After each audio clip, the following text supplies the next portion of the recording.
Welcome, welcome, everybody. How are we all doing today? We ready for some truth? Some sponge truth? We're sponge truthing today.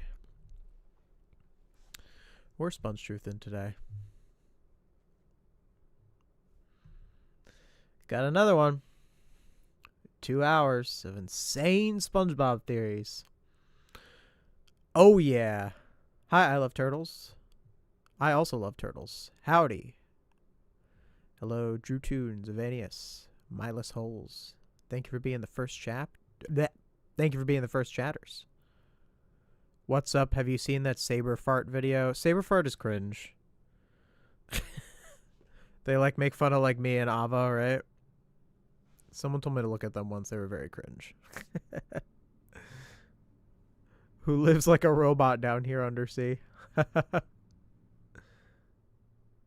Dude uses Ava clips a lot and use your stuff a bit too. Alright, out of curiosity, sure, we'll take a look. Let's take a look.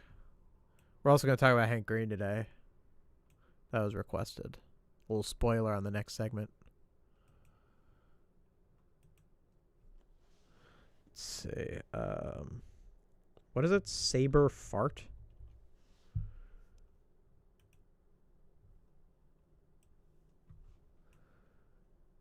What'd he do?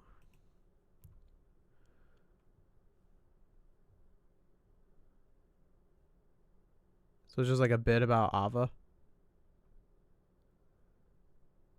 Hey, thank you for the 27 SEK. I don't know what currency that is, but thank you for it. Hello, AI slop is bad. It sure is. Yeah, this person was cringe, though. I thought this person was cringe. So, whatever. Just about the Justin's deep dives thing. Alright, I'll just leave it. Not interested. Comfy hoodie you got? Yeah, I felt like being comfy for this one. I know, sometimes I dress nice. Sometimes they'll do like a button up. I just got the I don't know if it's hot or cold today. What I know is that the AC is on. And that I feel comfy in my little sweatshirt.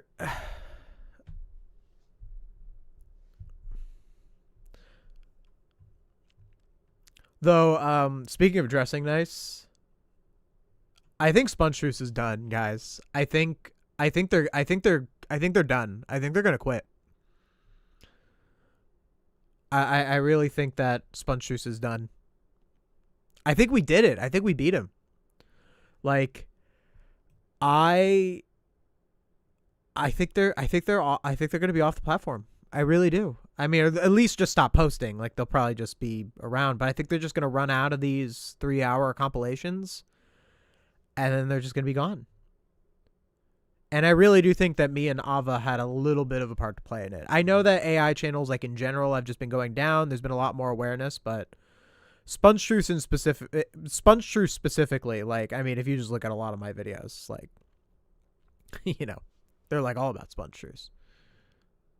SEK is Swedish kroner. Oh, well, thank you for the kroner. Appreciate it. But yeah. Have you seen SpongeBob ElsaGate before? There's a ton of AI slop content farms that make ElsaGate content. You know, I considered covering ElsaGate-ish stuff.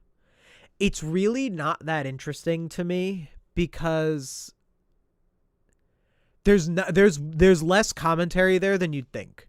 There really is. When people cover ElsaGate, it's more about behind the scenes stuff or how YouTube doesn't do something about it. That's usually the villain of ElsaGate videos. The actual videos themselves, because they have no substance at all, and they don't have anything to analyze other than these are creepy things that get kids' attention. With Sponge Truce, there's just so much to analyze. Or No Villains Are Safe. There's so much to analyze about what's wrong with these channels and why people watch them. But ElsaGate, it's just so obvious why it's a problem. It's obvious what it's doing. I can't. It's like when someone told me to look at SpongeBob AI videos that were SpongeBob AI fan fictions, and it's I tried to watch them on stream and I just did not have any commentary. I had no commentary for it. What do I say? Oh, this is weird. Like, you know, it's really all I would be able to say. So it's why I don't really address it that much, to be honest. There's some kinds of like kids slop content that I could probably look into. But I actually would want to look into higher production value ones than like ElsaGate AI ones, because I don't know if those are as much of a systematic problem as certain other ones. Hey, thank you, Illuminated, for the $2. What makes no villains are safe a horrifying monster? Is that a statement or a question? No villains are safe is... What's dangerous about no villains are safe is how efficient they are at hiding their content farmness and basically being able to get views by just recapping shows and playing jokes from shows that they didn't write. It's just plagiarism with extra steps. Is no villains are safe. That's kind of the problem with them. Sponge Truce is a little different. Sponge Truce does do a lot of recapping, sure, but they're more so hollow commentary, and that's why Sponge Truce doesn't do as well as no villains are safe.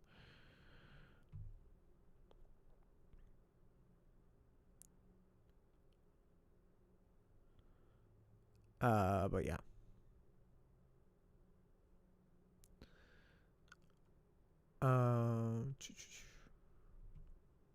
I feel like kids watching YouTube have kind of ruined the platform. Yeah, I mean, kids shouldn't be on the internet. It's really that simple.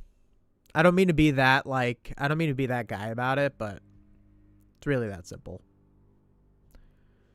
I think you need to be like 14 to be on the internet.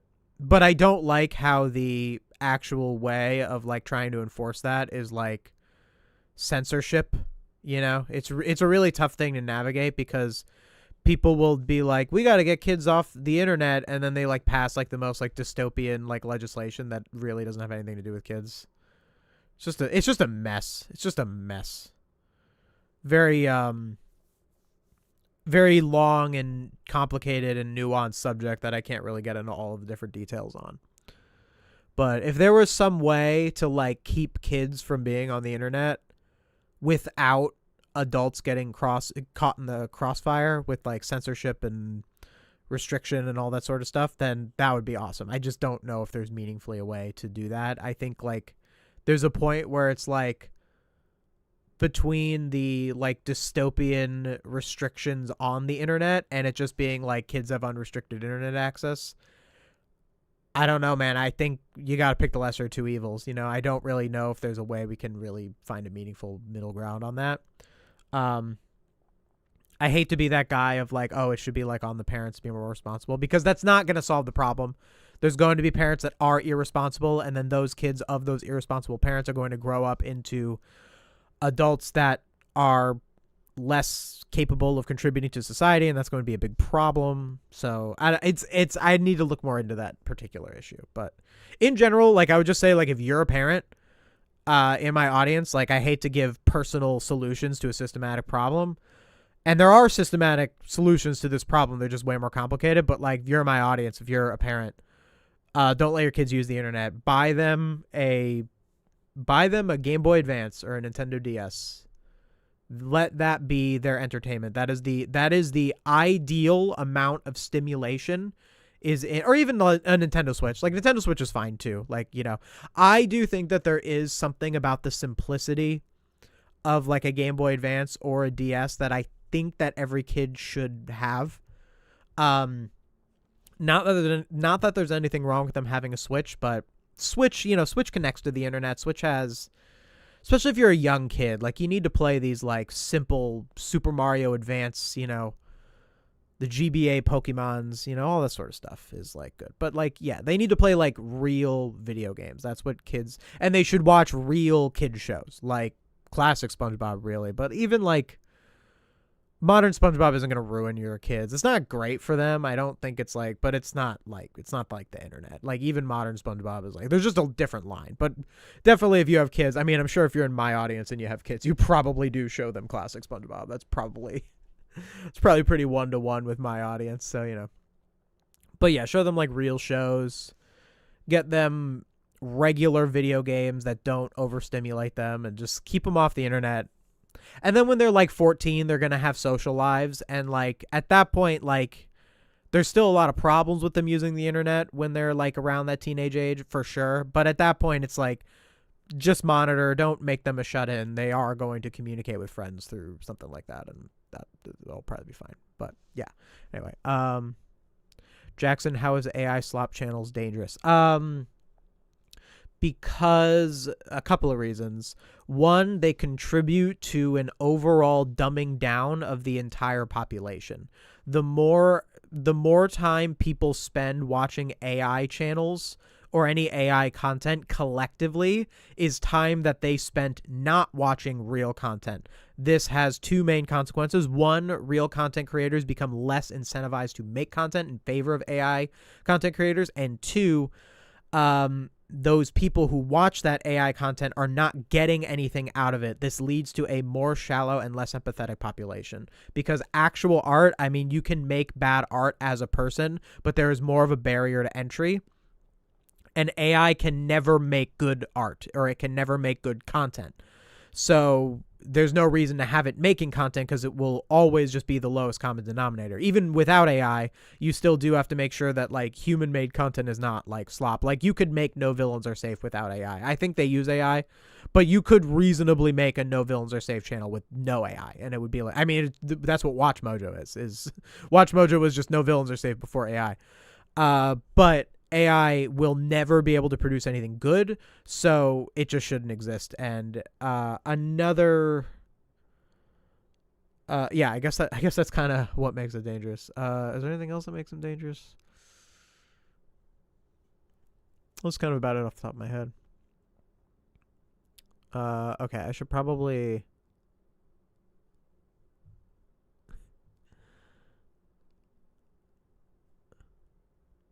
If you use AI in a non-serious way, like acknowledgement of the bad quality, is it fine? No, not as a normal person, not as a layman.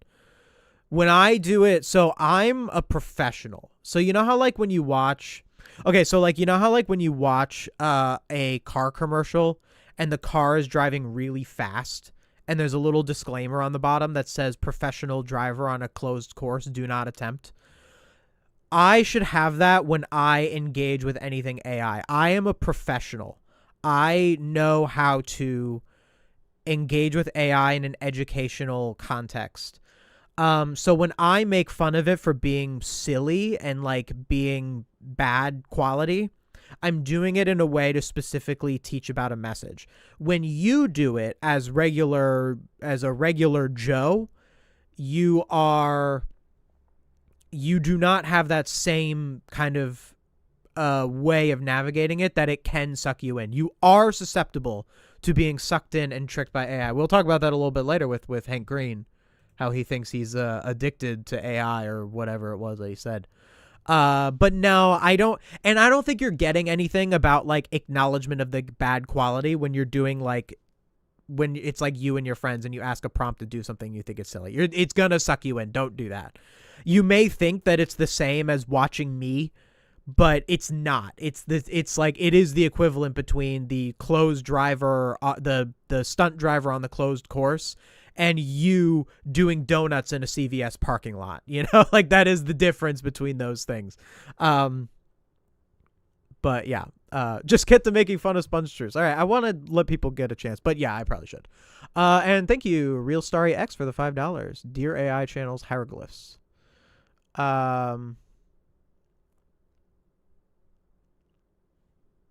There's no such thing as a good use for AI. Humans have been able to do what AI does for much longer. There's no good use for generative AI. We have to have that little disclaimer, because there's like, I think that the term AI just needs to be retired. I think like we just need to move past it. Like it, I'll probably I'm gonna cover Ozzy Fox again soon. I have so much news to cover. Ozzy Fox released their thing where they showed how they made Ozzy Fox, and I need to cover it. It is my due diligence to cover it. I have to put it off like another like week or two. Like it's just there's too much to talk about before that. Unfortunately, and I'm also going on vacation next weekend, so that's a whole thing. Is AI going to take over the world? No, but AI can make the world worse in a way that I find unacceptable.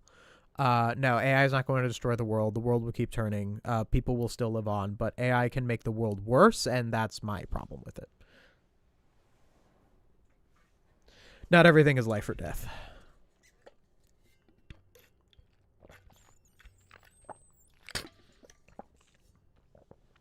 Though data centers do contribute to climate change, which is life and death, so who knows. But if AI was going to kill us all, that would be how. Because data centers contribute to climate change and then we die in a climate disaster. That's really the only way AI would kill us all or like ruin the world. There's not going to be Terminators. There's not going to be, you know, all this sort of stuff. It's good to make like, you know, like it's good to tell stories like Terminator. Anyway. Are you 100% sure Sponge is basically AI? Yeah. Yeah. Yeah.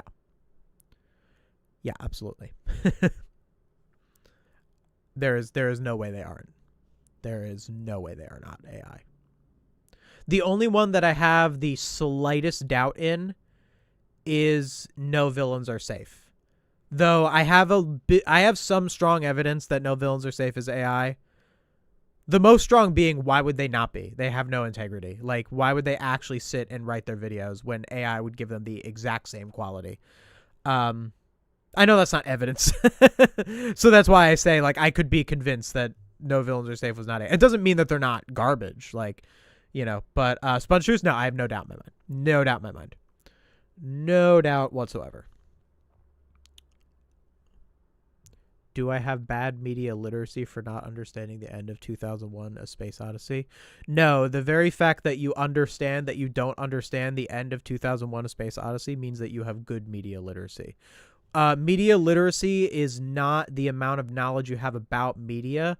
Media literacy is the understanding that there is something to look at in media. What you are looking to improve in is not your media literacy, but your media analysis skills, which are kind of related for sure.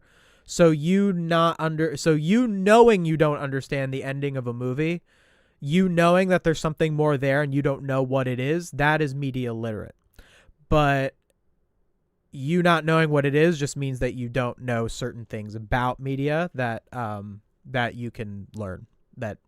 And since you're clearly willing to learn, I'm sure you'll learn. You know what's crazy? I've never seen 2001: A Space Odyssey. I'd love to explain to you the ending, and I bet if I watched it, I'd be able to. But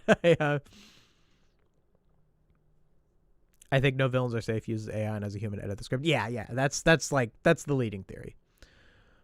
All right. Isn't the ending of 2001 literally meant to be incomprehensible? I don't know. I've never seen it. I know it's like there's like a few movies where it's like, I can't believe I haven't seen those movies. Like, sort of thing. So if it's literally meant to be incomprehensible, maybe they got it. Okay. I need to actually do what I promised my audience I would do. Okay.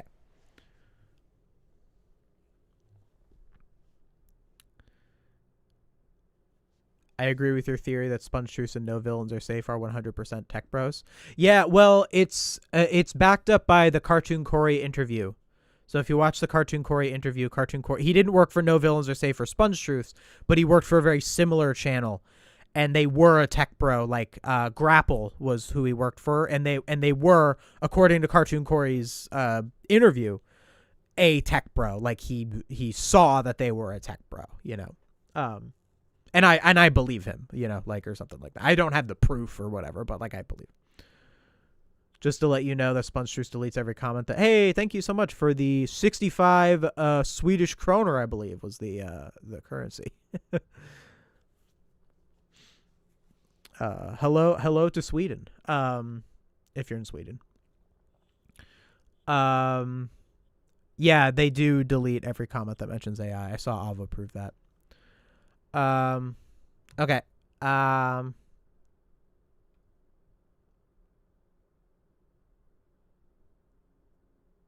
What's your opinion on Alex Myers? I just put out a video on Alex Myers. Personally, I think he favors comedy over critical analysis in a good way. I probably don't agree with that. You should watch my video on it. I probably do not agree with that. You are from Sweden? That's cool, man. Cool country. I've never been. I hope to go someday. I'd love to see Scandinavia. Probably better to go in the summer, right? Very up north. All right. So many people ask me great questions. Okay. If we have like great questions for me, you should wait and see for some of my gaming streams if I didn't answer any of your fun questions today. I don't think I'm going to be answering any specific questions that aren't relevant to Sponge Truth moving forward with the stream because I have a lot to cover today. But if you have any questions that you're begging for me to have answered by me, I am trying to start up doing gaming streams that are kind of also AMAs. So if you see any of those where it says ask me anything and I'm playing some SpongeBob game, that's a great time to answer questions. All right. So Sponge Truths is on their way out. We got another one as of today. I am starting this journey on August 2nd, 2026. That is the time that I'm doing the stream. If you are watching this on Jackson Finelli Podcast, it's probably way after that. But as of this day, we have 2 hours of insane SpongeBob theories. Was posted 56 minutes ago. Probably, well, what's the actual time? If I refresh, it'll give me the exact time. Posted over an hour ago. 2 hours of insane SpongeBob theories. Actually, as we know, their theories aren't even, like, these weren't even, the one that was 3 hours of SpongeBob theories was actually their what if videos. It's not even their theories. Is this even their theories? Let me check. Are these even theories or are these what ifs? SpongeBob and timeline are two words that are not keen to be episode 15. Every single one of them are wipe unstone and that are bothered to cough and they stumble up time. The one after helping. Nah, that's probably a theory. Timeline stuff. It's probably a theory. But some of them were like what if videos. Like what if, well, let's talk about what if videos. Playlists. SpongeBob what if. Sponge Truth, SpongeBob what if. View full. Something's wrong. All right. Let me just get out of here. Okay. So this is the SpongeBob What If playlist. It has 21 videos. I have watched 3 of them, being What If SpongeBob Became a Father, What If Mr. Krabs Has a Fetish, and What If SpongeBob Was an Alcoholic. I watched these in my Sponge Truth's Worst Thumbnails video. So we will not be watching these in this challenge because I already covered them very in-depth in that video. Think of this as like a sequel to that video. So, you know, again, if you're watching this on the podcast, this next thing I'm going to say is for people on the podcast channel. So don't get confused, stream audience. You should watch the other video that I did on this, the Sponge Truth's Worst Thumbnails first, and then come to this one, and then you'll get the complete picture of all of the Sponge Truth's what if. But beyond that, there are going to be 18 videos that I'm going to watch that are just awful. Just awful. And the reason that I'm doing this is because in a previous stream, I set a super chat goal for me to do this. And I reached it. So thank you to the people who contributed to that super chat goal for me to torture myself with some of Sponge Truth's most shallow content. And the reason that this is like their most shallow content is because it's fan fiction, basically. What If Mr. Krabs Has a Fetish wasn't really a fan fiction. It was more so arguing that Mr. Krabs was cheap, which everyone knows, but it like argued it. It provided like 5 episode. It showed like 5 episodes that were Mr. Krabs being cheap and was like, isn't he cheap? It's like, yeah, we know. And then it tried to say that that was a fetish. Again, you just watch my other video on it. But What If SpongeBob Became a Father and What If SpongeBob Was an Alcoholic was like really weird fan fiction. So I think that's what most of these are, but some of them might not be. Some of them we might get something else interesting going with that. So yeah, we're going to start with What If Patrick Never Met SpongeBob. Is this chronological order? Wait, I don't think this is chronological order. Let me check.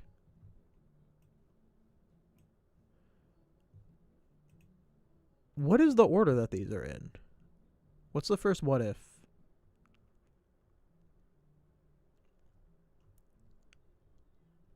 Wait, what if SpongeBob never met Patrick? Wait, why is there an AI symbol in that? Okay, I kind of want to go in chronological order. Oh.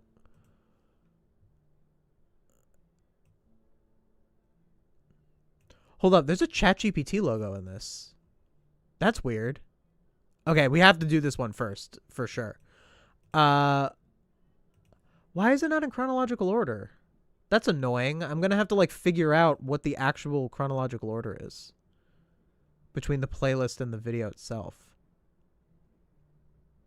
It's really weird. What is the order that this is in? Is it just a random order? Why is what if Patrick worked at the Krusty Krab, the first one?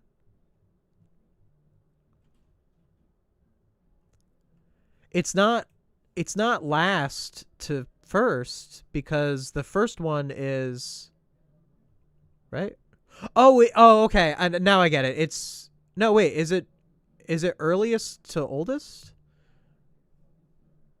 What if SpongeBob never met Patrick? That's the first one. What's the last one? Okay, he went crazy. What if Patrick went? Okay, I think it's reverse order. I'm pretty sure it's reverse order. Yeah, he needs help. Okay, it's reverse order. So the most recent one is at the top. Oh, wait, that makes sense. That's how I do my playlists. Can we stop spamming faces? Next person who spams faces is getting banned.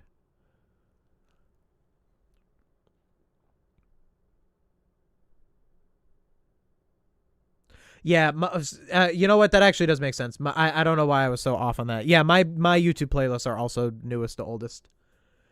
It's generally because my YouTube playlists are newest to oldest because I would rather if someone wants to watch through all of my videos that they would go from newest to oldest rather than oldest to newest.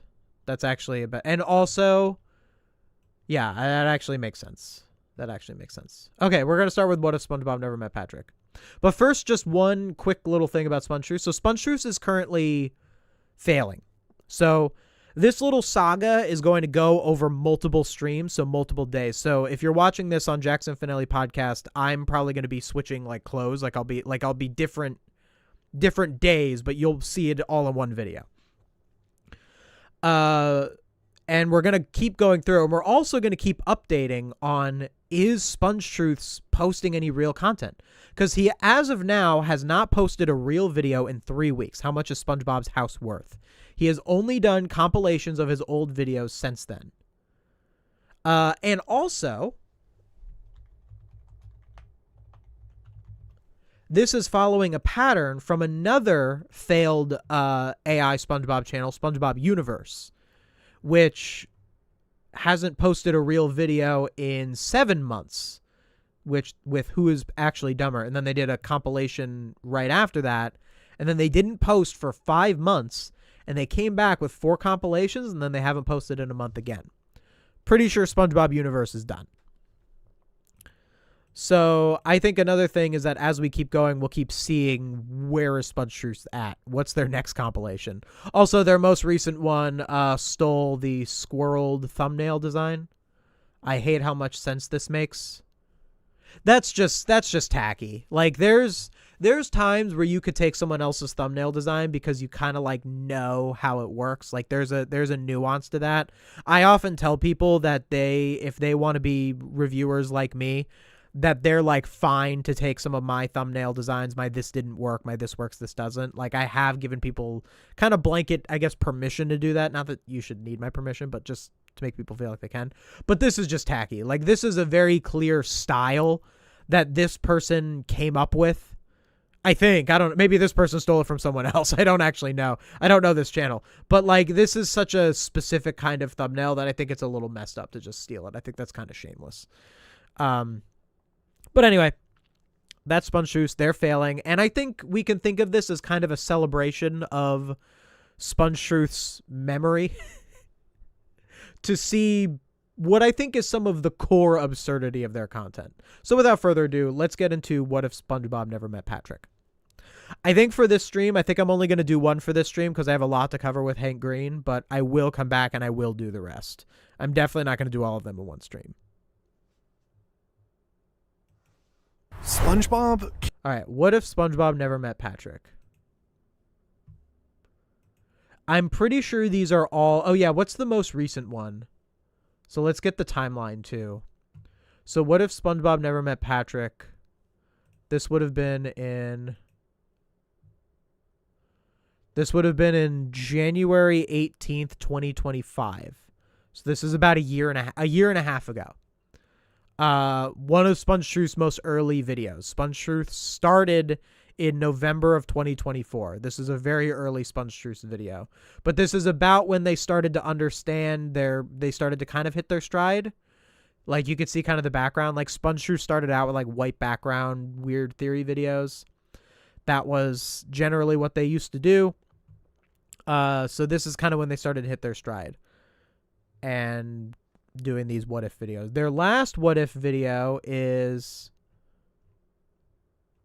what if Patrick never met SpongeBob, which says 1 year ago. Well, something's wrong. That one.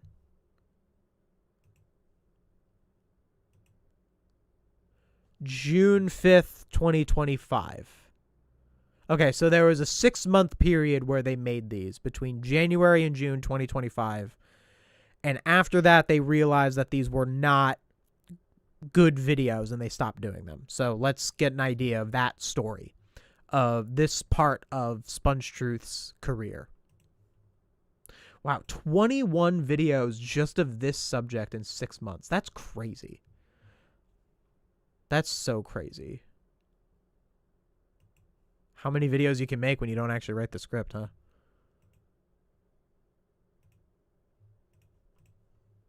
Can't be alone. Patrick is his ride or die. But what if SpongeBob never met Patrick? Man, I don't even want to think about it. The effects would be devastating, as you'll see. Because all right, so like already the problem, I say this a lot, where you're approaching a show from as if you exist inside the show. What if SpongeBob never met Patrick? The effects would be devastating. It's like he's a fictional character, you know? And there are ways that you can do videos that are like kind of like fanficky or theory like I just did a video, Twinkle Twinkle Patrick Star Theory, and I did a little bit of that. Like I said, like, what would the discussion be about Patrick's song, the Twinkle Twinkle Patrick Star song, which is actually called I Wrote This Song, or I Wrote This is the title of the song. And how would it like be discussed within the world if the citizens of Bikini Bottom took it seriously, something like that. And so there are places where you can do this, but when you come right out the gate and you're just like, SpongeBob never met Patrick, that would be devastating. I can like feel how much these words do not care about this show or this world. Like, you don't think it's devastating. You're a robot. You just found what might resonate with people and regurgitated it back at me. And you can feel that. You can feel that with the choice of words.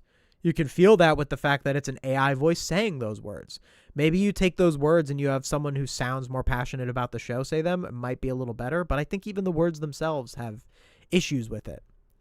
You need to really set up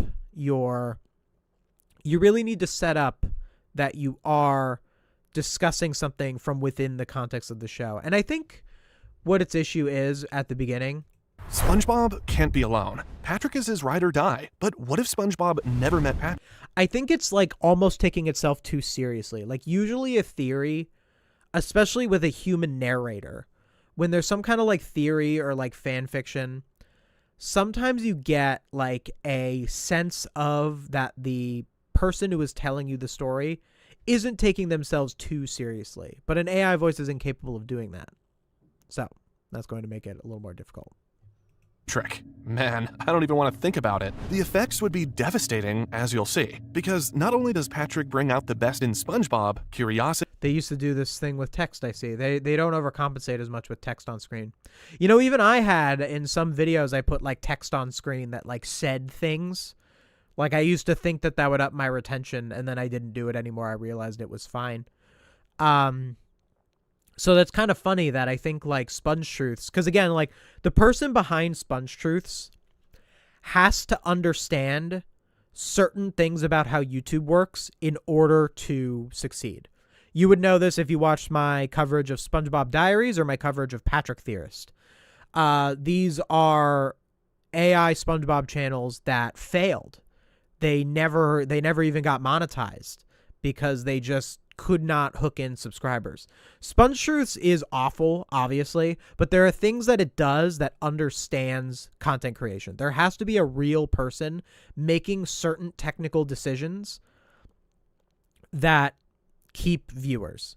And one of those technical decisions was one that wasn't necessary, but that they thought worked, which is this tech stuff. Devastating, as you'll see, because not only does Patrick bring out the best in SpongeBob, so putting text in, I did it's funny because Sponge Truths, they're an AI channel, they're my rival or my enemy, and I take joy in their downfall and all this. But like, what's funny about this is that this text popping in is a similarity between me and Sponge Truths. That even me, a real human creator, and Sponge Truths, an AI creator, cynically trying to get views, we found ourselves making the same sort of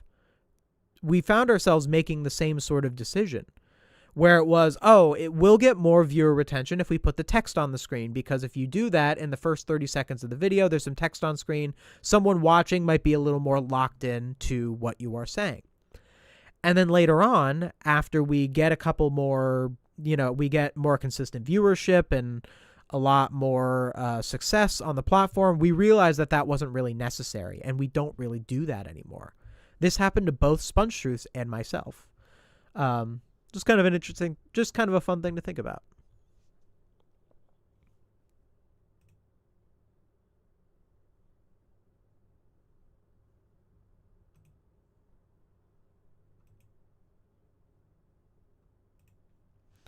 Thank you. Thank you, M, the channel mod, for banning an annoying person. Appreciate that.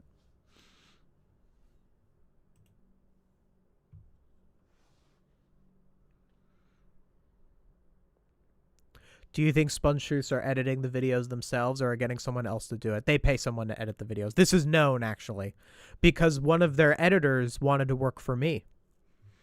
I once got a message from a editor, and their portfolio was Sponge Truths. I did not hire them. One, because of that, but also, like, they were literally like someone who was an AI person. This was back when Sora 2 still existed, when they reached out to me, because Sora 2 is not around anymore. But at the time, they had proficient in Sora 2 on their resume. So obviously, I didn't hire them. I wish I'd interviewed them. I wasn't really doing a lot of this stuff back then. Maybe I should try to see if I can get in contact with them. They probably wouldn't talk about Sponge Truths. I feel like they would probably worry that it would harm their career. So I probably wouldn't get anything out of them. But no, they pay an editor. I think Sponge Truths but I do think that Sponge Truths the person behind Sponge Truths, the tech bro behind Sponge Truths, because I think that Sponge Truths is a tech bro, a person with a portfolio of crypto and NFTs and Kalshi bets, and then just AI SpongeBob channels, just another part of that portfolio. And that part of that portfolio is now failing, which is why I think that they're not doing it. Even though the Sponge Truths videos probably still make a decent amount of money, even though they get fewer views, I don't think it's enough for some like crypto bro to find acceptable. For a person like me, doesn't take as much view counts to keep me happy, to keep me on the platform, to make this my job. But to a tech bro, it's never enough. But that tech bro would have to make this decision. That tech bro probably did watch videos about YouTube viewer retention and how to maximize your viewer retention, and saw some YouTube guru say, yeah, put text in the beginning of your video to keep people's attention, which sounds really profound. When someone says it, it sounds right, and it makes you feel confident when you put it in there, but that's never going to be the be-all end-all to get your video made. I should do a stream on vidIQ. I think that'll be interesting one. Of course, if you're watching this on the podcast channel, maybe I already did do a stream of FitIQ and you're and it's already out. But that's definitely another discussion. Curiosity, creativity, and childlike wonder. Without him, SpongeBob would be curiosity, as you'll see, because not only does Patrick bring out the best in SpongeBob, curiosity, creativity, and childlike wonder. That's not true. That is not what Patrick brings out in SpongeBob at all. So you're already just saying things to say things. This is another problem with AI. Like, I don't think a person would think that, where they would go, yeah, like, so you say to AI, you say, write me a video about how, what if SpongeBob and Patrick never met? And then it makes up this thing about how Patrick is the reason SpongeBob has childlike wonder. No actual fan of this show would think that. Like, and especially if SpongeBob never met Patrick, like if SpongeBob never knew he existed, well, he would probably just have a different friend who's similar to Patrick. You know, like, not to say that wouldn't be bad if you never met your best friend, but he wouldn't not have his childlike wonder. Like, that's just ridiculous. You're just saying that to make it sound like SpongeBob never meeting Patrick is like a big deal, when like this is a meaningless kind of video idea. Completely meaningless. SpongeBob never met Patrick. Like, think of it from a writing perspective too, because in a TV show, characters represent specific archetypes. Patrick's existence in SpongeBob is not just about him being SpongeBob's best friend. Patrick's existence in SpongeBob is because he represents a specific kind of archetype that is necessary for a show like SpongeBob to exist. Think about it. There's like, most cartoons have a character like Patrick. Maybe not exactly like Patrick, but there are characters like Patrick.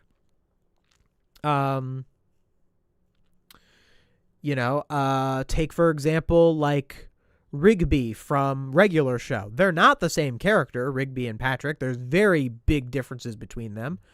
But, you know, they're the less responsible friend. They're the foil to the other character, you know, like, I guess in Regular Show, Mordecai and Rigby are kind of the main characters together, whereas in SpongeBob and Patrick, SpongeBob's the main character and Patrick is the foil to him. But you know what I mean? Like, you need these sorts of character archetypes. So if SpongeBob never met Patrick, it kind of doesn't make a lot of sense as a question from a story perspective, because it just would be that the show doesn't have this one archetypical character, and it would have needed to fill that void.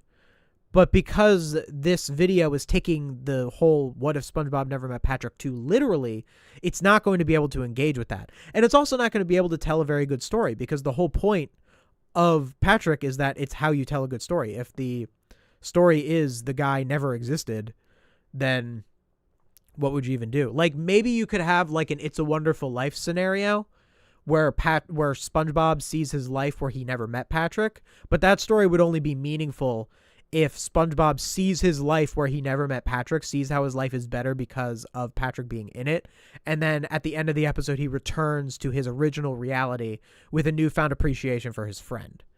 That's kind of the only way that this would like make sense. Without him, SpongeBob breaks down every time. SpongeBob can't be alone, and there is actually already some evidence of that. He would just have a different friend then. This, what the world would look like if they weren't together. Like that time in Rock Bottom where SpongeBob almost soiled his square pants. That episode perfectly shows us this eerie AF liminal. That's kind of an old AI tale, right? This episode perfectly shows us like this very old AI sentence structure. You know? Like, AI still has tells but doesn't really talk like that anymore. World, somewhere between a place where SpongeBob has Patrick for support and one where he doesn't, because on their way back from Glove World, they get lost, and then while SpongeBob goes to check out a bus schedule, the worst thing possible happens. Patrick goes home without him. SpongeBob Yes, thank you for recapping the problem with the episode. Okay, but the issue with Rock Bottom doesn't have that much to do with SpongeBob being away from Patrick. It's just that he's alone at all. That's not specifically Patrick. He could have been in Rock Bottom with Sandy. And if Sandy left without him, he would be just as anxious because he's alone in Rock Bottom. This has nothing to do with Patrick. It's just finding things to say that fit its narrative. But yeah.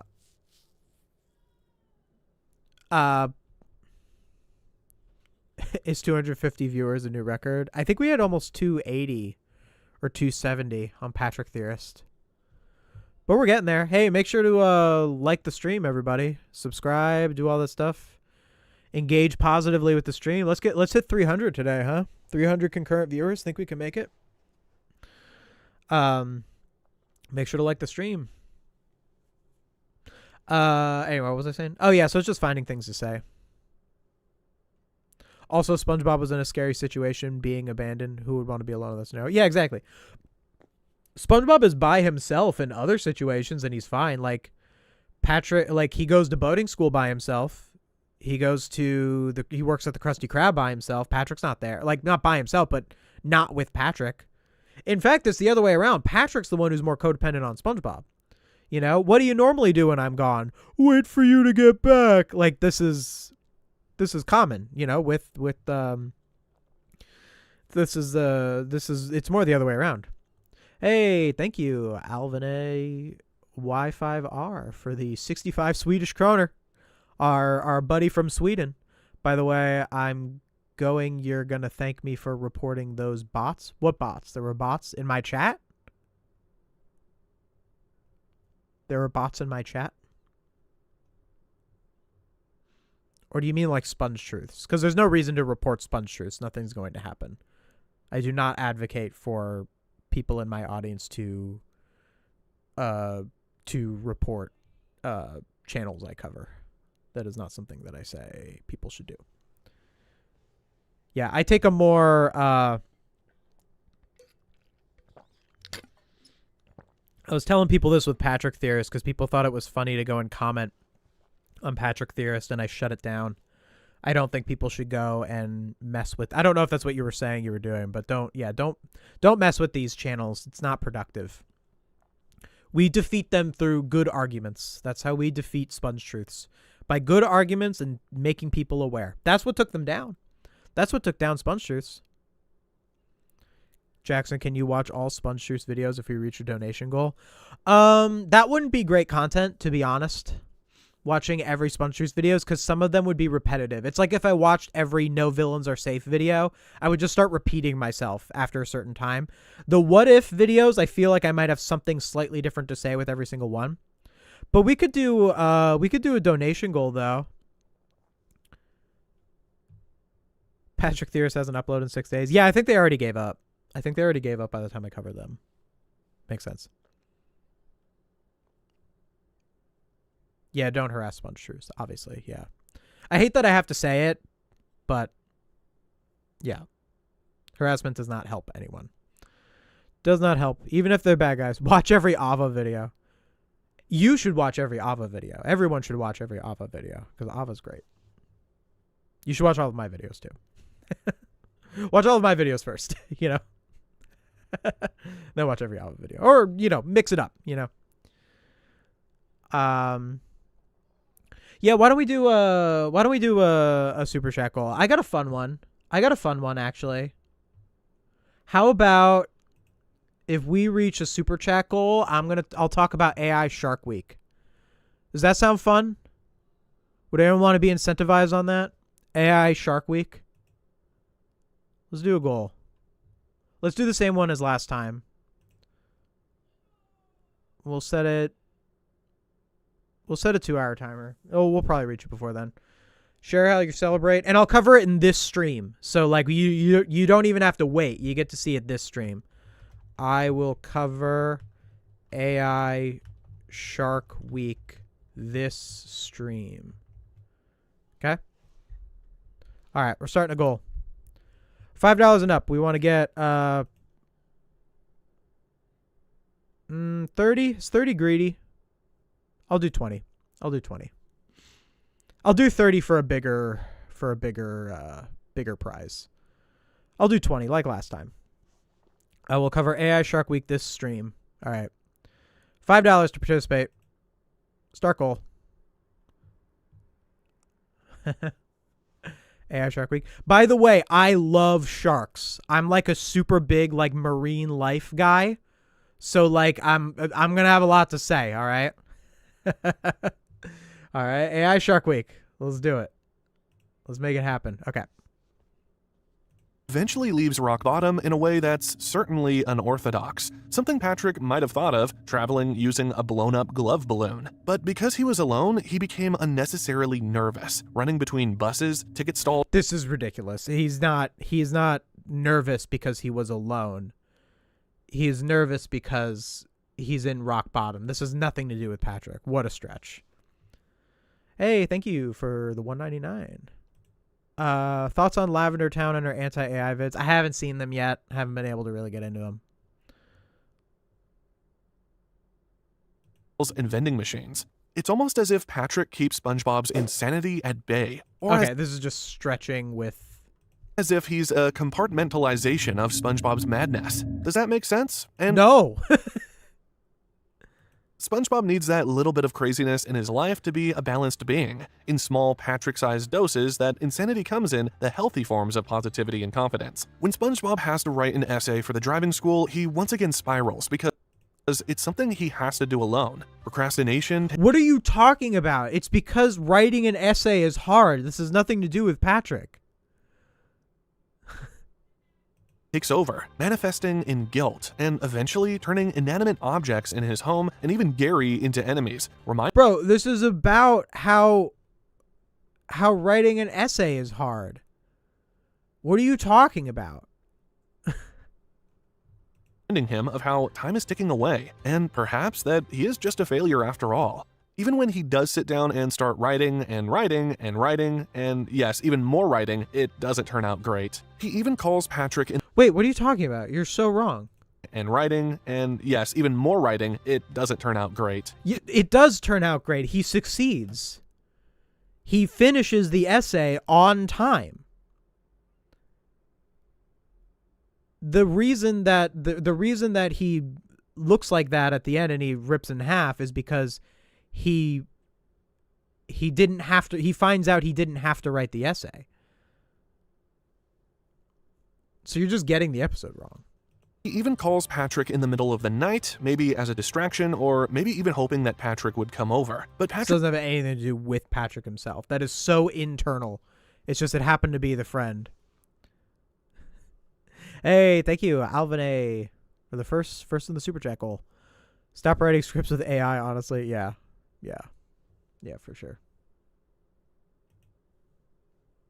only points out the obvious, that SpongeBob's avoiding work. This is another reason I believe that SpongeBob and Patrick are two parts of the same being, and that neither should be alone. Although Patrick is, well, a big dum-dum, he is always the exact thing SpongeBob needs when he needs it, and in the case...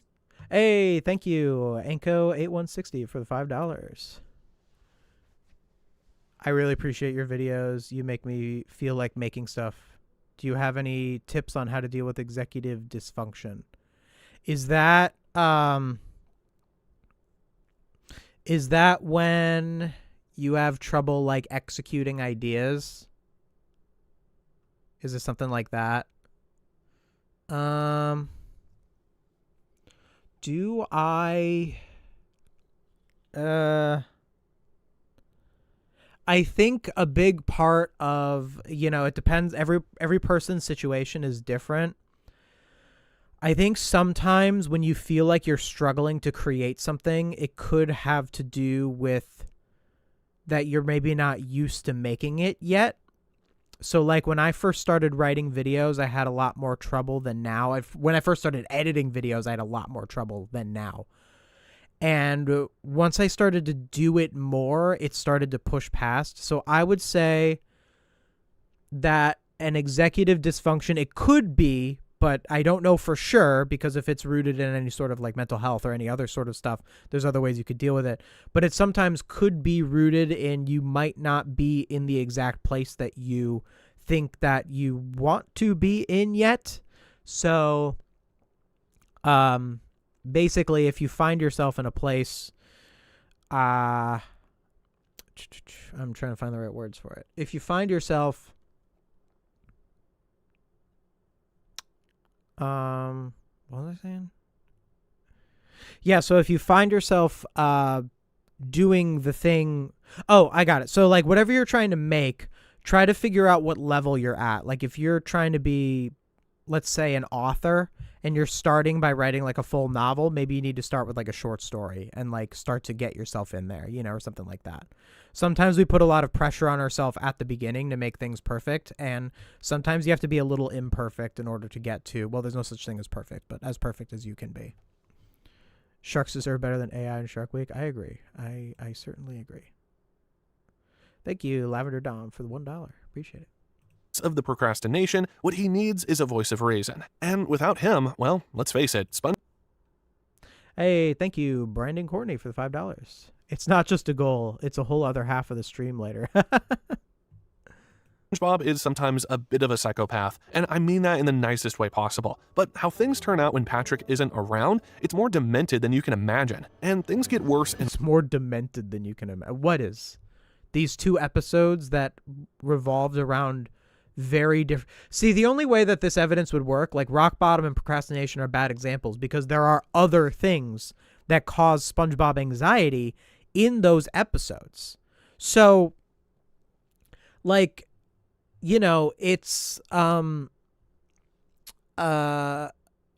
only way you'd be able to prove this is if you had an episode where nothing else happens except Patrick is away from SpongeBob and SpongeBob reacted badly. That would be like the only thing that you would be able to do to prove this. Worse the longer you watch, but you just can't look away. At first, everything seems the same. Even Conch Street, where SpongeBob lives, at least seems normal. Squidward's house is still there, his pineapple is still there, and even the rock under which Patrick would have lived is still there. But now it shelters a new family of starfish who are really more NPCs than real characters. All right, so now we're getting to the fan fiction territory. So at first it had 2 episodes that were proof that SpongeBob needs Patrick. Now we're getting into the fan fiction.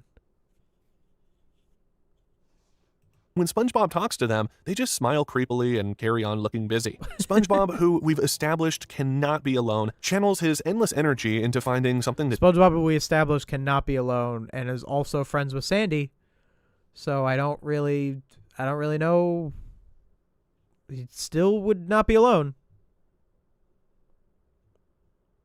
do. With Patrick no longer at his side, well, he's never been there, he seeks companionship and stumbles upon Sandy, whose enthusiasm Oh, okay, so it does address Sandy. So, like, what is the story here?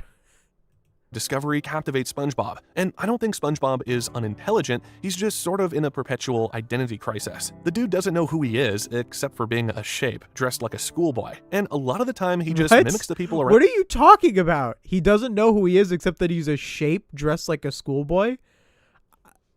Oh, is he saying that SpongeBob doesn't have an identity because he never met Patrick? See, I didn't even get that because, like, it doesn't make any sense that he would not have an identity if he didn't meet Patrick. That is such a joke. What a joke. Him. I think a lot of us were like that at his age, especially when we didn't have a best friend. So when Sandy introduces him to the world of science and invention, guiding him like a mentor, she sparks something new in SpongeBob. A glimpse of ambition. What? That isn't just about flipping Krabby Patties. So with his brain... Krabby Patties with a C. Krabby Patties spelled with a C. That's where we're at. That's where we're at. Rewired and ADHD in check, Sandy now has direct access to his... Oh, of course, we gotta have the mental health speak. Gotta have it where we gotta diagnose SpongeBob. Brain, and teaches him about the world of science and the world above. But she still keeps him in check. Wait, why would she not do that even when he met Patrick? Why would Patrick not existing make SpongeBob suddenly get into science with Sandy? If he wasn't going to with Patrick, he wouldn't without him. Like, I guess I get what it's saying. Like, it's saying that Patrick made SpongeBob childish, like, with all his stuff, and then in the absence of that stuff, SpongeBob does science with Sandy. It's just saying things to say stuff. Making sure he doesn't invent robots that... It's got like 90,000 views, by the way, just so you know. This video, like, this isn't just like random trash. Like, this, people sat and watched this. Many of them children, I'm sure, but still. that'll take over Bikini Bottom, or creates a Frankenstein jellyfish or a god-level quantum computing chip and hooks it up to AI. You know. Sponge Truth did mention AI. That's crazy. Wait, that's nuts. I said in a recent stream, I said in my SpongeBob Diaries stream that SpongeBob Diaries was unique in the sense that SpongeBob Diaries will actually talk about AI, the existence of AI in their videos. They don't admit to being AI, but they'll talk about AI in their videos as like a social problem. That's so surprising. Why would it do that? It's a Frankenstein jellyfish or a god-level quantum computing chip and hooks it up to AI. God-level quantum computing chip and hooks it up to AI with the ChatGPT logo in it. That's so nuts. We got a Sponge Lies face reveal.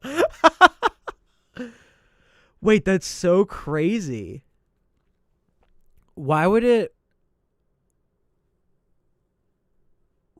say that? I guess the AI could reference itself. But like from the very beginning, Sponge Truth wanted to deny that they're AI. Like they've never admitted it. I'm pretty sure they've explicitly denied it. Like there were like they delete comments that say AI. Like they have like blanket deletion of comments that say AI or ChatGPT or a lot of this stuff.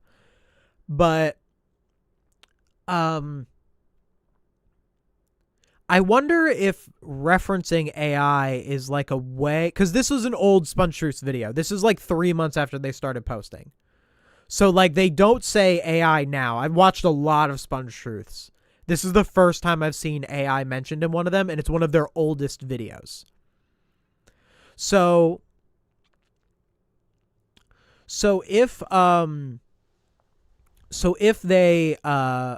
maybe this was a part of the denial.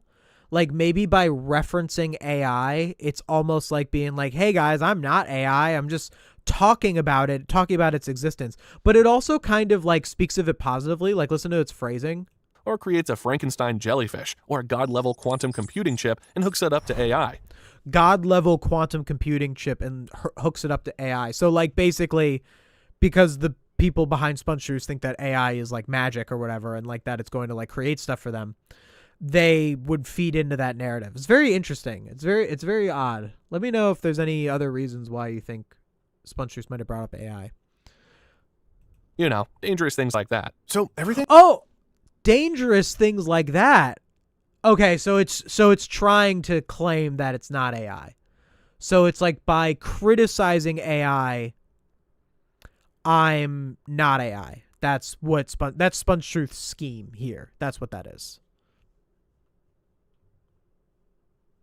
Goes pretty well for SpongeBob until something breaks the pattern, until Sandy goes into hibernation. And don't lie, we're all like that. When something suddenly changes in our routine, we feel lost and sometimes do stupid things. Without Patrick to distract him and channel his chaos, SpongeBob is a massive threat to underwater safety. First, yeah, this is another thing that these do, is they crank up the character in a way that's very unrealistic. Like, this is just supposed to be, the promise of this video is, what would SpongeBob's life be if he never met Patrick? That's it. He wouldn't suddenly become a menace to society. The promise of the video is not, what if SpongeBob never met Patrick and he was extra destructive?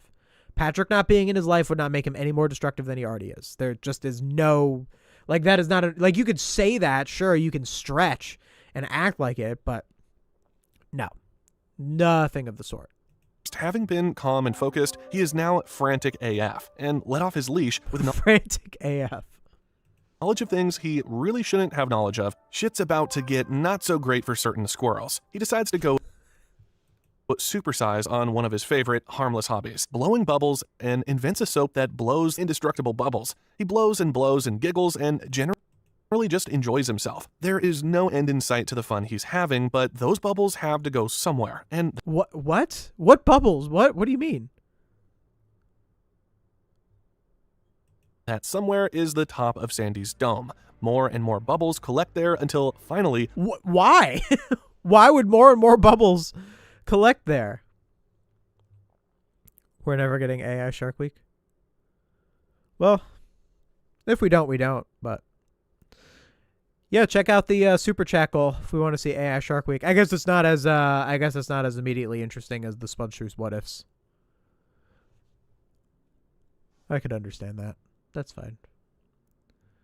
But it's alright. But check out the Super Chat goal if you guys are interested. Bubbles fill more than half the space. And finally, the dome is uprooted, causing salt water to rush in. Because SpongeBob never met Patrick. And finally, the dome, now filled with water, rushes... Wait, this happened in What If SpongeBob Had a Baby? The Sandy Dome also got destroyed in What If SpongeBob Had a Baby. Because Patrick got mad because he wanted more attention because SpongeBob and Sandy were giving all their attention to the baby and not Patrick. And Patrick, like, broke the dome.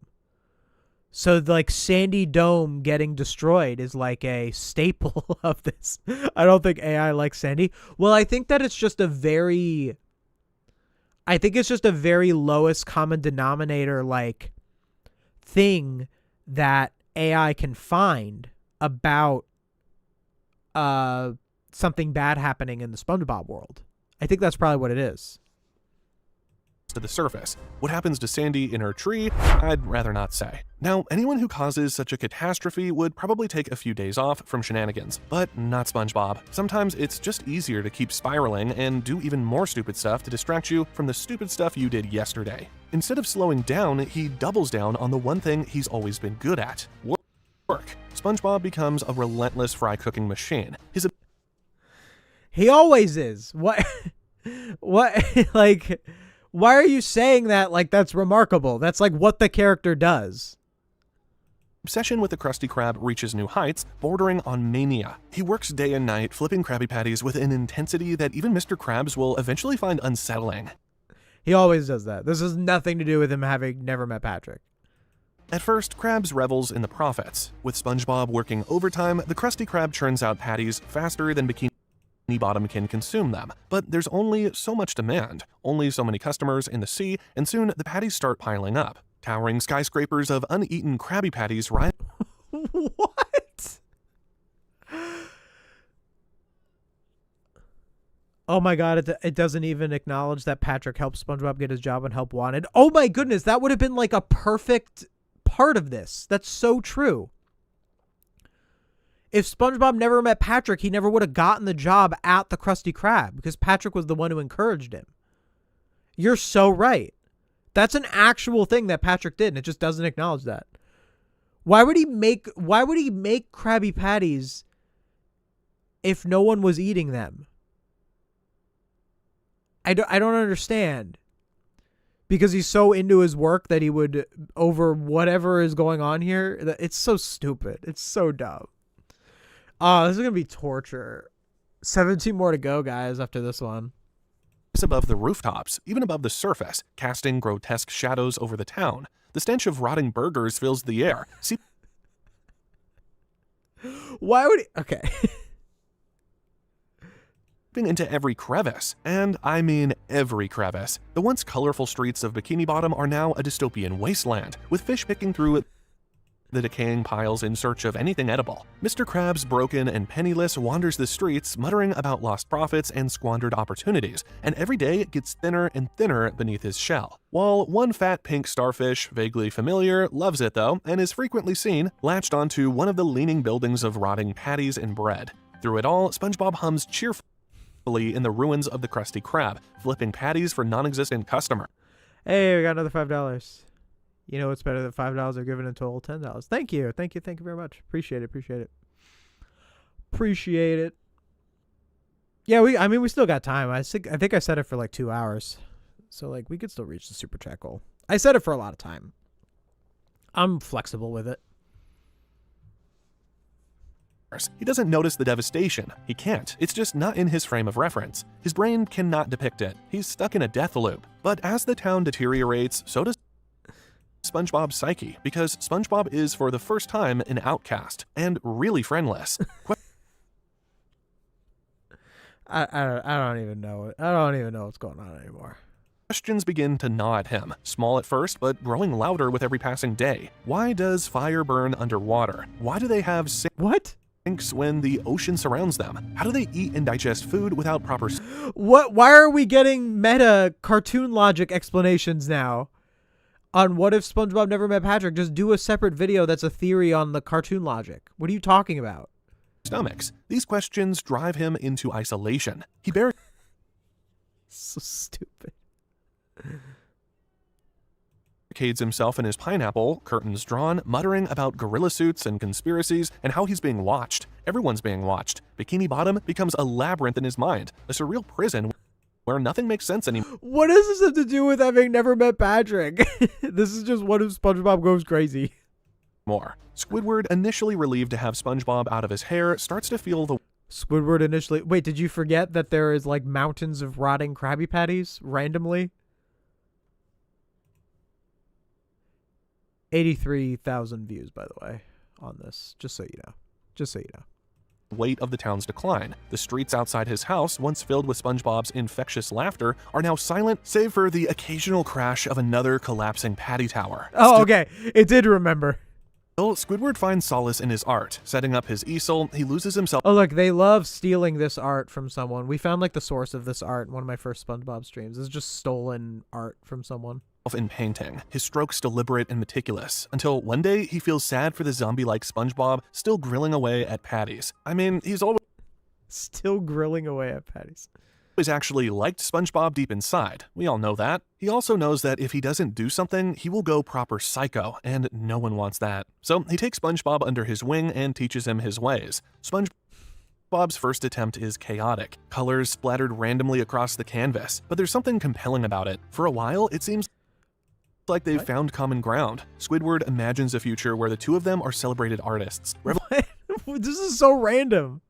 revolutionizing Bikini Bottom's art scene. But SpongeBob doesn't just learn, he excels. His abstract paintings capture the attention of Bikini Bottom residents who marvel at his unique style. Even All right. This is so meaningless. This is so meaningless. William Fancyson praises his work, calling it visionary. Squidward's pride turns to envy as his own paintings are overshadowed. His frustration This is just artist unknown. This is just artist unknown. SpongeBob was a better artist than Squidward, and Squidward got mad. You're just stealing the plot of Artist Unknown and just putting it in the end of your like theory. Like AI just used that episode for this. only grows when SpongeBob picks up the clarinet and, through obsessive practice, surpasses Squidward's years of experience in mere weeks. Bikini Bottom Okay. residents, long tormented by yes. Squidward's off-key performances, flock to SpongeBob's concerts. Squidward can't take it anymore. His resentment festers until it consumes him. One night, he sits at his desk, carving a clarinet out of driftwood soaked in poison. He presents it to SpongeBob as a gift, his voice dripping with false encouragement. SpongeBob, ever trusting, plays the instrument with glee. The haunting melody that escapes it is his last. But Wait, what? death isn't the end. For SpongeBob, Plankton, ever the opportunist, Wait, what? What did that just say? What did he do? Squidward's years of experience in mere weeks. Bikini Bottom residents, long tormented by Squidward's off-key performances, flock to SpongeBob's concerts. Squidward can't take it anymore. Hey, thank you, Strange Gunky, for the $5. I'll only send this one because AI Sharks is boring. Yeah, guys, AI Shark Week. That's our super chat goal. AI Shark Week. Only $5 to contribute to me covering AI Shark Week. If you're mad about AI Shark Week, you want to hear me talk about it. Definitely not as interesting of a super chat goal as every Spongesters What If. That is good to know.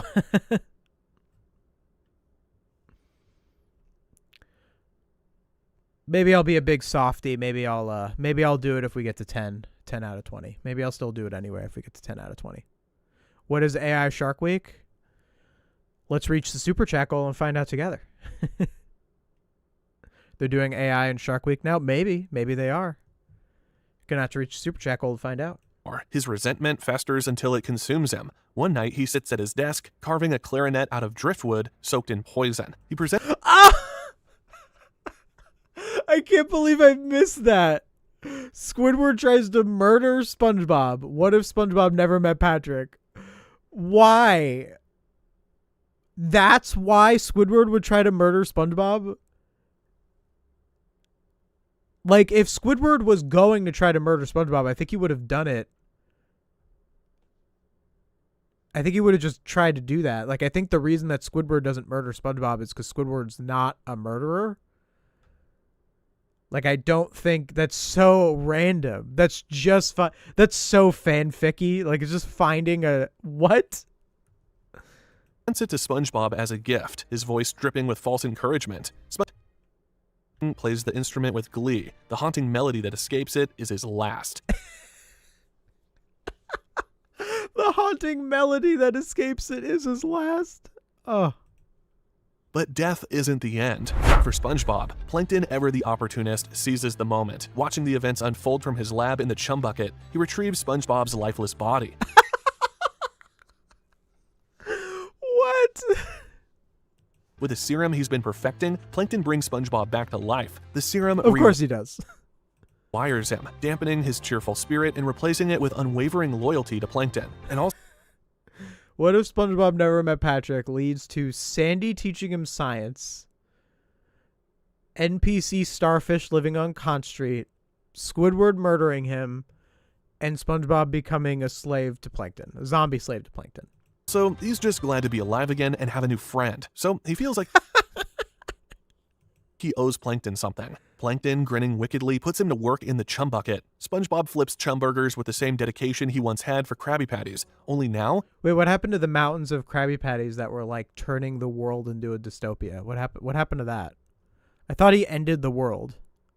he serves Plankton's goals. And with SpongeBob under his control, Plankton finally obtains the Krabby Patty formula. Not by stupidly intricate plans and espionage, just by SpongeBob doing what he does best. And one day, falling back into his old role, starting making Krabby Patties instead of chum burgers. Soon, the chum Wouldn't Plankton have been able to get the secret formula because SpongeBob made so many Krabby Patties that there's like mountains of Krabby Patties everywhere? Because all Plankton has to do to get the secret formula is steal a Krabby Patty itself.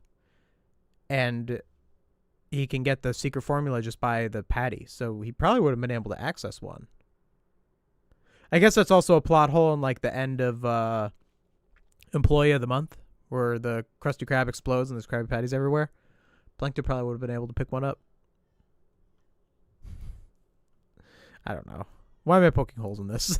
bucket gets a new name. The Krusty Krab, new location, as the Do if SpongeBob and Sandy had a child. I've done it. I've done that one. There's 3 I've already done. They're in Sponge Truth's worst thumbnails. It's go subscribe to Jackson Finelli podcast. It's linked in the description of this stream. Also, make sure to like the stream, everybody. I'm reporting these spammers. What spammers? There are spammers? Who are the spammers? I don't see spammers. old restaurant had been crushed under a capsizing tower of filth. Bikini Bottom, now a shadow of its former self, barely notices the shift in power, and Mr. Krabs, well, he shared the same fate as Sandy. The streets remain littered He shared the same... Did he die? Did Sandy die? I wasn't paying attention. with rotting patties, their stench a constant The rotting patties. Okay, remember the rotting patties. reminder of what was lost. The town's once bright colors are muted, its energy drained. Patrick still sits, lonely, silently on a tower, watching it all unfold. His What? Why?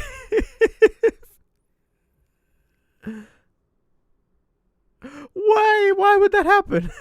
presence as haunting as the town's decay. In the end, SpongeBob isn't SpongeBob anymore. The heart of Bikini Bottom is he's not? gone, leaving behind a hollow carcass. And as Plankton basks in his victory, the town slips further into ruin. SpongeBob often notices a pink friend-shaped thing coming into the new Krusty Krab for lunch, and wants to say hello because he feels drawn to him somehow. But there's just no time, and he wouldn't want to upset Mr. Plankton. No, that would Get not out of here. Get out of here. Get out of here, Sponge Truths. Wow. Wow, that was something, huh? That was something. That was something. All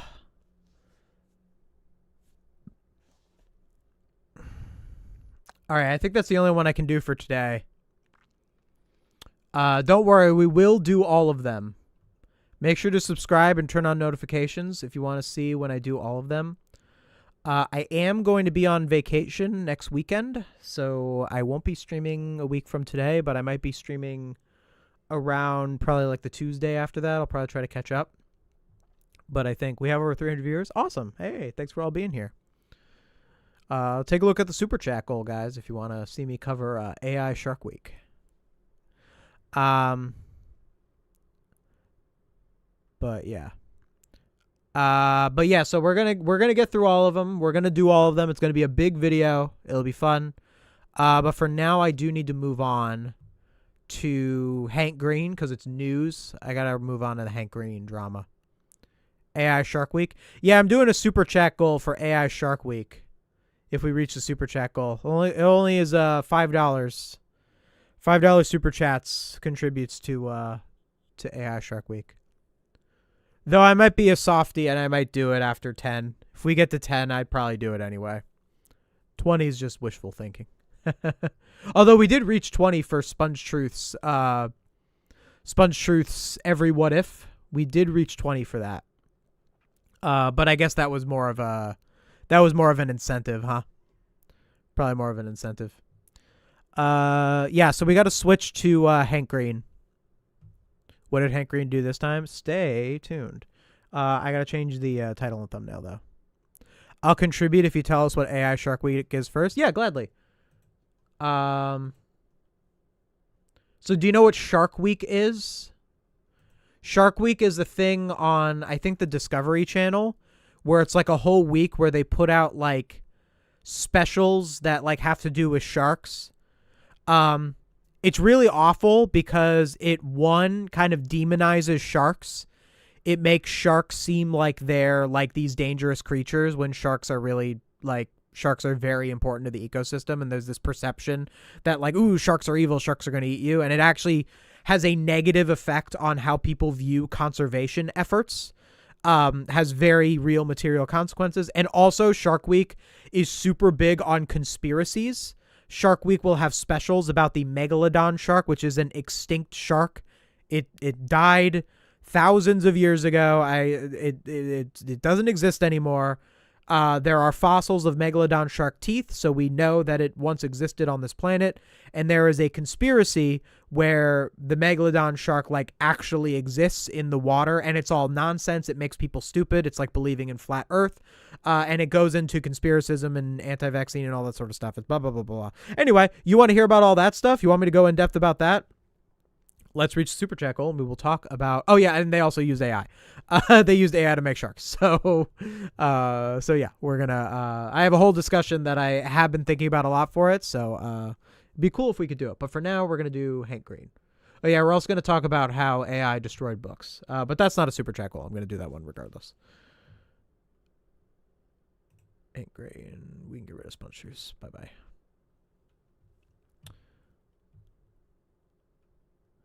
Hey, thank you for the $4.99. Oh, no, you went just under.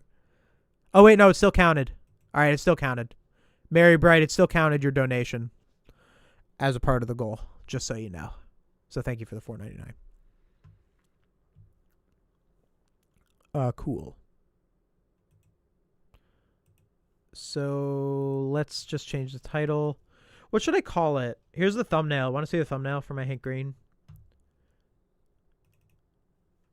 Here's a thumbnail.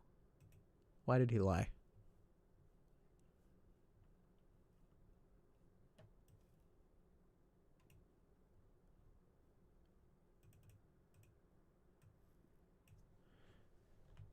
Hank Green and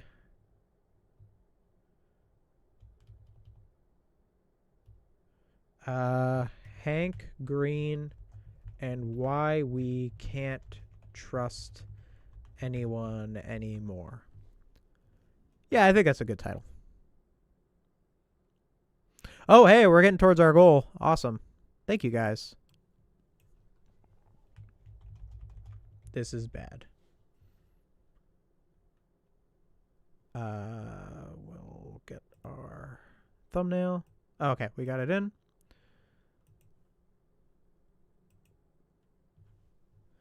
I don't have a lot of money, but I like your videos. Oh, well, thank you for the super chats. Appreciate it. I don't want people to super chat if they don't feel like it's financially financially beneficial to them. Just know I appreciate you just for being here. I only want people to super chat if they feel like they have disposable income.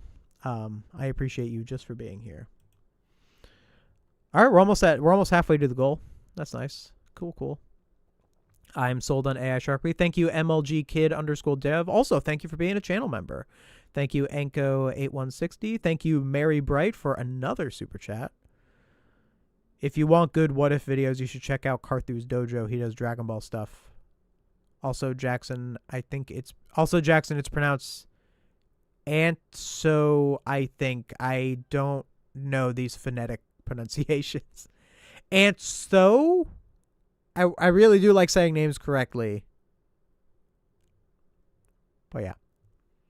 We're going to reach the goal in no time at this rate. Oh, yeah, for sure. I always set the goals for a while. I like doing the goals for like a couple of hours so that people don't feel like pressured. Like, I don't want people to feel pressured to donate. I just want people to feel incentivized to, if that makes sense. Because it does really help. Like, it does make a difference. You like the fact that it's just, as a creator, like, it does motivate me, like, with content creation. Like, this is my job. And the more, like, when I do get, like, donations and channel members and stuff, like, that does contribute to me making more videos. I actually am thinking about, like, even having, hiring members of a team to work with editing. Like, there are a lot of things that I'm considering with that. So this does make a difference. It does go back into the videos itself. So yeah, I do want people to know that, but I also don't want people to feel like they have to donate if they don't have the money. It's a tricky thing, you know. I try to navigate it in the right way, you know, and all that sort of stuff. You've been a big chunk of my content for weeks now. You definitely deserve some of my money. LOL. Oh, thank you. I appreciate that. All right. Oh, wow. We have a lot less viewers for this one. Yeah, most of my viewers like the Sponge Shoe stuff. I knew that would happen. That always happens. We're still at 2:30. It's still pretty good. All right. Okay, so I guess I should start off by saying that I don't really know who Hank Green is. Do I sound out of touch by saying that? I know he's really popular. Like, I can tell he's got over 3 million subscribers. I've seen his face before, but I don't really know who he is, to be honest. So I think really in order to understand him, I think I do need to watch one of his videos. Before we do that, let's discuss what happened. So, basically, this guy, Hank Green, he is a ginormous YouTuber. He has over 3 million subscribers. He has been around for 16 years, it seems like. Doesn't look like he was, like, big back then, 16 years ago. These seem like little vlogs. So I don't know when he started doing, like, content the way it would look like now. Yeah, these are more like personal life vlogs all the way back then. But anyway, like, he's been around for a while. Like, he's a big player in this whole YouTube game. And he was caught recently. I believe he was doing either a video or a live stream or something, and he was reading off of a teleprompter, and he said a thing that was like it's actually very similar to the Vosh Hank Green. I watched Vosh's video on it yesterday. I thought that was very informative, but I have some different things to say than Vosh. Vosh's takes were great, though. He's more, like, blatantly political than me, so he had more different things to say about it. It's not unlike the Ava video. Have we ever seen the Ava video with AI SpongeBob channel forgets to delete ChatGPT response from the video? One of Ava's most popular AI videos, actually. And it's basically where Cartoonology, infamous AI channel, said, let me rewrite that for you in a more conversational tone. It was like that, but like an actual guy said it. So it was something like that. I don't know the exact thing that happened and what it was and what the footage was. But, you know, it's not really super important exactly what it was. It was that. Also, thank you, Aliyah with a lot of A's .ai2e for the $5 contributing to Shark Week. But also, what did you think of the comments you had on your Alex Myers live stream? I saw some interesting viewpoints. I liked the comments I got on that Alex Myers live stream. I think that there was one that I liked. I liked the response that people gave to me justifying the existence of the romance genre. I think people were very glad to hear me say stuff like that, to just know that as much as I'm very critical of media, I also understand the purpose of media like romance. Whereas sometimes you might associate with someone like me who's all about story and being really critical of stuff, that I might have a bias against stuff that is a little more simple, like romance. Another thing that would be similar to that is I want to start covering sitcoms more. And I think people will be surprised at how much I am in favor of the existence of sitcoms in our culture, even though they are simpler and often sometimes considered shallow. So I think that was something that I think was, and I don't think that sitcoms are shallow, and I don't think that romance is shallow inherently. I think that there's plenty of romance movies and sitcoms that can be shallow, but I think people were appreciative of that defense, that sort of thing. And also that I also pointed out, like, romance is... that I enjoyed a romance movie with my fiance. I talked about how much I liked going to see a chick flick and that I got enjoyment out of it.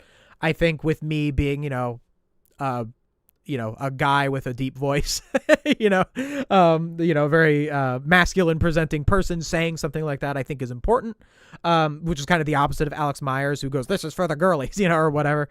So I think I had a lot of positive feedback on that, and that made me happy. That one's doing well, right? It's a pretty good video, my Alex Myers coverage. I'm happy about that. Anyway, I don't want to derail too much, but I wanted to answer their question because they left a super chat.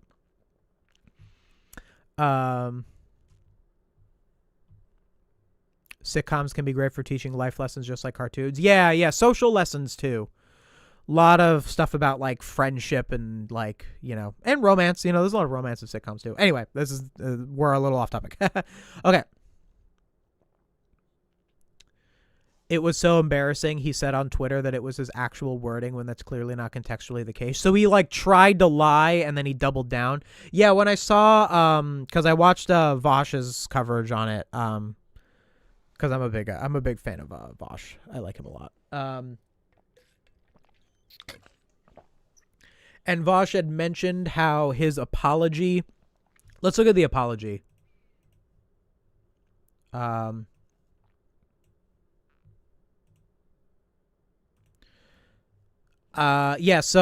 this is the apology. I produced this under a ton of pressure, so I went and checked my process from start to finish. I did use ChatGPT for research on this script, and watching it, I definitely get an AI feel, so I think it's fair to say I was relying too much on generated notes. That's a thing I've been doing, and it's a bad habit of mine. It's a bad habit at a time when I've overcommitted myself. But I just went to the notes and the script for this, and neither contained the "I appreciate the pushback" line. So that particular moment was an ad lib in reference to my guest pushing back on me, saying that words are purely made up. Oh, okay. So what he said was, "I appreciate the feedback," or "I appreciate the pushback," and that's what people thought was AI. But how would it... So I guess, okay, so what he's claiming, Hank Green, and again, I don't know what's true, but what he's claiming is basically the thing that incited all of this, him saying, "I appreciate the pushback," is not anything to do with AI, but because that made people talk about him in relationship to AI, they went back and saw other AI tells in his content that caused him to admit it. That's what I'm pretty sure this says. I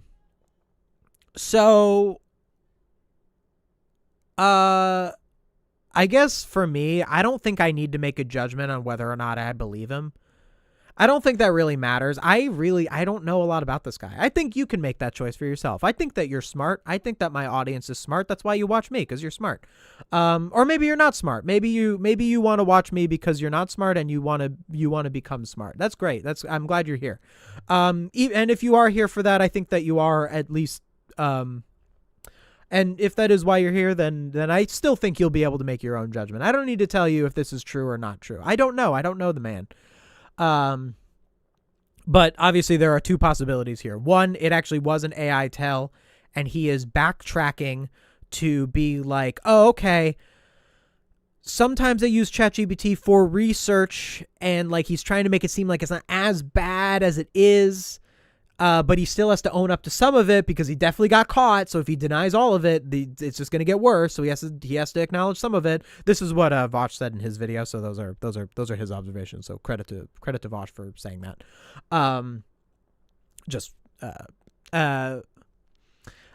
Or it's actually true, and he said that thing. Everyone thought the thing he said was AI. It actually wasn't AI, but that made people investigate, and then he had to own up to it. So let's actually watch a Hank Green video because I need to have an idea of who he is because I don't really know who he is at all. Like at all. I don't know him. Should I watch a recent one or an old one? I think I'll just watch a recent one. I'm not really going to try to look for AI tells. I feel like I won't really find any. I bet it's probably hard to find an AI tell in these videos. I'm pretty sure if I were to guess, I think the people who called him out would have been people who looked really deeply. So I'm not watching this to look for AI tells and try to call him out. I'm just watching it to get an idea of who this guy is and the things he says and what I think of the things he says, regardless of AI's existence. Let's go with why is everything boring now? I think that's kind of an ironic one for someone who just admitted to using AI, that they're discussing why is everything boring now. So let's just take a look at what his content is and what it's like. Some people are mad at me right now. And it is for a simple reason that I believe in pretty deeply. I'm not disagreeing with the people who are mad at me. I think they're... Oh, is this addressing it? I didn't even know that. Wait, this was a month ago. So the thing that he's talking about... Okay. So the thing that he's talking about that people are mad about him about... Well, let's just see what he says. Right. But I also think this is an actual ethos that I have. Things should not be optimal. Now, of course, suffering is bad. We should optimize the world for a lack of that. But software companies, for example, have been optimizing everything so much over the last 10 or 15 years that it seems like everything has become the same thing. Oh, wait, I think this is the screenshot I used in the thumbnail. That's a weird coincidence. I just found that on Google Images. Or maybe he makes this pose a lot. But doesn't that look like the image I used in the thumbnail? That would be a coincidence. I get it. It's a competitive world and people have their expectations. And if they don't like what you make, they will go somewhere else. I'm not in favor of bad user experiences, but I am in favor of different user experiences. I'm a little confused on what he's referring to. He's like 40 seconds in. I don't actually really know what he's talking about. It's a little odd. Hey, I think we have the same mic. His is probably better than mine. But Rode mic. Ours is a little different though. I was just in Paris for a week, and there's a lot of problems with Paris. I have lived my entire life on grids, and there's great things about grids, and honestly, Okay, I get what he's setting up, though. He's setting up something. I believe he's talking about YouTube content, and he's talking about optimization and how optimization can make YouTube content worse because you're trying to optimize everything for, like, the audience, and sometimes a little bit of imperfection, a little bit of being yourself is better for an audience experience. Yeah, I completely agree. I think he's setting up a very nuanced take. I think he is approaching a subject that has a lot of nuance, and I think he's approaching it quite well. So I can see why people respect this guy. Already, I can see why people respect this guy. Just with the way that he is approaching this subject. Let me think. Yeah, I mean, like, I think about that a lot when I do my videos, where it's like, I will often optimize my videos in the sense that I know which subjects are more popular with the viewers on the podcast channel, it's Sponge Truths, Content Farms. On the main channel, it's modern SpongeBob videos. But beyond that, I like to make sure that I do stuff that isn't just the optimal thing. I recently did my Twinkle Twinkle Patrick Star theory. That was a little bit of a deviation from just criticizing a modern SpongeBob video. I did a theory. I told a story. And I did what my content is, but through something that was unique and new and fun. That was me not trying to optimize. That was me trying to do something that felt right for me, that I felt that my core audience would appreciate, and perhaps the wider audience might not have had as much of an interest in. And actually that video is kind of even overperformed beyond that. I did a video on the Moana live action remake recently that didn't do as well as my modern SpongeBob stuff, but it was a subject that I really cared about and that I really felt was something that, again, the core audience would have wanted. It wasn't as optimized. If I optimized my content, every video would be something modern SpongeBob bad. And I actually, because I look forward into the future, I see how long can I keep that up. I would see that if I optimized all of my content, I would eventually burn out. I would eventually run out of SpongeBob episodes to talk about. I would eventually get too known for being just the modern SpongeBob bad guy. So by doing a little less optimization, I can do things a little better. Anyway, that's kind of my take on exactly what Hank Green is about to talk about. Paris, oftentimes I'm like, God, it would be nice if this were a grid. Everyone would be a little less confused and we'd all get to the places. Okay, so he's comparing it like Paris to, I guess, New York City. New York City was built specifically to be on a grid because New York City was built centuries after Paris. Paris was a bunch of villages that formed into a city. So compared to New York City, Paris is much less optimized. So he's probably going to say something along the lines of Paris has a lot of charm for being not optimized. That would be my guess. Where we're going a little faster. But no one actually wants Paris to be on a grid. The thing that you like about Paris is that it's not on a grid, is that it's weird, is that there's all... True. I could see that. I could totally see that. I mean, at the same time, I also like New York City because it's on a grid. You know, you could be like, oh, it's so easy to get to places in New York City. So I think, and that's probably going to be his point, is that there's a place for both things. I could totally see that. But I'm sure there's also a lot of, I mean, I've never been to Paris. But I've been to places that I guess would kind of fit this description. Places that are a little less planned out, a little less grid-like. For sure. But yeah. These weird intersections, and the buildings are strange shapes, and there's weirdly shaped courtyards inside of the buildings that they've built yet more buildings inside of. There's a thing about the shape of Paris that is organic and human, and there's a thing about the shape of every city I've ever lived in that is almost inhumanly optimized. Because when humans build things with their own taste and with their own aesthetic, it actually isn't optimized, especially at first. And for the people who are leaving Houseman comments right now, I just want you to know that I know, and yet Paris continued to be weirdly organic and human shaped even after Houseman. Okay, that's for those of you specific who don't know what I'm talking about, yeah, great. I don't know what you're talking about. Oh, but I'm preempting you with I know. The great. Okay, from context, I would assume that Houseman would be a complete guess. I've never heard the name before. From context, I would assume that would be an architect or a city planner that made Paris more grid-like. That would be my guess. The thing about new things is that they are not yet optimized. I love this about music. There's so much music that gets its edges rounded off as time goes on, and then those people can become more popular. But if you listen to early things, it's just weirder. It is not yet optimized for the broadest audience, and a little weirdness is just so, I'm sorry, it's just so fucking good. So you could also maybe even apply this to classic SpongeBob to modern SpongeBob. Modern SpongeBob is so optimized in a specific way. They fit the exact formula. They always do kind of the same sorts of things. There's only so much they can do.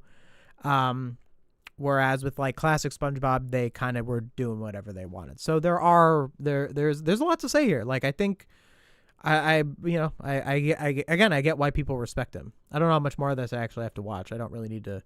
I don't need to like respond to this video if I'm just agreeing with everything he says, but I think I'm kind of getting at who this guy is. There needs to be way more weird. Neil.fun is a great example of this. Like, what the hell is going on with Neil.fun? I am such a fan. I would love to talk to Neil. I don't know what's going on in that. For artists, for a scene, for creativity, and also for the individual who's enjoying the thing, because you get to find stuff that you like. All of this happening in like the Gilman Street punk scene where you have.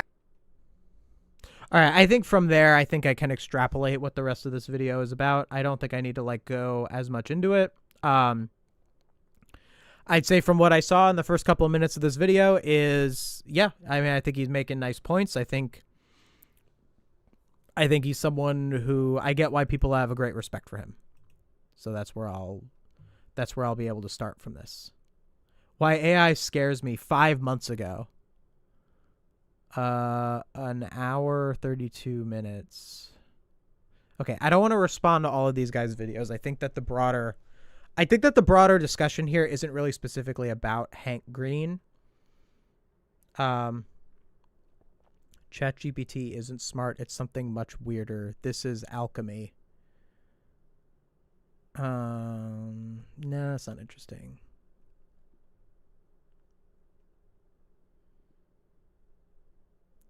The riskiest moment of the AI bubble. So he's talked about AI. He has discussed it. Educational video on the age of AI. I know why media sucks now. Definitely a lot of like science stuff. NASA, Artemis 2. Should I sue Hyundai? Oh, what do they do? Well, this seems bad. Responding to something that looks really stupid that JD Vance said. Okay. Why AI scares me. Okay. So let's get into okay. So let's get into why someone like this feels the need to lie about using AI. So we've already kind of set the scene of what this guy's videos are. So they're kind of generally science-based, I'd say. A lot of science stuff. Definitely a little bit of like, not explicitly like politics, but like, you know, like what's going on in the world. I guess that's kind of what I would say about like what this guy's channel is. It's about what's going on in the world. That makes sense. And so someone like this, with this whole bad habit at a time when I've overcommitted myself. So this is someone who, okay, so let's take this at face value. Let's say that Hank Green tried to use AI responsibly for research, as he said. And again, I don't believe that there's a way you can use AI responsibly. I believe that the second that you open the app or go into the prompt with the intention of that prompt contributing to your content, unless that content is, I am criticizing AI and I'm showing my audience how AI works to educate them on how bad it is. That's the only exception. Only exception. Literally zero others.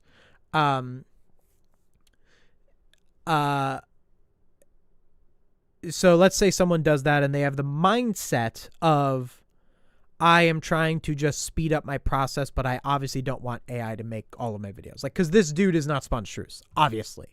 This dude is not a grifter or a tech bro or I want to make as much money as I can getting people to just sit and watch my videos. There is no way that, and if it is, then wow, what a facade. But there is no way that is what this man's deal is. And I can tell that from 3 minutes of his video, that there is no way that is his intention. He clearly cares a lot about the things that he talks about, and he cares a lot about what he's doing. I see that in him, and I won't take that away from him because of this, as much as this really should harm his credibility, at least, you know. But so someone like him, they use the thing, okay, and they think that it helps them. Okay. So let's say that even does help you. I don't understand how AI would help you if you were doing this channel. That's the part that I don't get. Like, what would improve? Like this is a smart guy. I mean, he's got to be. He talks about like science. I mean, maybe he's not. I don't know. I didn't watch his videos, but I feel like if these videos are properly going over the concepts that he's presenting, which, judging by their amount of views and how popular he is, I'm pretty sure he approaches these concepts correctly. So this dude is smart. So what would AI even help him with? I don't get it. I don't know. Like, for me, all right, so let's take me for example.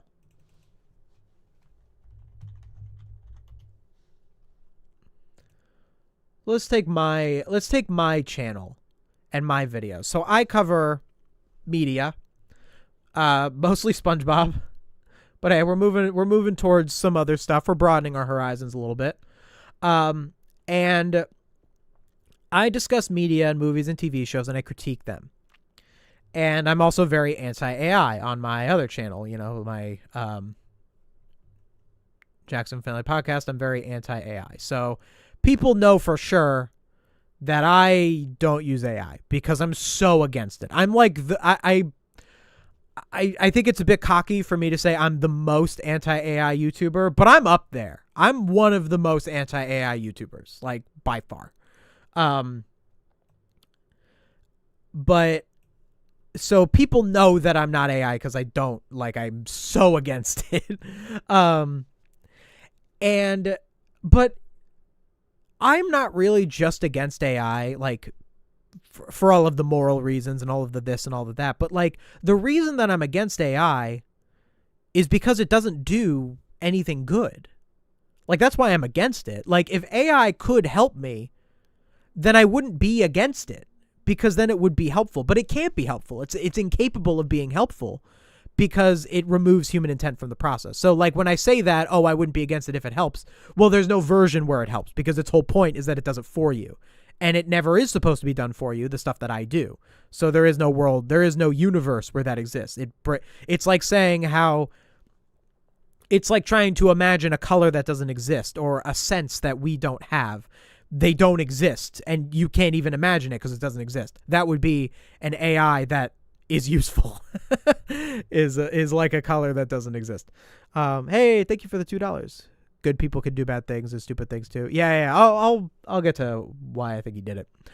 So, like, for me, like, I come up against the whole, it's hard for me to get videos out. I get a video out generally like once a week.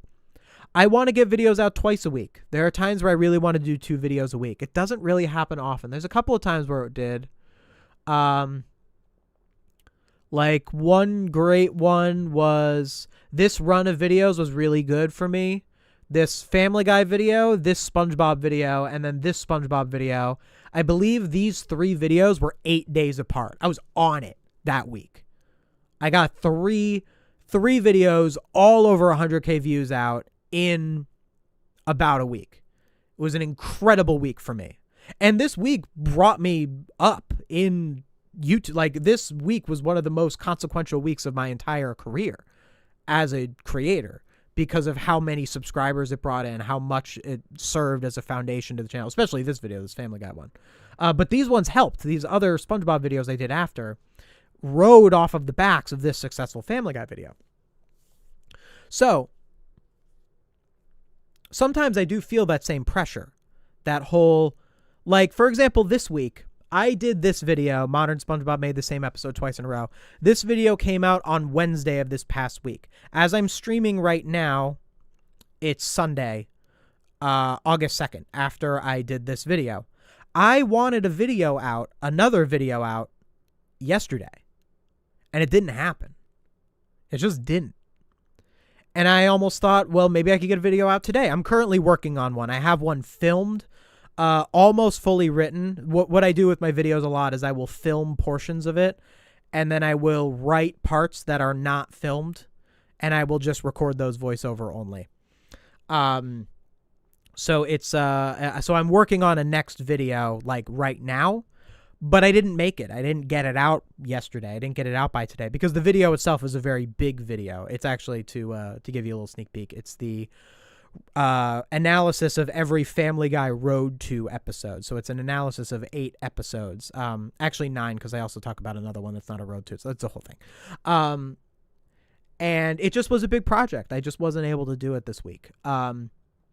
And for me, I just have to accept that because there's nothing I can do about that other than grind it out, other than, not take breaks or do this. Because maybe if I like took 0 breaks this week, maybe if I didn't unwind at all, maybe I would have gotten that video out. But that wouldn't be fair to myself. I gotta live my life at some point. I can't just burn myself out. And also, I do feel like it can wait a couple days. It's going to be fine. The channel's doing great. Like, I don't need to rush myself to be like, the world needs to know my opinion on the Family Guy Road to episodes, right? They can wait. You can wait 3 days. And I'm aiming for it to come out on Wednesday. And if it doesn't come out on Wednesday, it comes out on Saturday. And the video that's going to be after that, which is going to be about that new modern SpongeBob episode with the chocolate lady, then that video will come out later after that, and that's fine, and that happens. But I get that it gets scary. It really does. It's like, oh, is the audience going to forget me? Ooh, am I going to, because especially even like with Hank Green, I mean, he's so much bigger than I am, been doing it for so long. When his videos are getting hundreds of thousands of views, even some getting into the millions, like, you probably don't want to feel like you probably feel like you don't want to fall behind. I don't know if he pays people. I mean, it seems like he's mostly just talking. Maybe he has people who works with him on writing. And maybe editing too. Maybe he has an editor, but he doesn't seem to have a lot more than that he's talking into a camera. I mean, I guess he has images and stuff. He probably has an editor. Even for lesser editing like this, he probably still has an editor. So what's that? Do I need to what was I thinking? I can't believe you do this, does Jackson. A whole 3 days to wait on your Family Guy opinions. What will I do? I know. I have failed you.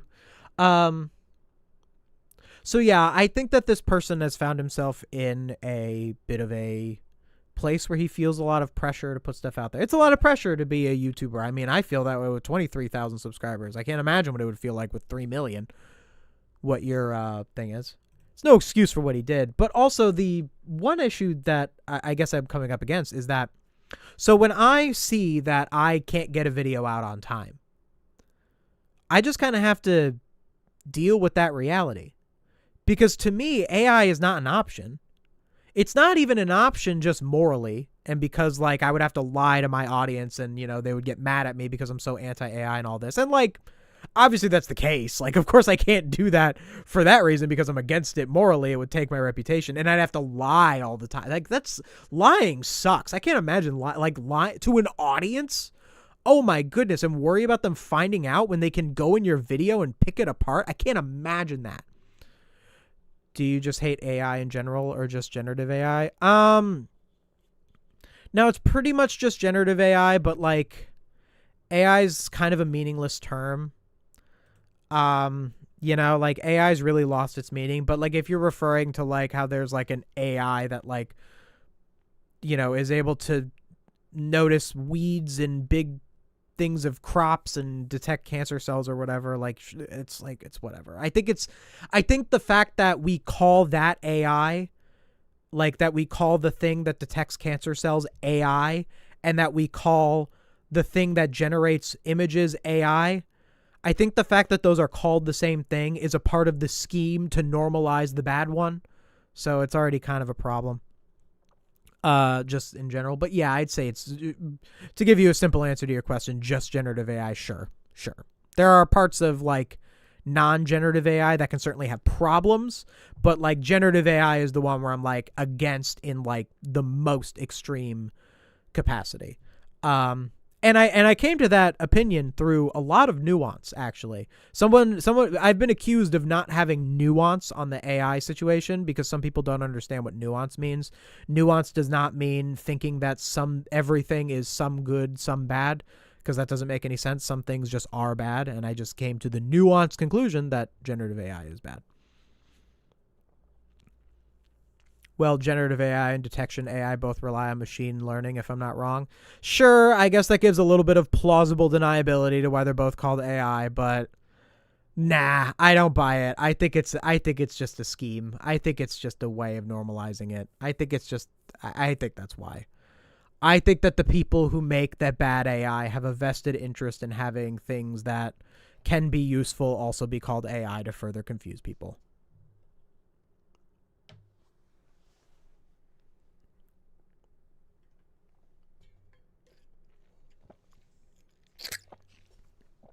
I disagree with you on saying it's a scheme because they're trained the same way. Well, okay, it's both. Like, this is where nuance comes in. Like, it's both. So like you can reasonably call it that because of the machine learning, but the reason that they lean into calling it that, the same thing, is for confusion. I talked about this with my Ozzy Fox. This is the Ozzy Fox discussion where they called the Ozzy Fox animation thing AI when it's really not AI in the way that we think of. Like, you got to think of how people think of things when they see them. When an average person hears the word AI, they think of it generates it all on its own, and there's very little or no human involvement. And that's what people thought with Ozzy Fox. And that was the problem with Ozzy Fox, is that people thought that when they saw it, when that's not what it was.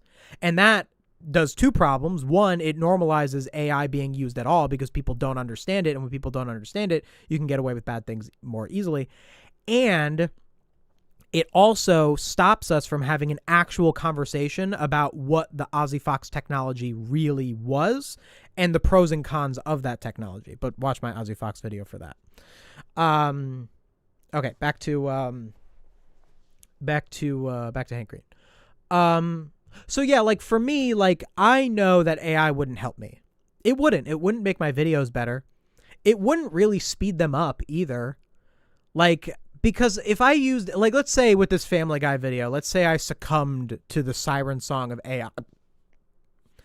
Let's say I succumbed to the siren song of AI on my Family Guy Road to videos, and I typed in a prompt and I said, "Can you write me a review for?" You know what? Let's do it right now. Let's see it right now. You know what? Let's compare my script. I'll show you my script for it. Let's do it. Let's check. Let's actually see what Hank Green's mindset. Let's put me in Hank Green's mindset right now. I am, oh no, my Family Guy video, it needs to go out and it's not going to get out on time. I better use AI to speed up my process, but I'm going to do it responsibly. So let's bring up my script. I'll need to do it on a different tab. Okay. I need to do it on a different tab because you know what? I'll just pull up my script because I don't want to show my whole drive.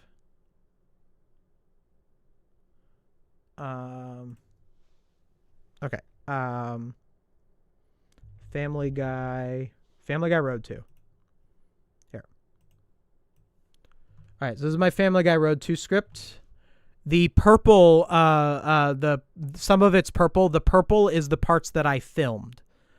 And the black text is the parts that I need to record. So that's why some of the text is purple and some of it is black.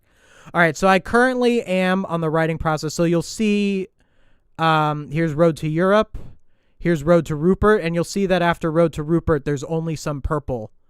Because the purple is the parts that I filmed, because I already filmed this. So I only really got to this is Road to Rhode Island. It's longer because it's the first one. And this is Road to Europe. And this is Road to Rupert. So I haven't written Road to Rupert yet. Oh no. It's going to take me so long to write Road to Rupert. I know I'm going to use AI to help me. So what do? We go to like Gemini, Google Gemini or whatever. All right. Ask Gemini. Okay, so I'm having trouble writing a video where I discuss all of the Family Guy Road to episodes. Would you be able to... Let's think of it like I'm responsible. Oh wait, no, I don't want it to give me my critiques for me. So why don't I just do it for research? Would you be able to provide a summary of the episode so that I can... summary of the episode with key plot points so I can... Or just with key plot points. Yeah, let's even give it the benefit of the doubt that I don't even want it to do the critiques for me. Let's do it as good faith as we possibly can. Oh wait, I didn't say which episode. Oh, I screwed that up. Oh, it did it on all of them. Look at that. Okay, let's just go to Road to Rupert. I didn't mean to. I forgot to do the thing. Okay. Road to Rupert. Okay, so it's smaller because I only did the one. I think. Can you specifically do a detailed one just on Road to Rupert?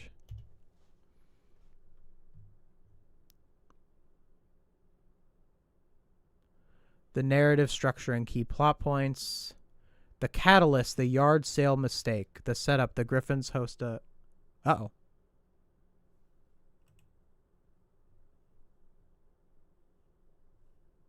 Am I back?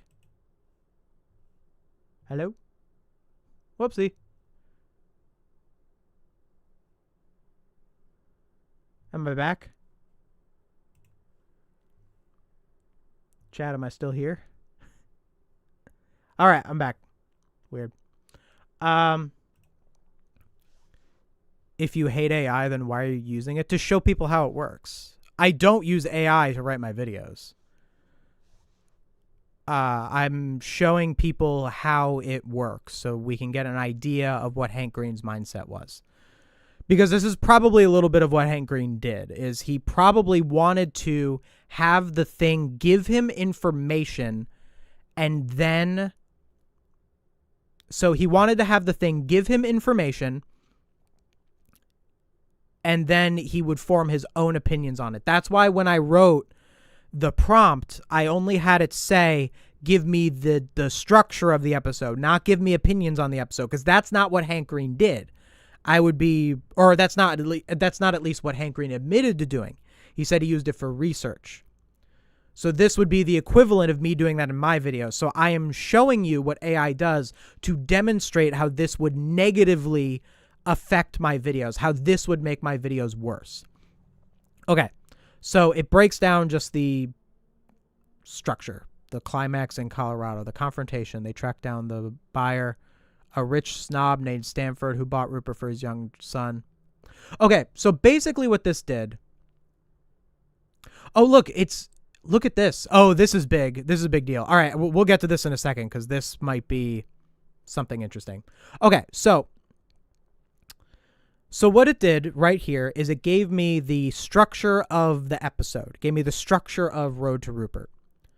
Now, why would I use this when I have the episode? I could just log in to my Disney Plus and Hulu, and which is what I was doing yesterday when I wrote my Road to Rhode Island and Road to Europe sections. First of all, I watched the episodes initially and I took some notes. Then as I was writing, I pulled up the Hulu with the Family Guy episode. And I went back and forth between the episode and the thing, and I looked at the episode itself. Now, the reason why what I did is better than doing this is because when I looked at the episode, I would find things with the episode. With this, it's now controlled through, everything is filtered through the AI. Is this perhaps faster? Not really. I don't know. I don't even think this is faster. I feel like you could just, I don't know. I don't even think I can give it that. Like, I just don't see how this would really help me, very much, because this is just the recapping. You know, this is because I barely recap in my stuff. I only recap when it's really absolutely necessary. So like, what's something that I noticed? Okay. So when I was looking at The Road to Rhode Island, when I was watching through, I noticed as I was looking at it through this analytical lens and clicking through that one of the things that happens in Road to Rhode Island is that Brian says in the therapist scene that he has abandonment issues. And I realized that Road to Rhode Island is about Brian and Stewie becoming friends. So the fact that the character flaw for Brian is that he has abandonment issues is a part of how Brian and Stewie became friends. And I connected those things by watching the episode and challenging that more intellectual and challenging my intellect to come up with that myself. AI overview like this would have kind of taken that away from me. And obviously, this misses something. Like, look at this. This is a whole episode of Family Guy, and it's 2 points here, 3 points here, 3 points here, and then subplot 2 points here. If you compare that to watching the actual episode, there's more in the actual episode. If I'm looking through the episode, there's something that I'm going to see in looking through the episode that is not here. That is not here. So I'd be shooting myself in the foot by using this. But here's another thing that I just noticed. So all I asked for was, can you specifically do a detailed one just on Road to Rupert? I specifically asked for a summary of the episode with key plot points. That is all I asked for. Summary of the episode with key plot points. I asked for information, advanced search. I'm not opposed to AI being used as advanced search. I refuse to use it for that purpose because it tries to talk to you, because it tries to be generative. I just have to search for stuff the old-fashioned way. Could there maybe be a time where we have advanced search with the machine learning that is AI that I think should be called something else because the term AI is completely tainted? Absolutely. I think machine learning, machine searching, I think that stuff would be revolutionary. Doesn't exist in the right way right now. And I don't think you should use AI for advanced search, even if it is somewhat capable of doing that. So I only asked for information. But then it did this. Key tropes and structural highlights for your video. The animation highlight Gene Kelly homage. One of the most famous visual sequences in Family Guy history occurs during the helicopter heist. Stewie dances alongside a live-action Gene Kelly in a recreation of the famous scene from the 1945 film Anchors Aweigh. Why it matters. It showcases the show's willingness to commit heavily to a detailed frame-by-frame homage animation rather than simple quick cutaways. Okay. So what if I put this in my Road to video? What's funny is that this exact animation highlight, because I do remember it, I'm actually not even going to mention this in my video, the Gene Kelly I mean, it's a wonderful Family Guy sequence, you know, like, it's very funny, but it's not. Well, I might mention it in the context of that every Family Guy Road to episode has like a dance and musical number. But I'm not really going to mention this, and that it showcases the show's willingness to commit to heavily detailed frame-by-frame homage animation rather than simple quick cutaways, blah, blah, blah. But what if I was convincing myself that I used AI responsibly, and I took this? The point of it giving me this is for me to put it in my video. That's why it gave this to me, so that I could say this. Is this me? Does this communicate me? I didn't come up with this. I didn't think of this. This isn't something that I really thought about. It's not even really that great of a point. Yeah, it's a more detailed rather than simple quick cutaways. Like Family Guy, First of all, I actually can debunk this because Family Guy does stuff like this all the time. Heavily detailed frame by frame homage animation rather than simple quick cutaways. That's kind of like the giant chicken fight, you know, like it does things that go on for a really long time instead of simple quick cutaways. Yeah, it's sometimes just to waste time in the episode. And I think that the Gene Kelly thing kind of was that in Road to Rupert, as much as it is a nice little sequence. It's a better way of doing it than most things like it, but you know, it was to take up time. The shift in Stewie and Brian's dynamic. Unlike earlier Road to episodes where Stewie is still largely bent on world domination or matrix level schemes, Road to Rupert highlights his vulnerability.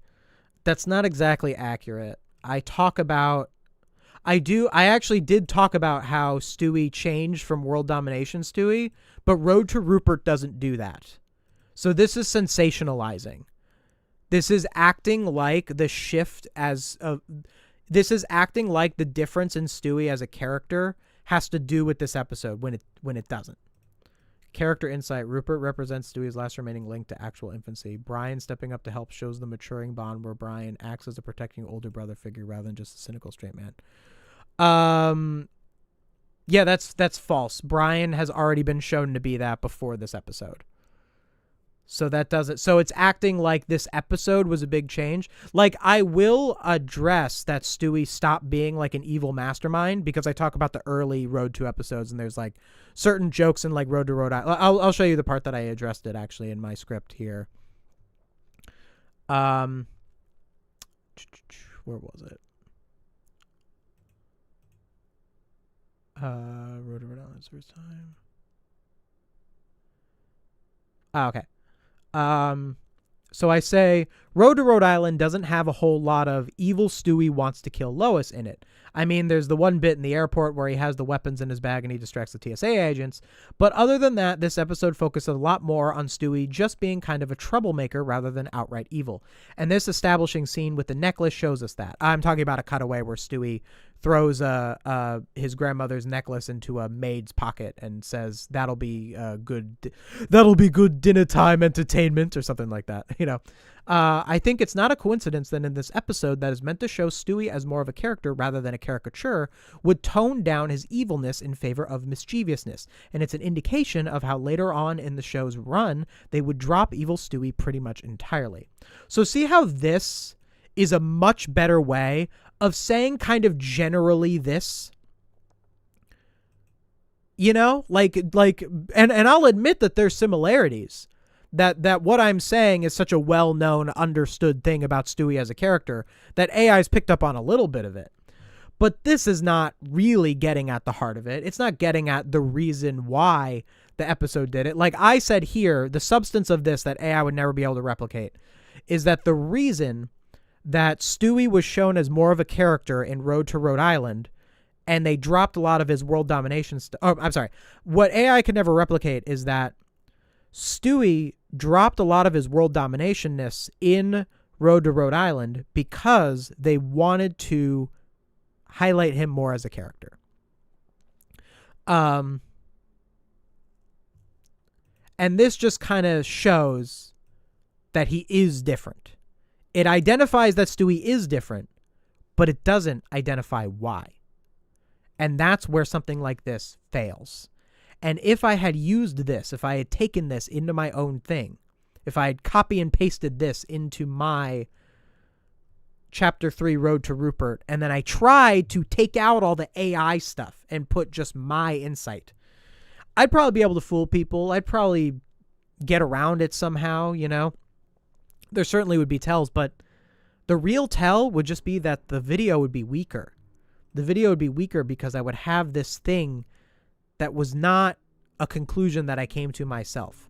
The thing that I say up here about how Stewie's a different character because of the whole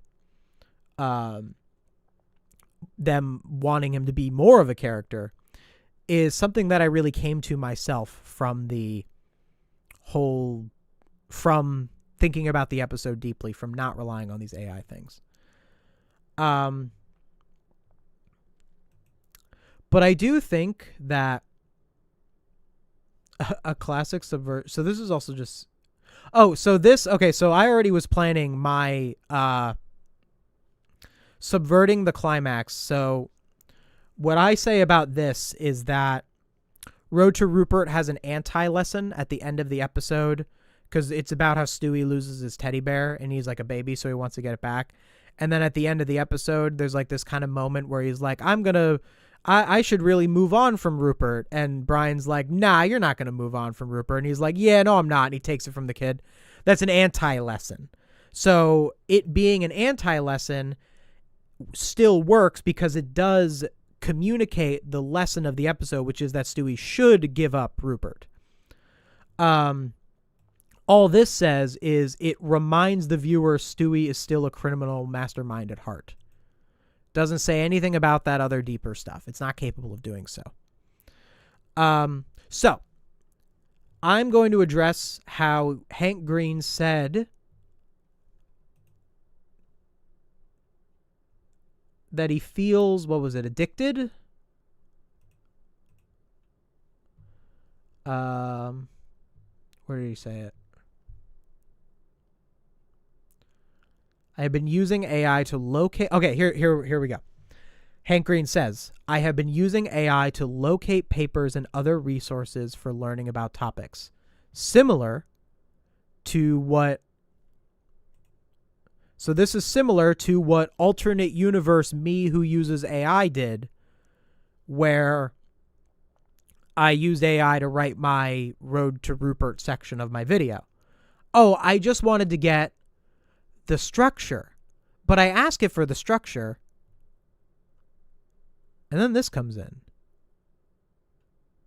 This stuff that I didn't ask for. It's just there. Subverting the climax, the shift in Stewie and Brian's dynamic, all of these very shallow takes that will certainly not really be in my video. You know, I have a much better thing to say about this than what this has to give me. But if I went off of this structure because I wanted to save time, then I'm already off in a different direction. And Hank Green says later, I think what people have said in this thread about me but eluding myself is spot on. I have not been managing my impulses well.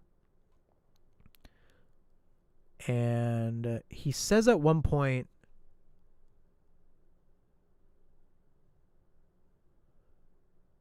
let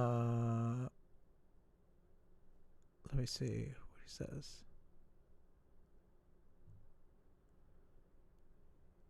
Where did he say? Because he said that he felt like he was getting addicted to them. Oh, here it is. Okay.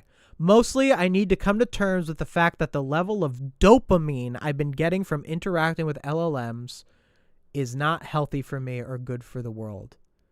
So, when he says this, I have to assume that the dopamine is this kind of thing. So he wanted, because if it was just for the research, you wouldn't really get dopamine. Like, because this is just a worse version. Like, this is just a worse, faster version of me watching the episode and getting the stuff from it. You would not want me to do this instead of watching the videos. You would rather wait for me to do the video right, and you get it when you get it. That's what you want as the audience, because you're getting a better video. If I used this for my... if I used this in tandem with writing the script instead of watching the episode in tandem with my script, you would get a worse product.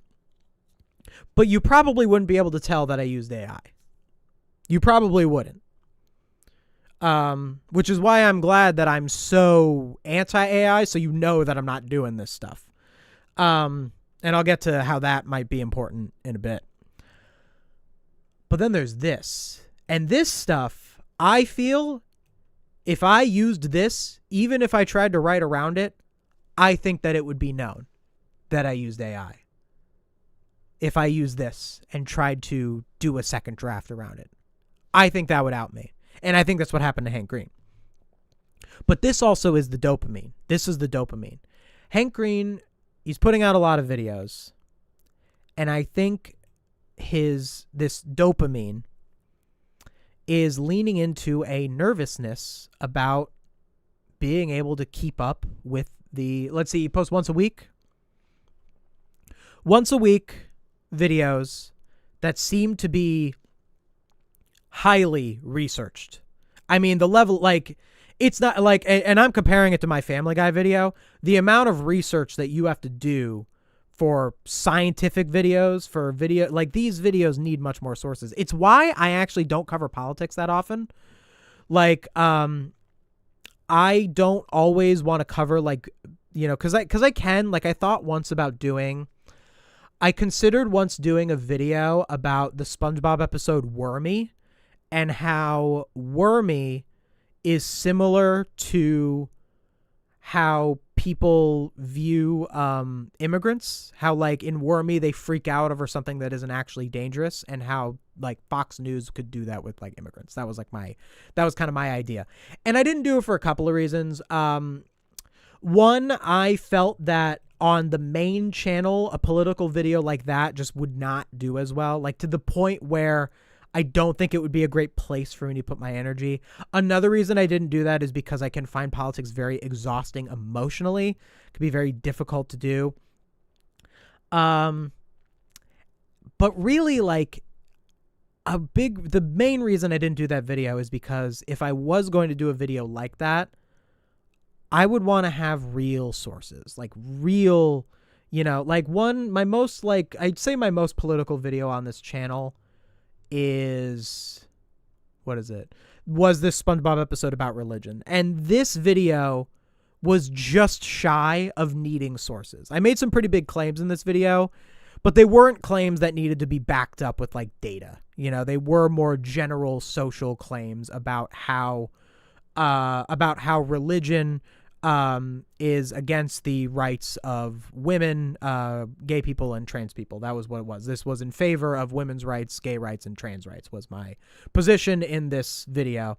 And I compared it to the magic conch, and I talked about how religious argument hurts those groups of people. And I don't think I needed to cite sources for it. I think it was pretty self-evident. I think we all know how that works. If I did that Wormy video, I think I would have needed some sources. I think I would have needed some deep research with it. And I just, as a responsible YouTuber, I decided to not really pursue that video further. So, Hank Green has to do a lot of research.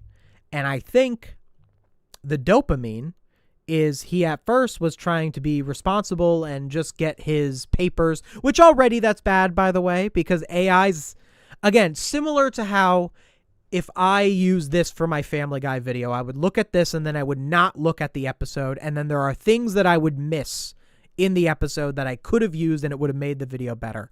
It's the same thing with Hank Green. The AI gives him a list of papers because he didn't look for those papers himself, because he didn't go through the regular process of looking for papers. There are going to be things that he missed. And let's be real, from there's no way he actually read this is something that Vosh also said. I got to give credit to Vosh for this. I'm going off of a lot of Vosh's points on this. He would have, it's really kind of unbelievable to think that he would just say, ChatGPT, give me the papers themselves, and not from there go, give me a summary of the papers. I just don't buy that. Why would you not at that point? If you think that it's okay that it gives you the papers, and maybe not, like, as I'm saying that, I could maybe see that if he has enough integrity that he could be like, no, the summary would make it worse. So you know what? Actually, I think I could give him the benefit of the doubt and say he probably didn't do that. I would say he probably did not summarize the papers, but there's a possibility that he did. But then from there, you get this. You get the stuff that gives you a little more info. And that's what he was referring to the dopamine. One thing that AI does that hooks people is it's giving you something that feels new immediately. It gives you the same feeling of when a new person posts, except you feel like you're making it happen. It doesn't feel like you're creating it yourself. And I think that people who actually feel like they're creating when they prompt AI are completely delusional. And the reason they feel that way is because they've never actually created anything themselves and they don't know what that feels like. They are not the same feeling. But I would say that what AI feels like to most people who get this dopamine rush is that it's almost as if they were able to tell a content creator what to make, and then it gets made immediately. It would basically be like, I get comments on my videos that are like, can you cover this SpongeBob episode? So it's basically like if someone said to me, hey, can you cover this SpongeBob episode? And then my video on that episode is created immediately. That's what it would feel like. Except the only difference is that because it's not a person, it's of much lower quality. However, if that's all you're getting, the instant gratification outweighs the quality. The fact that you are getting it immediately makes you ignore that it's of lower quality. And I think that's the dopamine that Hank Green is talking about. I think that's what hooked him. And I think that's why there were AI tells in his videos that people were able to figure out. So let's talk about this statement. I'm not a pure AI hater. I think you need to be a pure AI hater to be even remotely respected as a content creator. I think I would accept nothing less. I think you shouldn't either. I really do. I spoke positively of Hank Green. I still think that there's definitely positives to him. I think that because of that and that alone, you should think less of him. And you should think less of anyone who is not an AI hater. Not neutral, not, no, I think that is the threshold. You need, as a creator, someone needs to, if you're a content creator or someone who is in any way in an artistic space, I think that you need to, at some point, find some kind of way of saying that you are an AI hater. Because if you don't, I don't think your audience can ever fully trust you. Because think about it, like he still is not fully owning up to this. I don't know how much Hank Green understands what he did wrong. Or if he's just seeing that there is people who are mad about it. I don't really know. I don't know who he is enough to really make that judgment. But it is odd that he would lie, right? Please look at chat. What happened to the chat? What's wrong with the chat?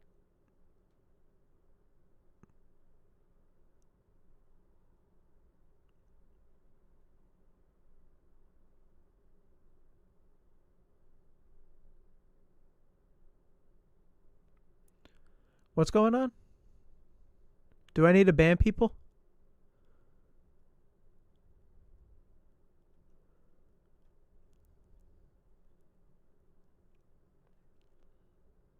What's happening? Just look at what? I'm not seeing anything. Oh, there's an AI defender fighting everyone? What are they saying?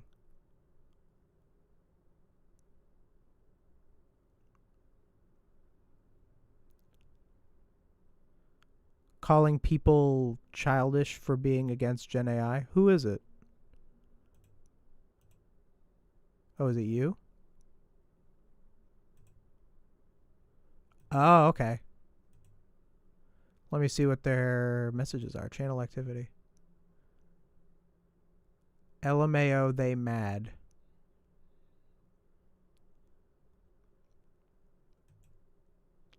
Whoa, they're saying a lot of stuff. AI is a good tool. What is it? Nice lie. It's such a bad take.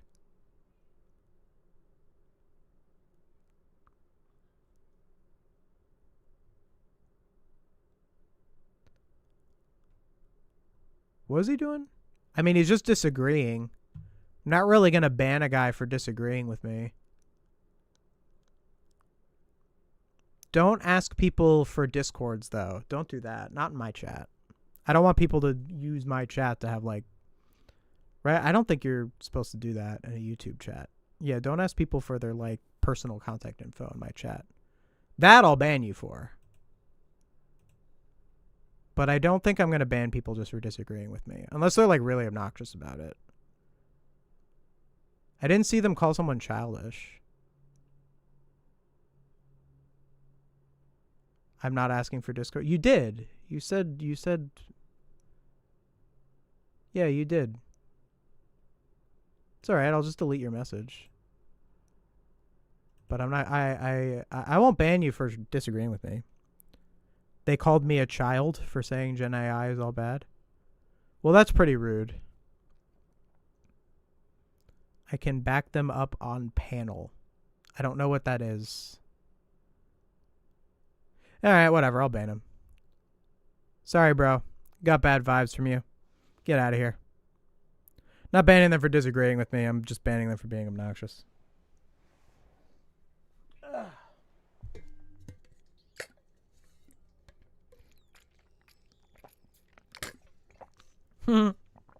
Thank you, Jackson. Yeah, some other chatters seemed pretty upset about it. So I don't want people being mean to my chatters. Not cool. Okay. What was I saying? Oh yeah, so like you should be.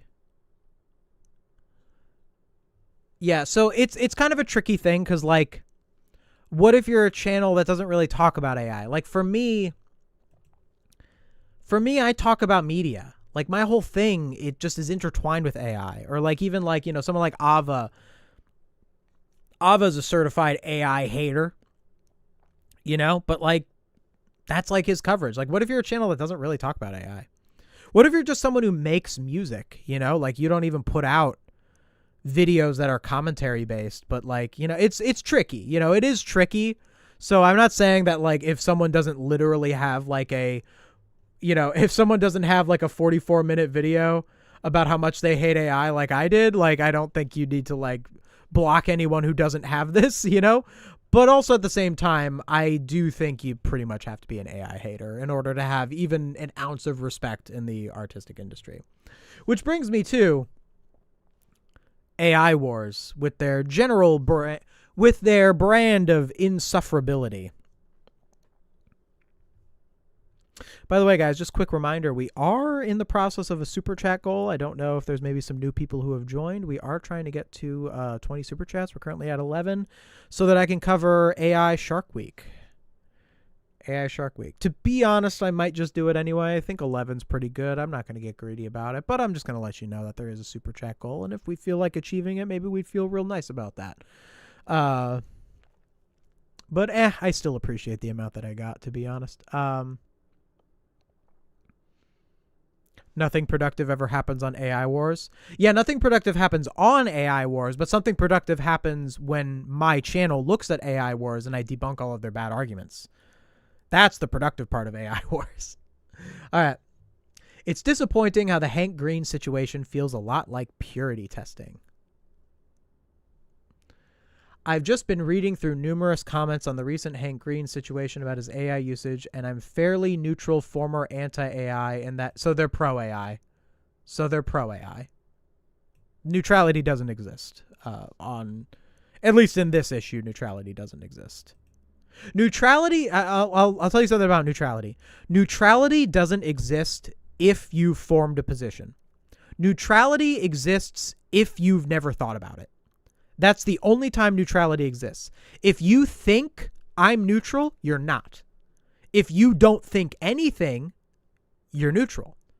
So when I say that when I make videos about AI, where I argue about AI, there are three kinds of people who can watch my anti-AI videos.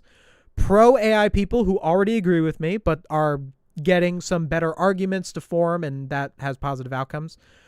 There are anti-AI people who disagree with me, and because they are wrong, everyone who is wrong, everyone who holds a wrong position, only holds that position out of either ignorance or malice, because there's no other reason why someone would hold a wrong position, because it's a wrong position. It by definition is wrong. And those people really generally can't be convinced. I'm sure there's some exceptions of pro-AI people who have watched my videos and been convinced. It's definitely not many. Most people who are pro AI are not going to be convinced by my videos. They believe in AI because of their own personal emotional reasons, and you cannot logic someone out of an emotional position. But the third kind of person is the people who are neutral. And when I say neutral, I don't mean actively neutral, like this liar who's actually pro AI and is pretending to be neutral. I mean someone who literally just hasn't thought about it that much. Someone who's just kind of scrolling through YouTube. Maybe they're younger. Maybe they're just someone who is kind of doesn't follow news and stuff as much. Maybe there's someone who's heard of AI but hasn't really seen what kind of issues it causes. And they come across my videos. They find it interesting that there's this like weird AI channel called Sponge Truce out there. And then they see it and then they get convinced and they understand the stuff. Those are definitely the people who are the most meaningfully changed by my videos. That's actual neutrality. This person is not neutral. They are pro AI and they're saying that they're neutral to make themselves sound more nuanced.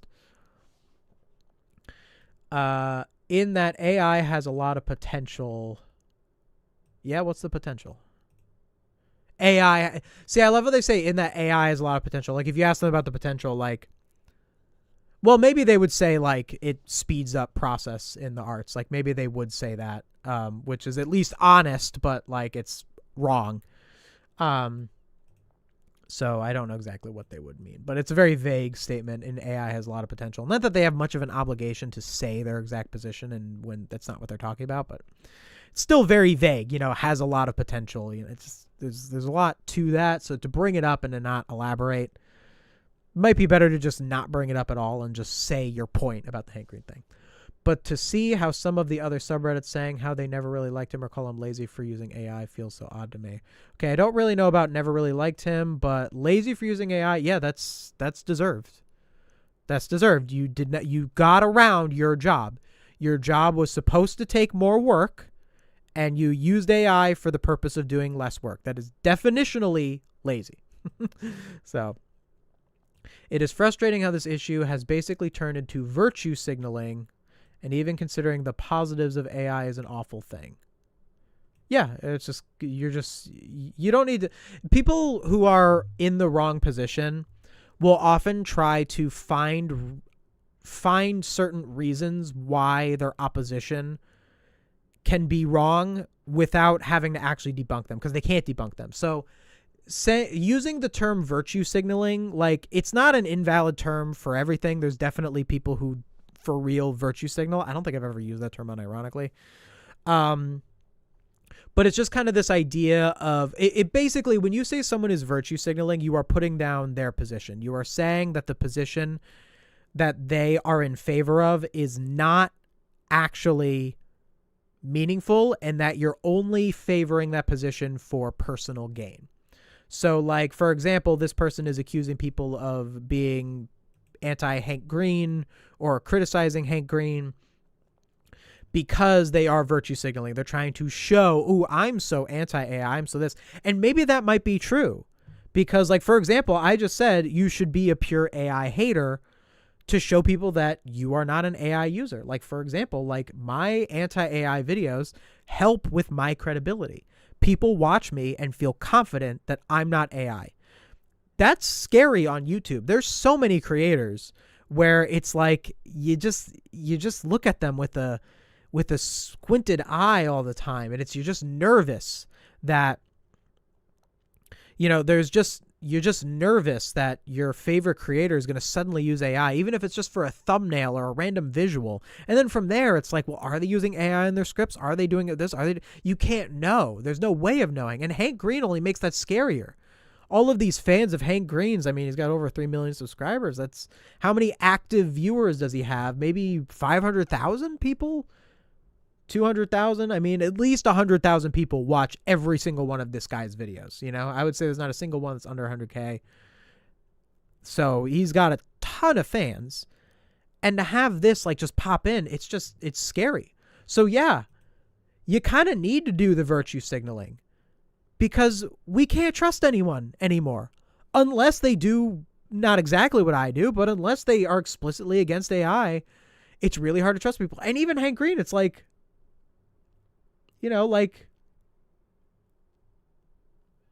you know, you see he's saying negative things about Elon Musk. He says ChatGPT isn't smart. Like, even he said anti-AI stuff, so it's even harder to trust there. Like, where do you even go from there? But anyway, that's why this is a meaningless accusation of it's turned into virtue signaling. Like, this person just does not have a very good idea of how these certain issues work. And of course they don't, because they're pro-AI. Like, they're clearly, you have to be at least some level of not intelligent to be pro-AI. Just the truth. Considering the positives of AI is an awful thing. And I especially have grown tired of people making grandstanding gestures of AI as if it's going to bite the dust in a few years. Well, why? Okay, so I was saying that it wasn't like I didn't want to super get into them not deeply arguing that they just said flippantly AI has a lot of potential. Like, I think that does require a little bit extra reasoning, a little bit extra, explanation for why AI has a lot of potential. Like, what is the potential, blah, blah, blah, blah. There's a lot that you should clarify. But I could kind of forgive just flippantly saying this. I mean, obviously, like, I think it's incorrect, so you shouldn't say it. But I mean, like, just in a more neutral argument sense, like, just saying this and not backing it up is like, like, I'd probably do I'd probably do an anti-AI equivalent of this at times in my long streams where I talk for a bunch of time. But this is like, you can't just say this and not make arguments. You can't just say, oh, it's virtue signaling. You can't just say, we're not considering the positives. You can't just say, people think AI is going to bite the dust and it's not going to. Like, you can't just say this stuff and not have a reasoned argument for why this is the case. Okay, why is AI not going to bite the dust in a few years? I mean, I don't think it's going to. I do think that maybe bite the dust in a few years. I highly doubt that. I think best case scenario, AI is like severely. Best case scenario, AI is very much diminished in a few years. I think that's actually pretty likely, especially, we're already kind of seeing it. The AI channels are not as popular. Like, people reject AI in things. I mean, you get dog walked for using AI. People get mad at anything that has AI. There's controversy. There's always something with it. So I think it could be kind of, but I don't think it's going to like go away. I think there's still going to be a part of this fight that's going to go on for a while. I don't think it's going to bite the dust in a few years.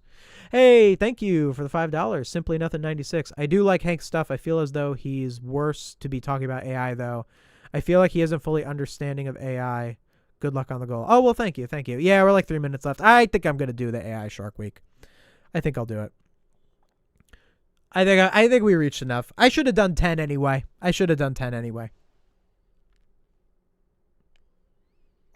It wasn't big enough of an idea for it to be worthy of 20.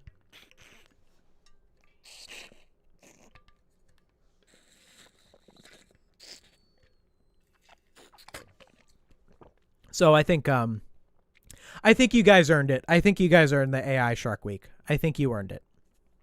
It's fine. What was it? 12 out of 20? You guys earned it. You deserve it. Hey, yay. So yeah, let's just see what's another thing.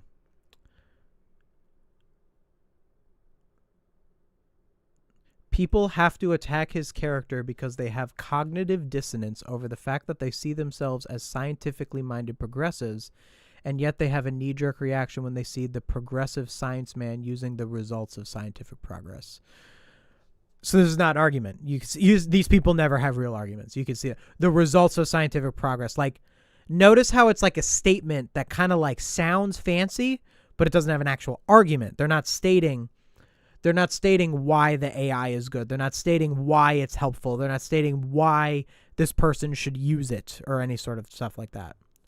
Trust the science. Yep, these folks are mad. Like, question and settle reality. You know what this reminds me of? Them saying, trust the... So this person is saying that there's a hypocrisy, that people who are anti-AI are usually progressive. So they're saying that it's a contradiction that the people who are progressive who say trust the science, climate change is real, or don't be an anti-vaxxer and all this sort of stuff, so they're saying that that's a contradiction, that we don't trust the science with AI. saying that those things are the same. You know what this reminds me of? This reminds me of the people who were the anti-vaxxers, who said like, oh, you think everyone should have to get a vaccine, but you also say my body, my choice. Have you ever heard this? You ever heard idiots say this? And the obvious rebuttal there is that my body, my choice only affects that one person's body, and not getting a vaccine affects everyone, you know? And it's the same thing with this. It's like, trust the science with, yes, climate change and vaccines, where the scientific consensus is overwhelmingly in favor of there is climate change. Climate change is a problem. We need to deal with it. The scientific consensus is overall in favor of, yes, the vaccines are fine. Like, the only people who are like against vaccines are like crazy quacks. Like, there just isn't. There just is not real arguments for these things. And then you get to AI and it's like, trust what science? Trust what scientist? What scientific consensus is there that AI is good for making YouTube videos? Show me the scientific consensus that is as strong as vaccines work and climate change is real. Because I think that those scientific consensuses are a little stronger than AI is good for making YouTube videos. But see how it's the same thing. Oh, they're mad. They have a knee-jerk reaction with the results of scientific process. Oh, trust the science. Yep, those hypocrites, blah, blah, blah, blah, blah. No real arguments. Nothing.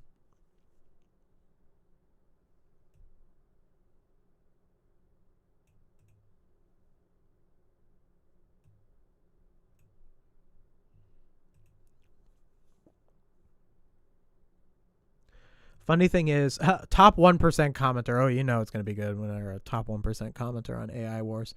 Funny thing is, in many ways, he is anti-AI, not in the I want to blow things up sense or the I want to harass artists sense. Oh my goodness. Wow. The straw man. I want to harass artists.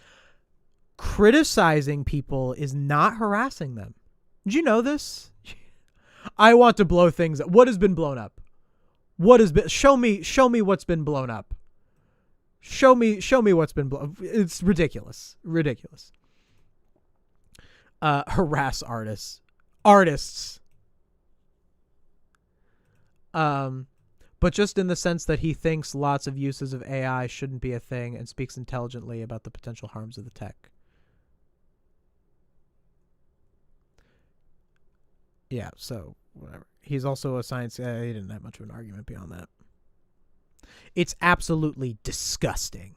Hank has been reasonably critical of AI, and while I don't agree with him, I respect his efforts towards nuance and enjoy listening to his point of view, because having my position challenged and interrogating my beliefs is healthy and good. Oh, I hate Reddit so much. Oh, what a baby. The notion seems like psychological apocalypse for so many people. We'll see how susceptible he is to audience capture. I really hope we don't see an apology video.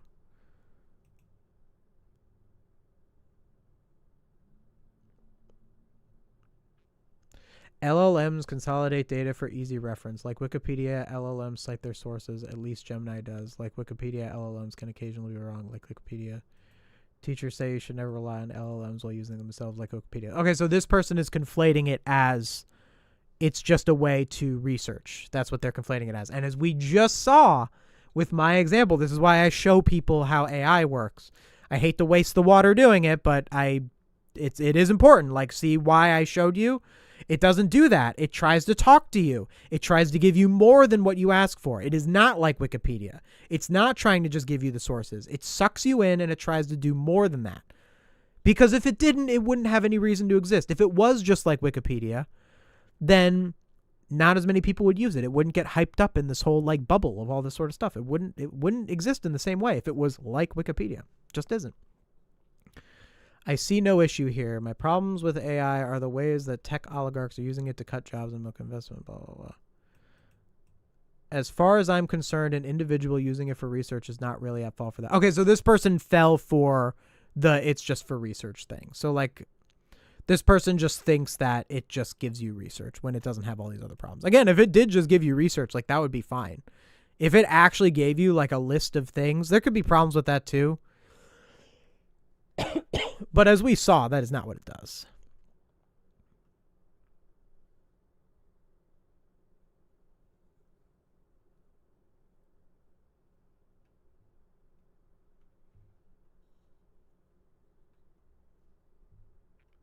They're not really talking about the thing that he said. So I guess I have to talk about it. They said the Hank Green situation feels a lot like purity testing. None of the comments are even discussing that.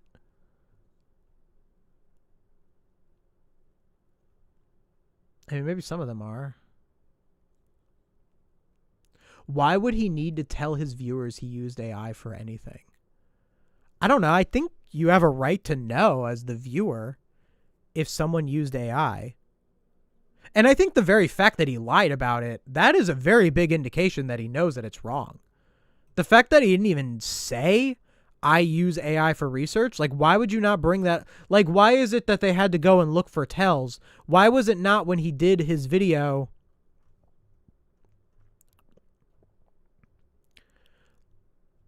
Like, why was it not that when he did this video, he talked for an hour and 32 minutes about why AI scares me, and he didn't say, I mean, it was 5 months ago. Maybe he didn't use it at the time.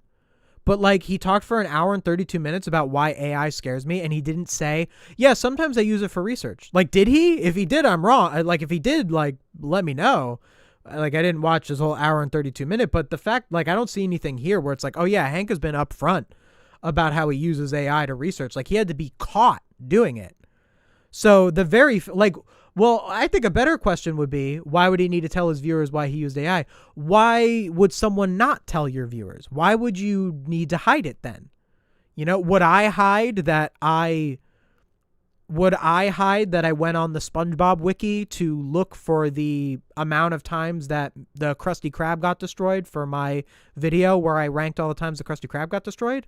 Like, do I feel the need to hide that? Maybe it doesn't specifically come up. You know, it's not like I said in that video, I got all these from the SpongeBob wiki. But also, at the same time, there isn't really a lot of people where knowing that came from the SpongeBob wiki would be a big deal to them. You know? Using AI to write your videos is something that would be a big deal to people in your audience. And because of that, you should be honest about it. You know, and I'm sure this person's position is they think, oh, well, like, people would love to be honest about them using AI, but they just get bullied so much, or they get so, and it's like, well, first of all, it's not bullying. People disagreeing with you is not bullying. But also, like, the reason that people criticize you for using AI when you use it is because they're correct and you shouldn't use it. So, like, it's kind of hard to really see where you're coming from when, like, there's a reason that people criticize you for it.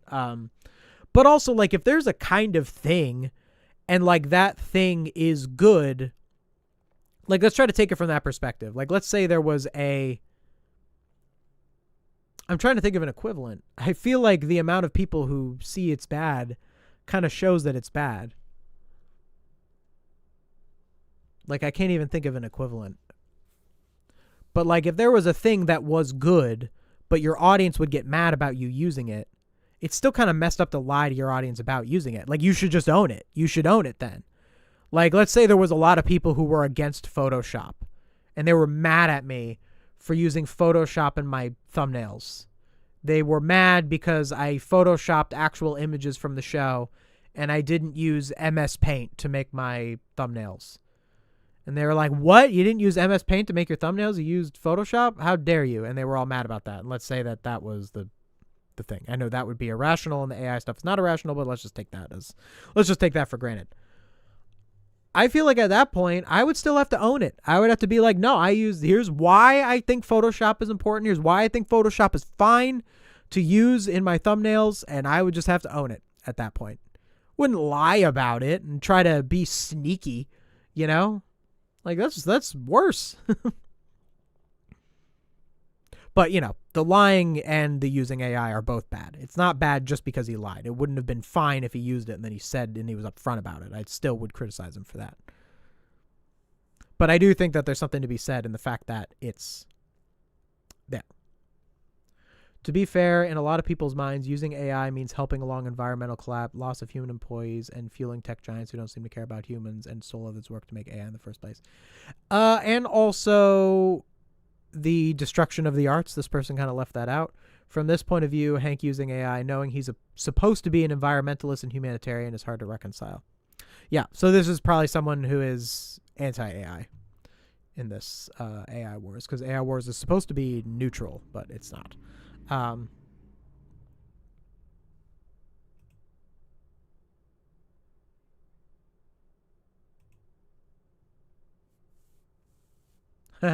When people say AI has lots of potential, I'd love to hear why. There's never a piece of reasoning, coherent thoughts, or anything. It's just parroted as gospel and that's it. Minus 19 upvotes. Oh, I agree with this guy so hard. I've never seen a tech advancement being so hyped up. Not even NFTs, and mine NFTs were actually useless. Let's see them try to argue it. I mean, it's pretty much the entirety of human knowledge you can interact with through natural language, so its potential shouldn't be all that hard to recognize. It's so not entirety of human knowledge. It's so not that. I just showed you how it works. Like it gives you.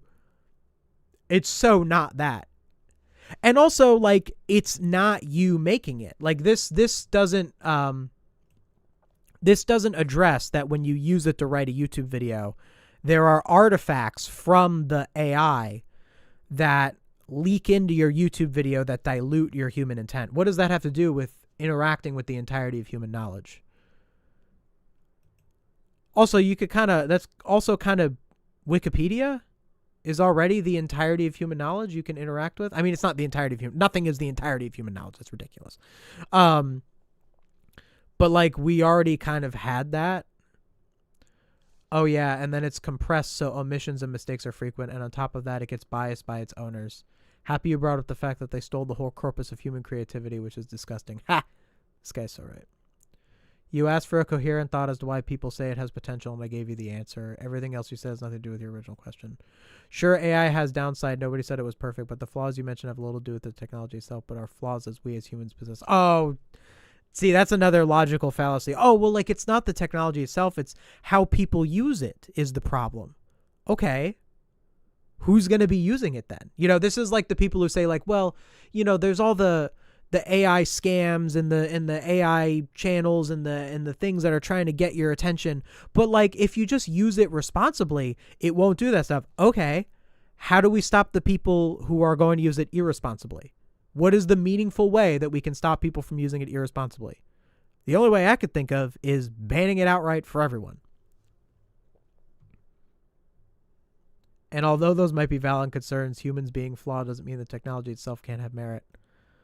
Kind of does, actually. It depends on the technology. Like, sort of does, you know?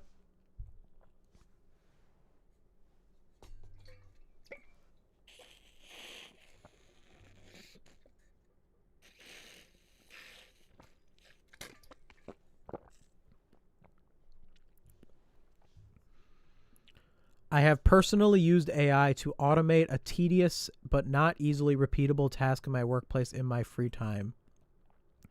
The frontier models, while still needing direction, obviously might as well be superhuman at coding. This person's talking about coding. I don't know anything about AI coding.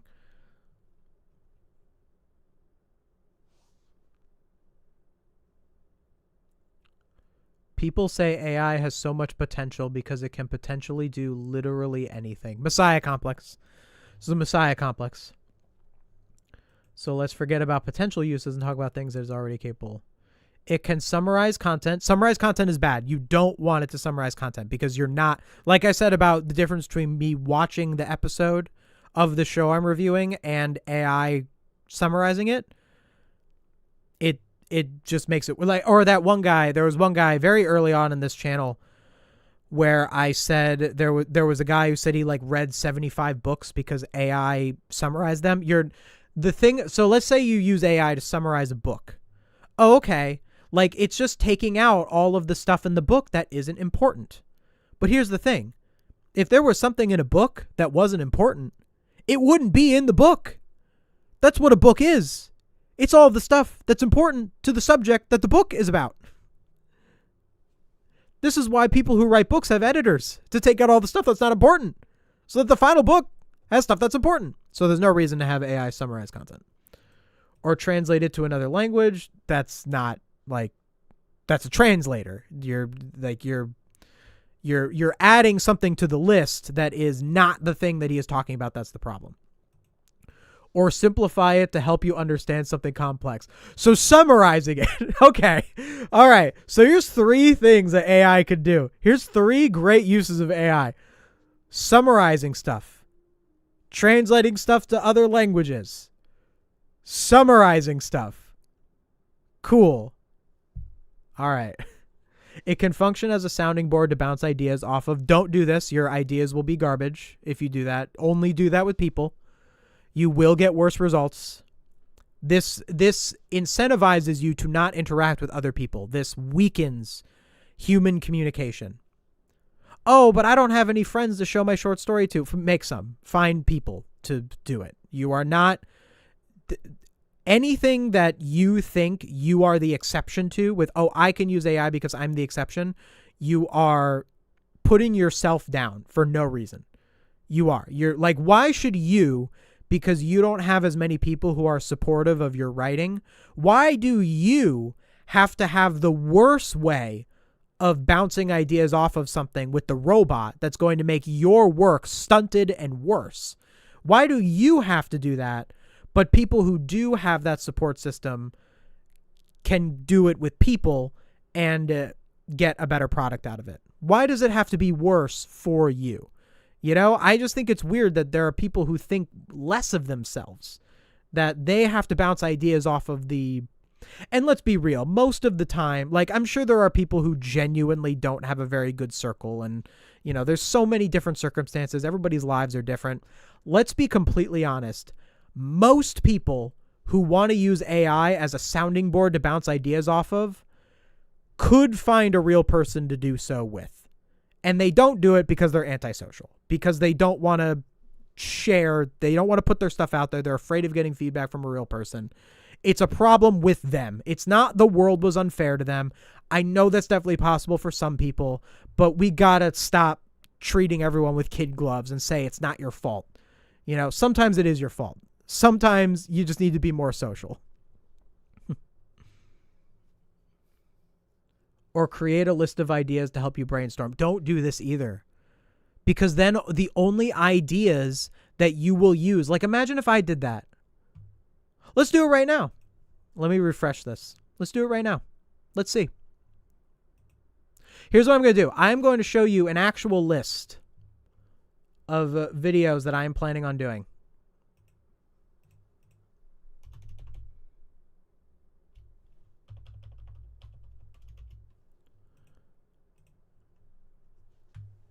Jackson Finelli video ideas. These are my human ideas. Okay? And I'll just omit regular, like, modern SpongeBob bad videos. Ranking every time Squidward's house was destroyed. Ranking every time a SpongeBob character went to jail. What's some others? Ranking every Family Guy parody episode. Ranking every Christmas Carol movie adaptation. These are some of my big ideas. Okay? This is just 4. Here's just 4 of my ranking every videos. Okay? I run a YouTube channel that covers SpongeBob and Family Guy and sometimes movies. I need some help with video ideas.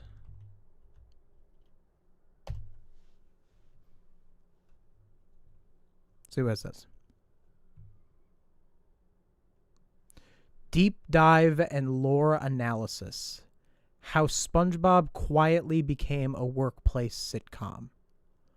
The fall and rise of Peter Griffin. Has he gotten better or worse?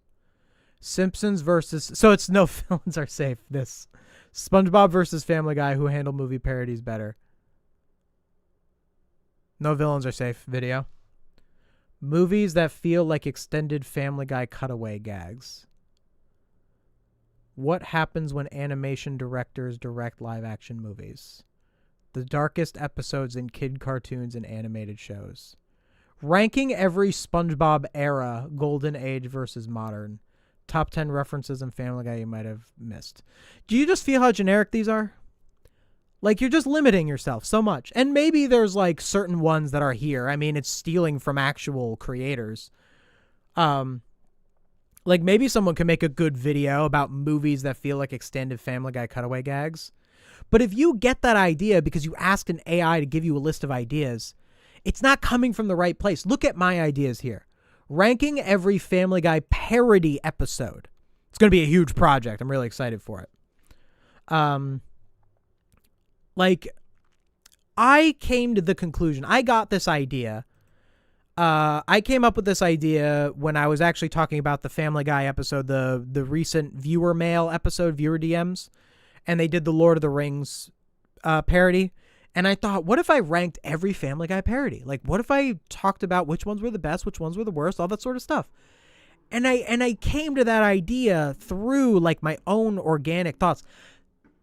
If you are asking AI for ideas, there is something wrong with you as a creative that you need to address.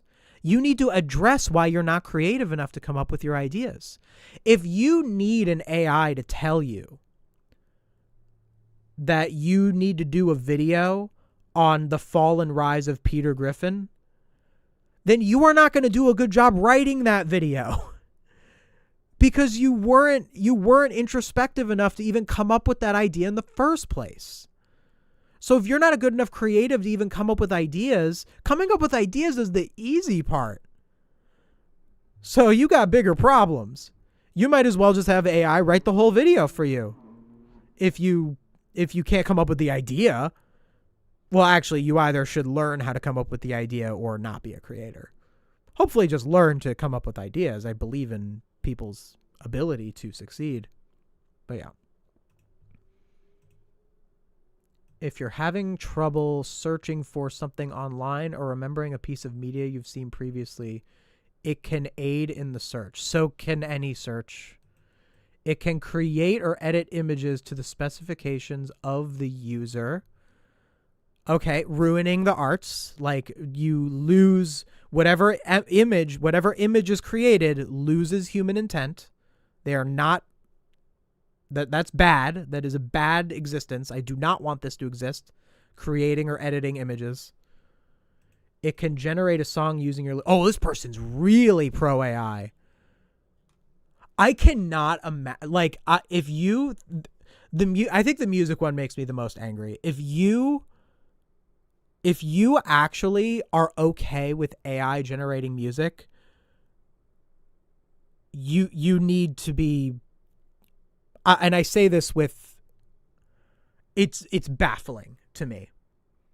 And you need mental health. Like, you have to have depression to think that. And I don't say that to be like, you must, I mean that out of genuine concern. The amount of contempt that you must have for your own emotions to not understand the human emotional impact of music to the point where you would be okay with music being generated by a computer.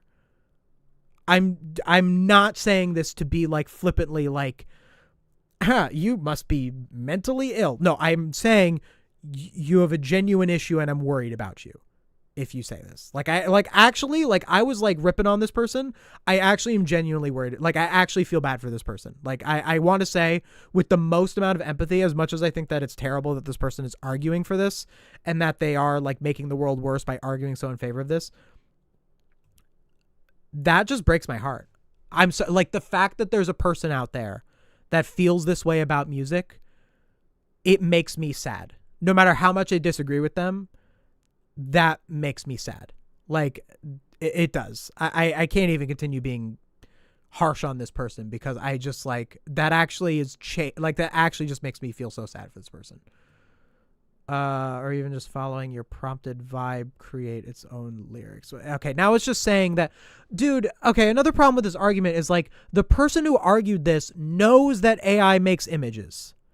I'm sure, like, you're responding to them, like you're educating them that it can create images. They know it can create images. They're saying it's bad that it creates images. It can help in research fields such as math.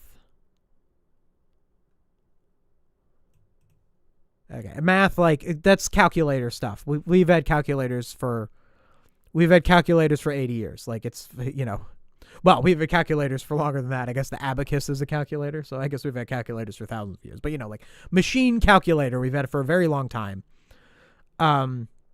So this is not an argument in favor of generative AI. That's just a more advanced calculator. It's not the same. Or medicine can help detect cancer before, oh my goodness, they brought in the cancer argument. Oh my goodness, are you serious? Dude, in what universe is a machine that can detect cancer cells means that it's okay that it makes images that trick your grandma into buying drop-shipped crappy items? I don't understand how that is a defense of that.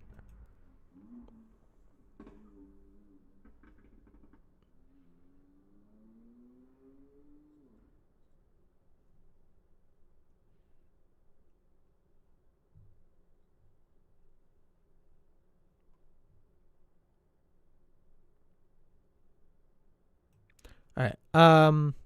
I also want to address the term purity testing. I think that's where I'll end off. No one actually addressed purity testing.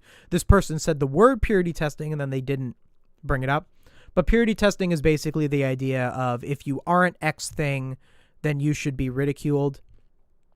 This is often used with like people who signal that they're progressive, you know, like if you're watching like people often say, because I'll be progressive, like you know, pro LGBTQ plus community, like saying that's like a group of people that I support and think should have rights and all that, you know, basic decency, but you have to state it because not everyone thinks that. A person who is, you know, against that would say, oh, that's just purity testing. Like I have to say that I am in favor of people having rights or I'm like bad. It's something like that. Purity testing. That's what it means. And I got to say, I mean, I know purity testing is a derogatory term, but I'm in favor of it. Yeah. Someone uses AI, it should mess up their credibility. And I'm glad that it did. I'm glad that this messed up Hank Green's credibility. You know, I think that it should. The fact that this is a big controversy is very good. That is very good that people reacted this way to it, you know? So, yeah. All right. Let's move on. Let's move on to Shark Week. Let's move on to AI Shark Week, guys. Am I going to get to AI destroying books? I might have to not do that one. Do I need to address the AI destroying books? I feel like I don't have a lot to say about it. I'm getting tired. I think I just need to do sharks. Shark Week feels more fun to me. We're doing AI Shark Week this stream. Yeah, we got to 12 out of 20. I'd say that's enough. I'd say you guys earned it. I should have done 10. You know, this is only my second time doing the whole super chat goal thing. You know, I don't really, you know, I'm learning it as a thing. It really worked last time, and it is very good for the channel to have the super chat goal because it does make a difference. So, but I think for the Shark Week incentive, I think I should have done 10 and not 20. So I'll just make it 10 because it's one of my first ones. I did 20 for Sponge Truth's What Ifs, and it succeeded. My dad made his CV with AI. What's your opinion on that? Like a resume? You should make your own resume. So what is it? He put in like his job experience and it formatted it into a resume? Is that what it is? So the problem with that is that it's going to look generic in a certain way.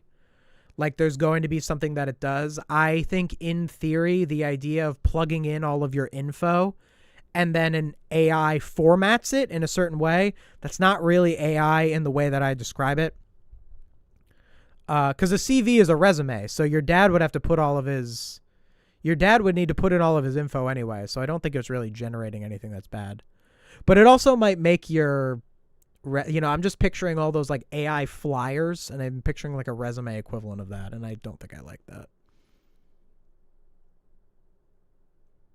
You should cover the book thingy in a different video. No, but it's more recent news. If I don't cover it now, I'll never cover it.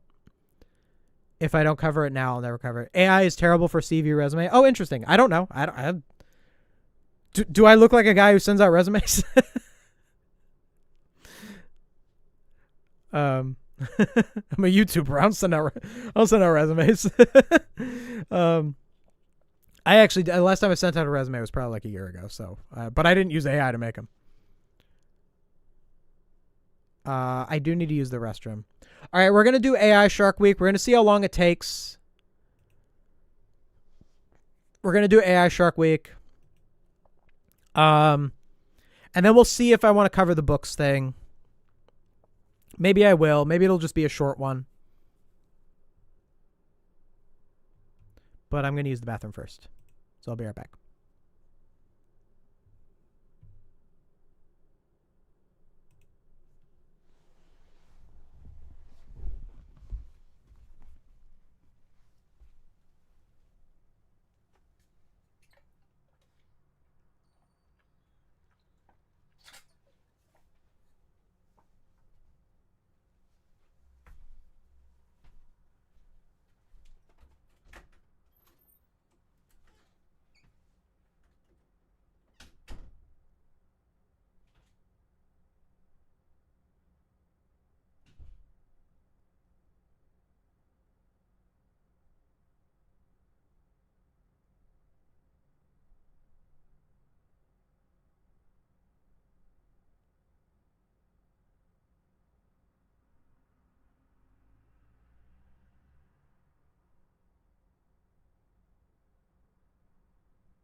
I'm back.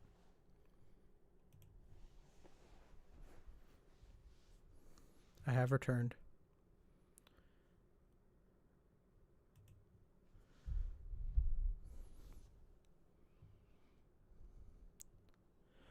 All right.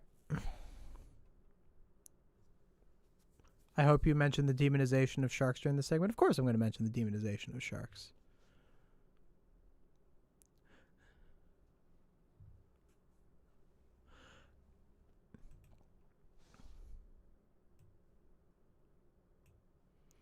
All right. Do we all have a nice Shark Week, guys? Oh. Is my hair okay? All right. Oh no, my hair has got a strand. My hair's not being nice to me today. Stop doing that.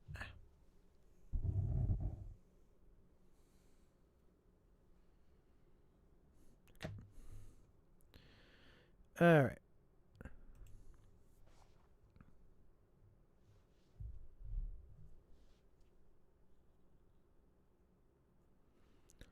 Okay.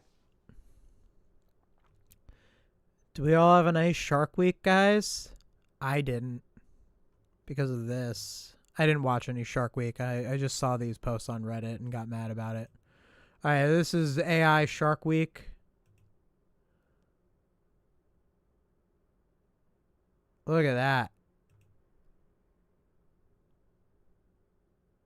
So those were, I want to say, extinct sharks that the AI generated to look like the extinct sharks. Cool. Here's another one. Here's another one. This one is the AI generated like a oil rig and a shark, and the shark destroyed the oil rig and bit through it. Really? Oh, I gotta change the title and thumbnail also.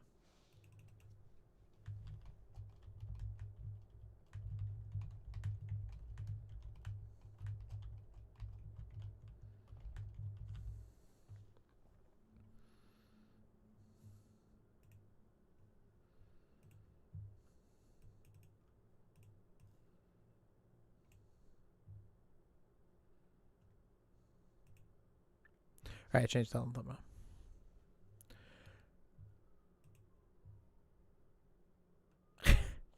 And the shark destroyed and bit through the oil rig. And there it's on fire. And it fell. And then there it is eating the metal after it broke the oil rig. And there's all the fire in the water.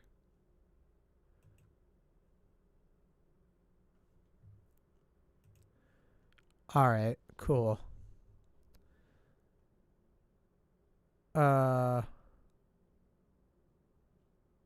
Cool. That was about as cringe as expected. Okay, so like, I think just so I'm not talking with the AI shark behind me, I found a real image of a shark. See, searched up here, real image of a shark taken by an actual photographer. Look at that. Look at that creature. Look at that beautiful creature. Just minded its own business.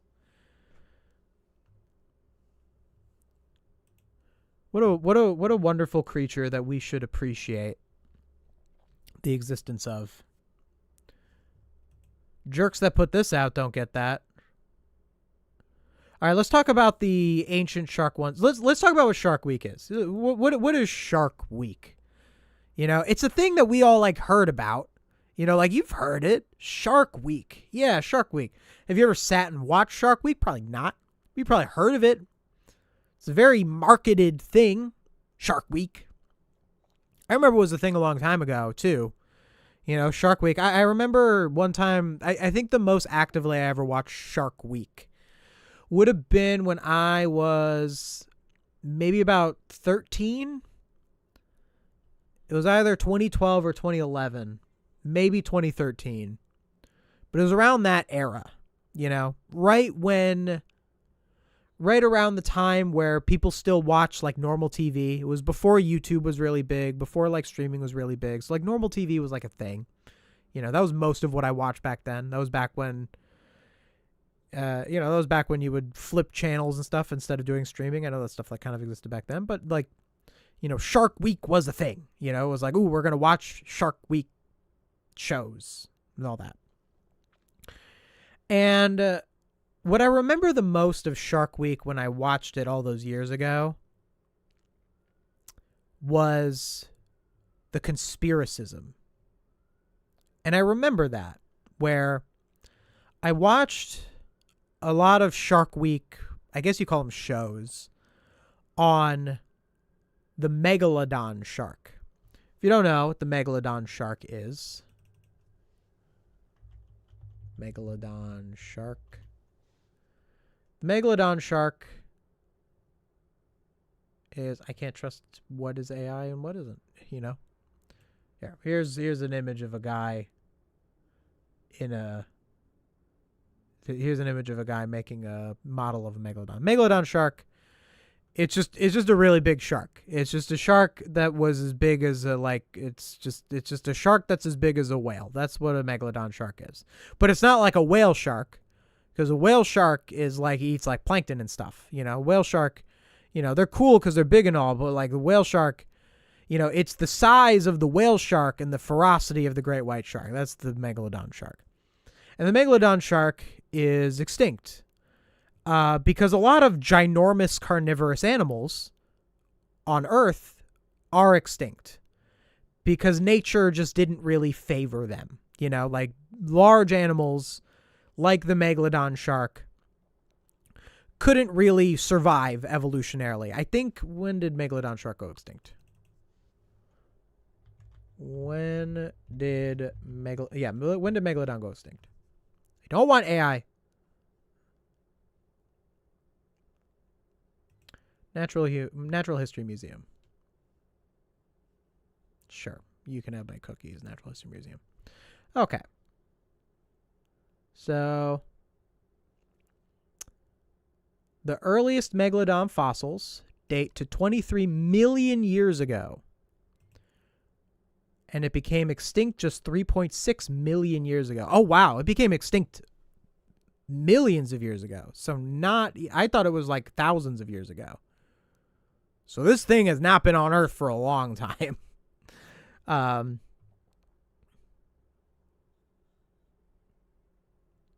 So anyway,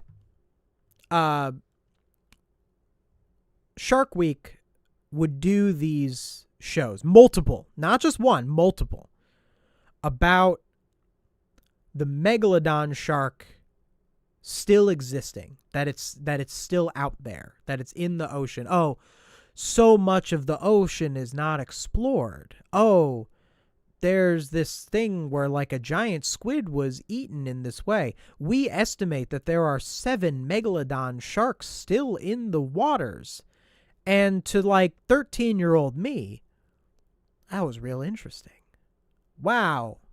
There could be this big shark just swimming around in the ocean? There isn't. They're all dead. And we need to accept that they're all dead. And the reason that I take issue with like conspiracism, even conspiracism that feels more innocent, you know, like, ooh, the megalodon shark. Well, it's just like fun. It's just fun to believe that's out there. Well, it's not.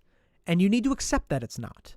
And I think it's really important to do so. I think that like fun conspiracies are still conspiracies. This is why ancient aliens shouldn't be a thing. Ancient aliens is really stupid. Aliens never came to Earth. They didn't. They did not come to Earth. There's no aliens. They never were here. Aliens, I'm sure, exist, but they never came to Earth. Not one. I firmly believe that. There has not been a single life form from another planet that visited the Earth in a spaceship. And if they did, we didn't see them. There's no way you would be advanced enough to get to the Earth from another planet and then you get caught by some guy in Wisconsin. I'm sorry. It would not happen. All right. If they're here, we don't know about it. Like the actual difference in technological understanding. It's just people who don't understand how large numbers work. That's it. There's no UFOs. All the UFO files are BS. It's not a thing. Never happened. And we just need to accept that. And people get so mad because you're spoiling their fun. Spoiling their fun. Well, I'm sorry. I don't think it's fun to be wrong. Okay, anyway. I'm going on a bit of a tangent here. So, the Megalodon episodes of Shark Week, I remember seeing them as a 13-year-old. And I remember seeing some of the footage that it had of the Megalodon attacking something. The Megalodon eating an orca whale. And I remember the footage of it. And it was CGI. It was obvious CGI. And I remember looking at it. And for just a second, because immediately when I saw it, it was like, that's CGI. But I remember thinking, but this is on TV. This is on Shark Week. It's all scientific. They can't lie. They're not allowed to lie, right? No, they do. They just lie. Because Ancient Aliens is the thing. And all this other stuff, it's a thing. You put something on TV, you make it seem like it's more credible. And that really soured Shark Week for me. You know, I really lost the magic of it there. Because I think what's really sad about this is that Shark Week could be a really nice thing. Because another thing that Shark Week does, it's a real problem, is that it feeds into the demonization of sharks, you know. Jaws kind of contributed to this too, but I don't really blame Jaws all that much. Jaws is a movie. And I know movies have done this. There is a lot of like shark demonization in movies. So I'm not going to say it's not a problem, but I think it's more of a problem in documentary form, because documentaries are supposed to be informative. At least if you watch Jaws, at least if you watch Sharknado, at least if you watch these movies that are about people getting eaten by sharks, at least they're movies, like at least they're movies. My goodness, I think we could probably be okay with just the shark movies, but not have like, what is it, Discovery Channel that does Shark Week? I was going to say National Geographic. I think National Geographic has more credibility. Discovery Channel Shark Week. Yeah, so like, it just goes into that whole like sharks are dangerous, sharks are not dangerous. Like they just are not. You were like, so sharks are just, people are afraid of sharks as opposed to other dangerous and even in the water. Like as far as animals go, sharks are like it's like how the most dangerous animal on earth is the mosquito. Like that's not as fun. But when people tell you, the most dangerous animal as besides the mosquito is the hippo. Now, when people say that gets your attention. Oh, the most dangerous animal is the hippo. Now, that's something. Picturing a hippo eating a guy, It's the same thing with sharks, What's the most dangerous thing you could encounter on the beach? I don't know, maybe stepping on a poisonous sea urchin. Maybe that's a venomous sea urchin. Maybe stepping on a venomous sea urchin. That's probably the most dangerous thing you can encounter on the beach, is something that will poison you. That's but that's not as fun as someone getting eaten by a shark. So we lean into that. We lean into that whole thing. And that's what Shark Week does. And I think that there's a reason that Shark Week does that. There's a social reason. It's because Shark Week has to appeal to a very broad audience that just isn't going to be as interested in just learning facts about sharks. And when you sensationalize it, when you turn it into Shark Week, because you're the Discovery Channel, let's say, I don't know that much about the Discovery Channel. Let's say the Discovery Channel does some good work. I'm sure they do. I'm sure there's programs on the Discovery Channel that actually involve real wildlife photographers, that actually involve real facts about nature. I'm sure that some things that the Discovery Channel has done have been linked to conservation efforts. I'm sure those things are true. But once a year, there is a week where the Discovery Channel gets a little bit more viewership because they found this loophole to get people who aren't usually as interested in animal whatever shows to watch it with Shark Week. And in some ways, I think that it's a reflection of that sort of social issue, that we just don't have a lot of wonder for things like sharks, for things like nature. We are taught to not care as much about those things. We are encouraged to not care about those things. And the sensationalism of something like a shark eating you, or where is the megalodon shark, it just inherently captures more people's attention. The only way to really deal with it is if we just never had stuff like that at all, if that stuff didn't taint our media diet, much like how AI shouldn't exist, because when AI exists, it dilutes regular media. This is a way that we can kind of learn how before AI, the things that AI is a problem, the things that make AI a problem were things that already existed, which is shallow content diluting good content. And Shark Week did exactly that before, but now it's doing it with AI. So there's two things that we see here, two different kinds of things. So this would be a Shark Week thing about ancient sharks. So obviously with ancient sharks, you can't get a wildlife photographer to photograph an ancient shark unless they had a time machine. So there's not really anything you can do about that. So you have to CGI these ancient sharks. It's a thing. It's been done. People have been CGIing ancient sharks, but here they are AIing ancient sharks.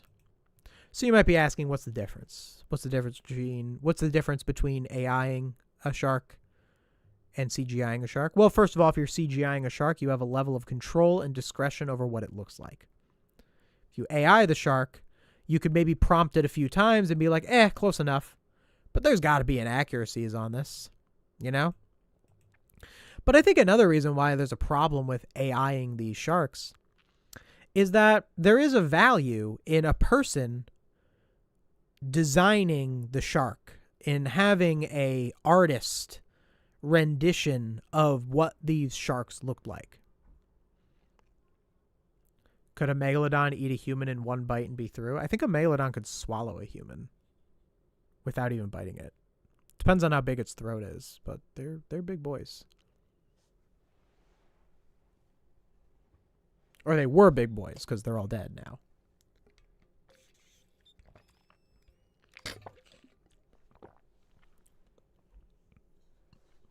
But when a person, crafts the generated shark, or not generated, when somebody crafts the animated shark, there's a value to that. There is something that the artist can do.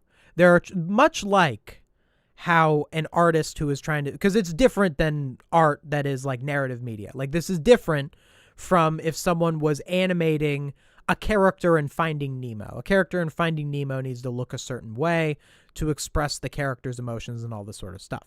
Whereas creating a shark that is an ancient extinct shark and what it would have looked like is about accuracy. But there's still some artistic intent in that. There's still a lot of artistry in the choice of how to present the shark, of what angle to put it in, of the ways that it would show its expressions, of how it would move, of all this sort of stuff, that beyond accuracy, because there's accuracy. Sure, accuracy is one thing. Like, you want it to look like what the shark would have looked like. You want it to move like how the shark would look like. But even then, even if you're accurate to how the shark would move, there's still a million different ways you could have it move. And I think an artist's point of view is valuable to that. And if you don't think that's valuable, I think you're pretty dense. And why? Why are you defending this? Why do you care that the Discovery Channel saves money by not hiring an animator? Why is that your problem? They should pay an animator. That's a good job to have, you know? And I don't always get into with the AI stuff, like why you should do it just to have jobs, because people shouldn't have jobs to have jobs. I am defending the existence of the 3D animator who would make these sharks. I am defending the existence of that job. I think that is a necessary job. But I am also saying that from a job's perspective, someone 3D animating a shark means that there is more work out there for 3D animators. And that does matter, because that makes more 3D animators able to have jobs, so that 3D animator can even be a job. That makes sense. And then this other one is clearly some sensationalist nonsense of just it destroying an oil rig. So ridiculous. You know, and you could have animated this. Like, you could have paid an animator to make a great white shark destroy an oil rig. Like, you could have done the same misinformation. I'm sure no great white shark ever destroyed an oil rig. But yeah, like, it's just disgraceful. So, one thing about this that makes me a little nervous is we are starting to see, and it's happening slowly, but it is happening, and I don't know how much it's going to creep into the world. But there is something concerning about, even like with how shallow and stupid Shark Week is, there is something concerning about something that is a TV show having AI in it. Like, that does bother me a lot. Or it being on TV. Like, I think of this too with like AI commercials. You know, with like the Coca-Cola commercial, the AI commercial. I was in, I don't have cable, but I was in a hotel around Christmas time. And I was watching, you know, like whatever was on the TV, you know, the sitcoms or the Family Guy or something, like reruns on the, it was just playing on the TV in the hotel room.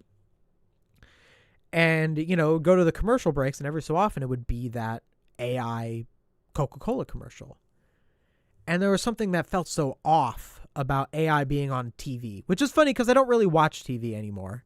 Like maybe that's a part of it, is like I associate cable TV with commercials with like 10 years ago, you know, when I had cable TV. But also there is something about like there is a level of discretion that goes into everything that goes on to TV. You know, it's usually like the difference like when we talk about YouTube and how YouTube kids content is so bad, even compared to like Nickelodeon and stuff. And I know like some like Nickelodeon kids shows, you know, Modern SpongeBob and all that. Like it's not great for kids. Like it is very, as we call it, brain rotty, but actual brain rot on YouTube is like stuff that never would be allowed on TV. It would never happen. And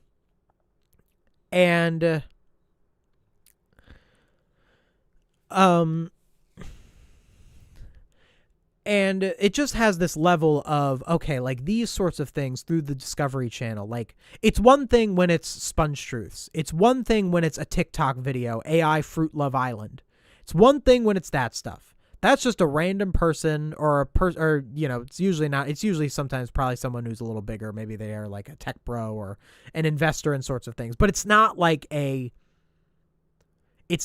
official feeling company, like something like the Discovery Channel, you know, or like something in Hollywood. Like this stuff is scary, having AI on TV. How can you trust anything?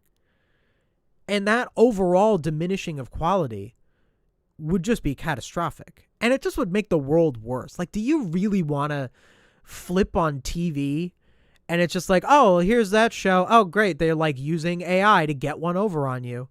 Like, what's wrong with you if that doesn't bother you? I really don't get it. Like, you know? But yeah, I think that's what like concerned me about this, is that like, it's creeping through. It is. And as much as a lot of things with AI have been getting better, you know, we've been seeing a lot less AI. We've been seeing a lot less acceptance of AI. We've been seeing a lot more backlash to people using AI. It's definitely still creeping through, and I think that it's really not maligned enough. You know, it's really on the verge of being normalized. Like, I think that our population is just a little too stupid on average to be able to properly deal with a lot of this. And we kind of have to pick up the pieces as people who understand what's going on. So yeah, that's AI Shark Week. Yay. Yay. I hope one day we can see a world where I really hope one day. Let me bring up just an image of shark. I really hope one day that we can have a world where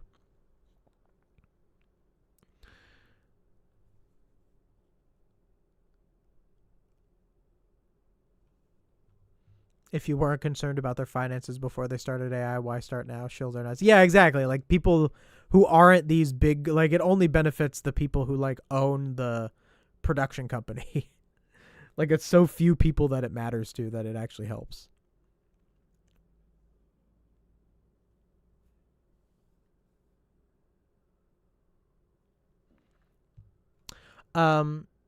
So I would like to see a world not just where AI is gone, but a world where Shark Week is a good thing. I think that will be a great indicator of a healthy society, is one where there is a Shark Week and there's like nothing wrong with it. It's like totally positive. Like, the existence of Shark Week is literally just a week that's dedicated to people watching documentaries about like how cool sharks are. And I think that is probably not a world that we will see in any of our lifetimes. And I think that that's a bit of a tragedy. But we can help build that world together. And I think one day the world will be like that. I can believe in that.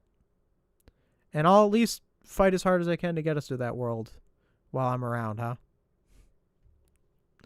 All right. So that's AI Shark Week. I hope you all enjoyed. Thank you so much for watching. Yeah, I think I'm gonna not do the books thing. I don't know. I have such a good thumbnail for it. You know what? I think I can do it. I think I'll do it. I think I'll do the books one. I think I'll do the books one.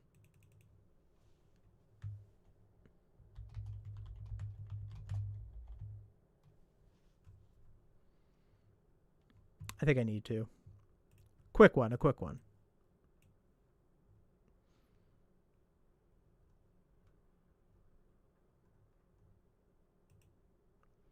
You want the book news? All right, we'll do it. Sure, let's do it. Here's the thumbnail, guys. Cool thumbnail, right? This is what AI bros want. This is the thumbnail. Honestly, the main reason I want to do it is because it's a pretty good thumbnail. Longest stream, I'm not complaining. No, I've done 6-hour streams. I am over my usual time. I really hope I don't hurt my voice. But I should do it. Okay.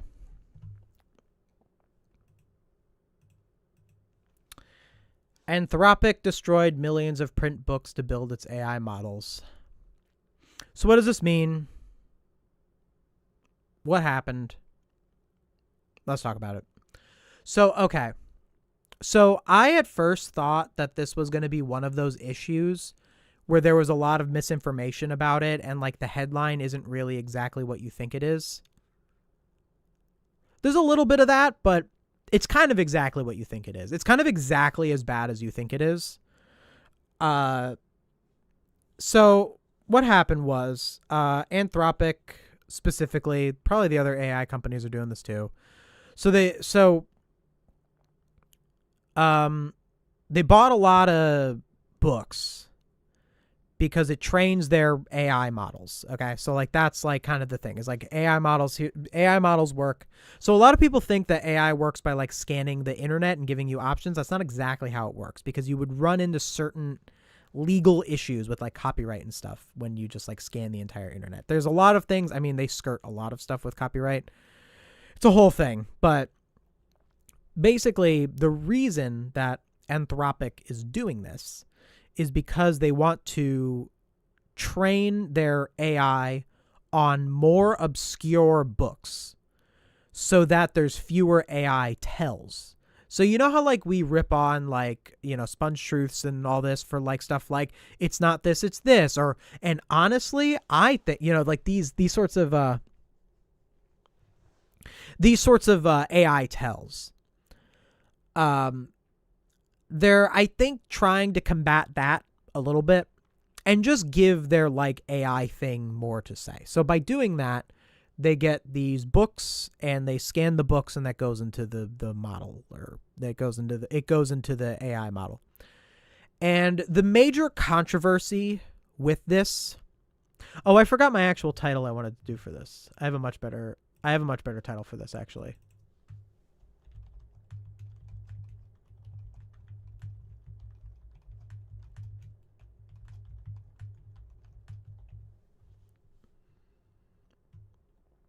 My actual title for this segment is "You Are a Bad Person If You're Okay With This." I'm going real hard on this.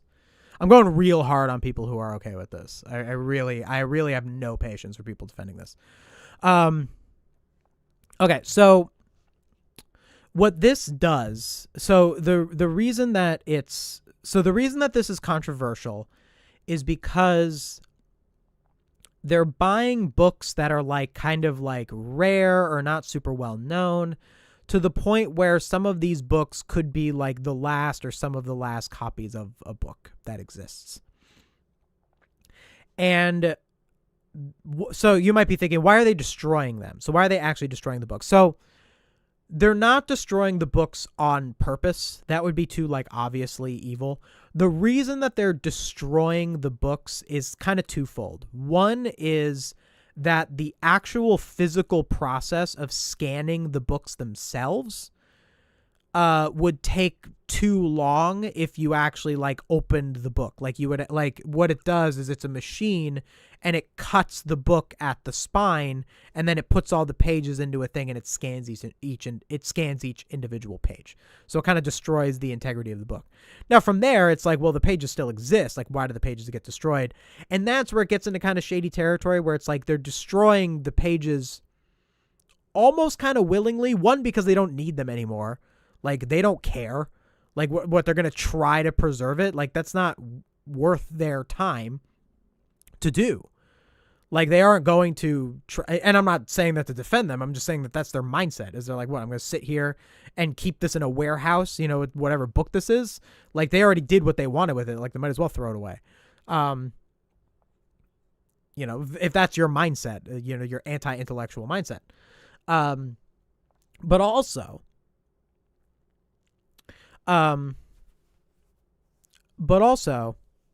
not doing it on purpose. If they know the process of scanning these books to train the AI destroys the book, they're doing it on purpose.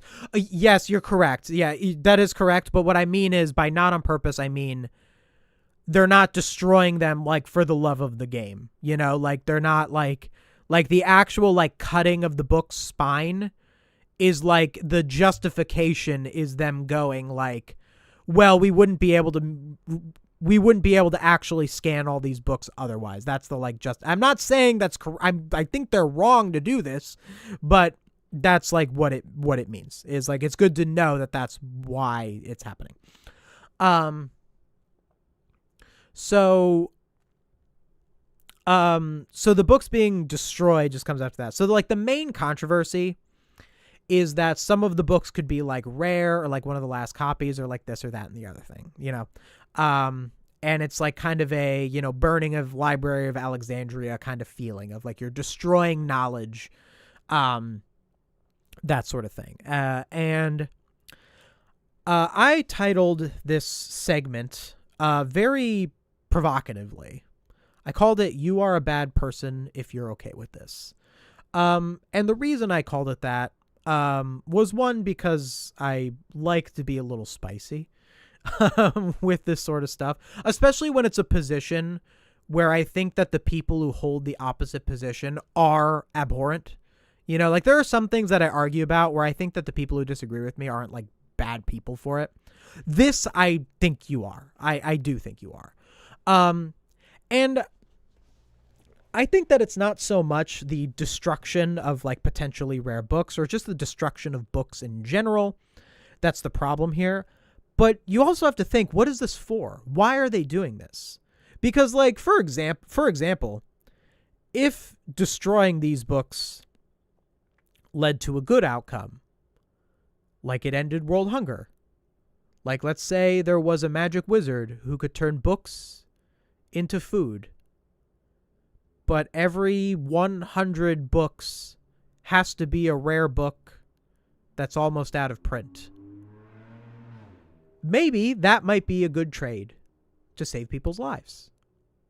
Maybe. You'd have to weigh it out. I think it would be. I think it might be fine. And let's be honest, a lot of these old books, you know, like as much as I love the keeping of human knowledge, like I'm sure whatever these old books are, the reason that they're old is that they weren't really that popular. They weren't really that well known. I mean, maybe there's a hidden gem in there, and by destroying it, we'll never know if there was some kind of hidden gem of human knowledge. And just the principle of destroying the human knowledge, that kind of sucks. But what I'm getting at is, if there was a good reason to destroy such things, maybe it would be okay. There kind of isn't one. That's why I came up with an outlandish example like a wizard solving world hunger by destroying books. There really wouldn't be a good reason to ever do this. But let's talk about the reason they're doing this. It's to train an AI model that talks to you as if it's a person. What could that ever be used for? So Anthropic is the one who does Claude. Their thing is that they are more about the AI coding. That's like a bigger thing. Like Claude is considered like, I guess in the AI world, like the good AI. If there is. And I don't think there is such a thing as a good AI. But there's like people who are like, oh yeah, like AIs are like so bad. Like Anthropic and the Claude has really been better at laundering its reputation as opposed to like things like ChatGPT with like Sam Altman being like kind of like a psycho, you know, like obviously Grok we all know is like, you know, like Anthropic has really been good at preserving their reputation to the point where I think that people who are more lenient on chatbots and aren't completely against the principle of chatbots could maybe try to justify it to themselves that like Anthropic is like the good one. But they're also more about coding. That's like more of their thing. Well, I don't know that much about AI coding. I don't really argue about AI coding very much. I'd say with like AI coding, I would say that I definitely lean towards like it's probably not super bad, but it could be dangerous because it's going to mess up actual like thought of something. It's probably similar to what I said about it's like with anything that does something for you, you need to have some kind of discretion on like, are we missing out on progress by not doing the process of like coding? And so I'm and I could probably be convinced otherwise. I lean towards no on AI coding. I definitely lean towards I think it's probably bad. But that might just mostly be because I think that generative AI is cringe and most people who are okay with AI coding also like generative AI in general. So that kind of clouds my judgment on it, to be sure. And I also don't know very much about coding. I am not a coder. I've never coded. I don't know the actual consequences of what AI coding would do. So I have no idea. So I'm going to admit that I have no idea. I am a writer. So I know that there's no utility for AI ever writing because I know how writing works. So with that being said, what would these books ever do? Well, it has nothing to do with coding because AI coding would need to know code, not books. What would a book from, you know, what would an out of print book from the 1970s do to help Anthropic make you vibe code better? Show me an argument. Okay, bust on that. What does it actually do? I mean, you know, people always bring up the whole like cancer curing AIs. Does a bunch of old books, is that going to do anything with that? Is that going to make it easier to cure cancer, to identify tumors? Don't think so. I think what you're going to need is a bunch of images of tumors. A bunch of images of tumors before they develop. And then the machine learning can understand how to identify those things. Got nothing to do with generating text. So I don't really see how a book's going to help with that. Now, what these books are for, what these books are being destroyed in favor of, is a thing that imitates a person. That's what it's for. That's what it's for imitating people. Why would we ever need to imitate people? Why does a thing that is not people need to imitate a people? I don't know. What is the purpose of that? And really, the only purpose is deceit. Deceit either of others or deceit of yourself.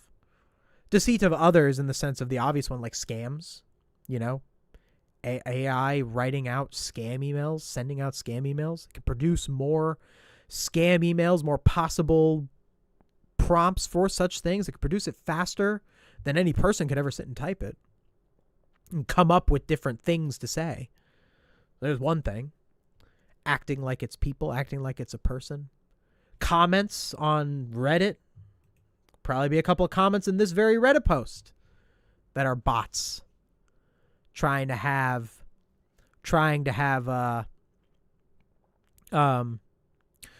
bots trying to act like they're people. I mean, like that's like most of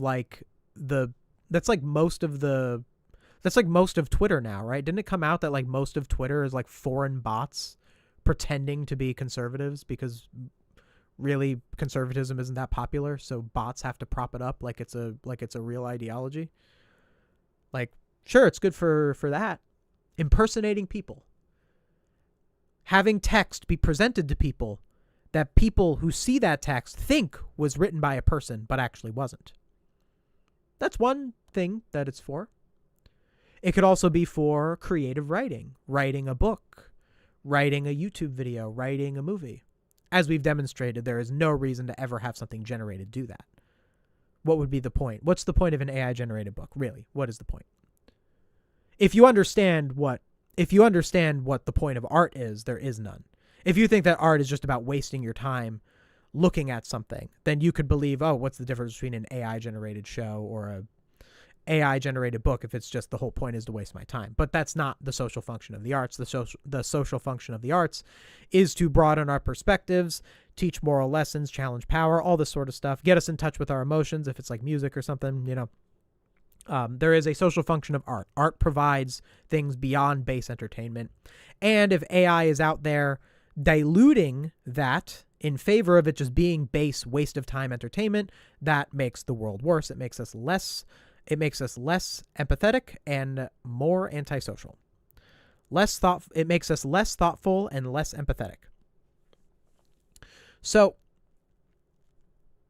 there's no reason for it to create art. There's no reason for it to create. And you might be thinking, well, like, what if it just writes the parts of the book that are not important, and then I, the creative, write the important parts? Well, then you don't understand what writing is, because in a book, everything is important. Every part of the book is important. So you should probably rethink, if you consider yourself a writer, if you think that AI can do the unimportant parts, because if you don't even understand that every part of a book is important, then you probably have no business being a writer. And the last thing that it can do is it can pretend to be a person to talk to. And the more books you feed it, the more of the sum of human knowledge that it gets, the more different things that it can do, the more it will, in theory, sound like a person. I don't really think that'll happen. I think that all it will do is give it more of a variety of things to say. I don't really think that there's something in books that is ever going to make an AI chatbot sound like a person. Highly doubt that. Highly doubt that.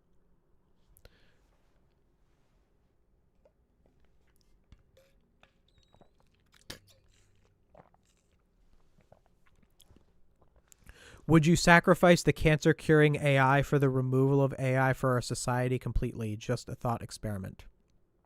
I'm going to answer that in a bit. So it could be a chatbot that talks to you like it's a person. Now, this is still deceit, but you're deceiving yourself when you're talking to a chatbot like it's a person.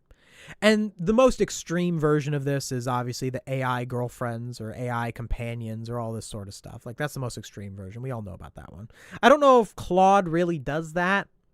I think there might even be some guardrails on that. I think the AI girlfriend thing, it's so commonly addressed where it's like, ooh, we don't want people having AI girlfriends, that, like, I think the AI companies kind of crack down on it for liability. But what I actually mean is the more sinister problem with AI chatbots is giving you advice, is running your life, is trying to have any effect on the things that you do, because it's just going to give you nothing of substance. Just as it doesn't do anything of substance with movies or TV shows, it won't do anything of substance when it comes to helping you.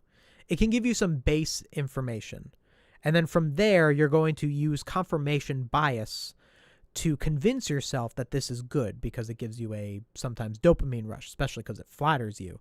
And it also will create, this is actually one problem with books, is that something that AI can do is that it will make the things that it says to you seem fresh and new by adding on more than what you asked of it. We saw this in my Hank Green segment where I tested out an AI and I saw what AI would be like if AI wrote my videos, which I would never have AI do, where it gave me more information than I actually asked it for. And that does give people a dopamine rush. And that's it. That's what this is destroying books for. So that something can pretend to be a person. There is no reason for this to exist. There really isn't. I have never seen an argument for why. It's all, and think about it. When you're making an argument for this in favor, is the argument easily debunked by just going, maybe I shouldn't be lazy, or maybe I should learn better social communicative skills? Oh, well, like maybe it can help me write like an office email. Well, maybe you should learn better social communicative skills. Maybe you'd be better off if you learned how to write an office email yourself. And we don't want all office emails to be exactly the same wording. Maybe there's a social importance to email communication being something that is at each individual person's discretion. And maybe if you don't do it right every time, maybe you either need to learn how to do it or maybe that's just fine. There really is no argument in favor of the existence of these things.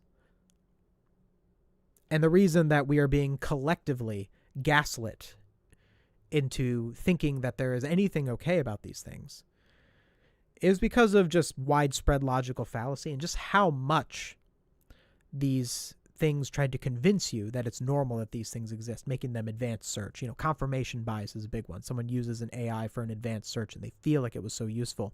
There you go. You got confirmation bias right there.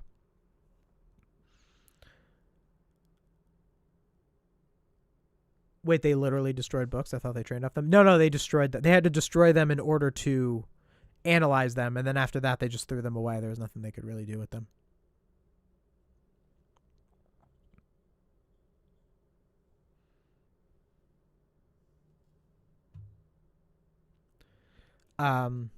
So really, when I say you are a bad person if you're okay with this, I'm actually meaner than you might think. Because I'm not just saying you're a bad person if you're okay with old ancient. I'm not just saying that. I don't think they're ancient books. They're just old books. I'm not just saying that you're a bad person if you think that some old books that have been out of print should be destroyed. I do think that. I do think you're a bad person if you're okay with that. But honestly, I think that you're a bad person if you're just okay with the existence of chatbots. I'm sorry. Like, you want the world to be worse for no other reason than you feel insecure about something yourself. You have an insecurity, and AI makes you feel like you can overcome that insecurity. You need AI to write? Maybe you're a bad writer. Maybe you need to address it or quit. Oh, I need AI to help me with my daily routine. Well, maybe you should organize your life a little better. Like, and you don't have real arguments. None of you ever do. I've never seen a pro AI person with an actual argument. If they had actual arguments, they would be not wrong. So that's kind of the problem with, being wrong, is that you don't have actual arguments. You have to resort to logical fallacy. So yeah. That's kind of my thoughts on that. Someone said, what? We got an interesting question before. Where was it?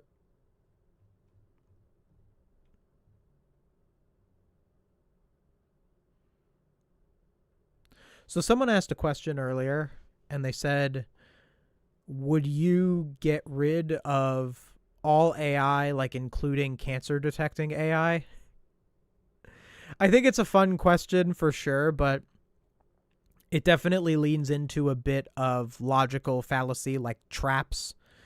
First thing to address with that question is we just don't live in that reality. Like, you can have the one that scans for cancer and not have the one that tries to write movies.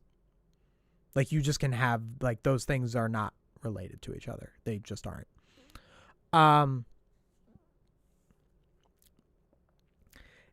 And from there, really, I mean, you just would have to weigh which one is more catastrophic, like what's worse.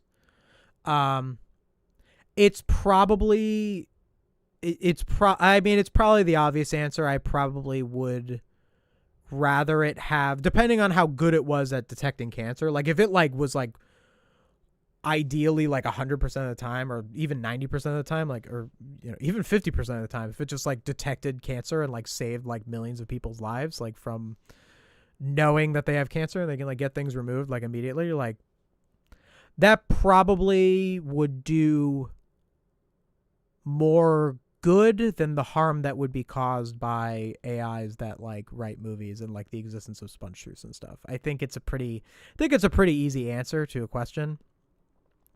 not to say, and like that doesn't diminish how important the arts are, you know. And maybe I'm wrong. Maybe the arts maybe are that important. Like maybe that would lead to like even more death. Because like if you think about it, like if the arts are like destroyed, and people stop like thinking critically, and people don't like meaningfully challenge power, well, like then you have, you know, does healthcare really matter if the arts are gone and more people become conservative because the arts aren't there to challenge the status quo? And then the more people become conservative, like no one can even afford healthcare. So what does it matter if you have AIs that detect cancer if you don't have healthcare to even do anything about it? You know, I don't think that that's the case. I think that's a little silly. And definitely catastrophizing. Like, I don't think that, but I guess it is something. I guess what I will twist your question into is let's consider the value of the arts and how much that could make a difference in the world beyond it just being the arts are entertaining, while not diminishing the importance of doctors and cancer research and all that sort of stuff, because I would not. I make jokes all the time where I'll be like, hey, I think what I do is important, but I'm not a paramedic, you know, like I'm not a fireman or some guy in an ambulance, like, you know. Do those people deserve more respect from it? Do those people deserve more respect than me? Sure. I don't need to compete with them. I think I deserve a good amount of respect, you know, but I don't need more than them. So it's okay. Asking again, what do you think of AI being used to search for things like explaining objective math exercises? I want to say it's bad, but I'm struggling to form an argument. Well,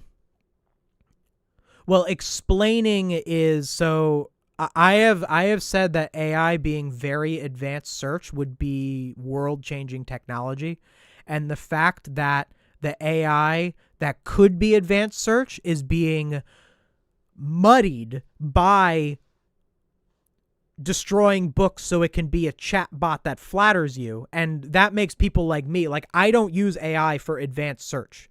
But if AI didn't talk to you, if AI didn't try to talk to you, if AI was a utilitarian search tool, I would use it to search for stuff, for sure. If it gave me exact sources, if it gave me exact images I was looking for, not generating images, like exact images that it's like trying to find, that would be world-changing. But you're saying, what did you just say? Where'd you go? Oh. Things like explaining objective math exercises. So the problem with that is the explaining, is it's creating the text. That's where I take issue.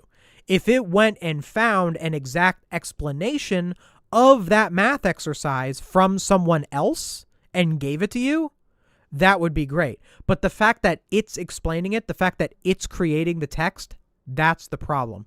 It's getting that text from somewhere else, and that dilutes your ability to properly learn the stuff on its own.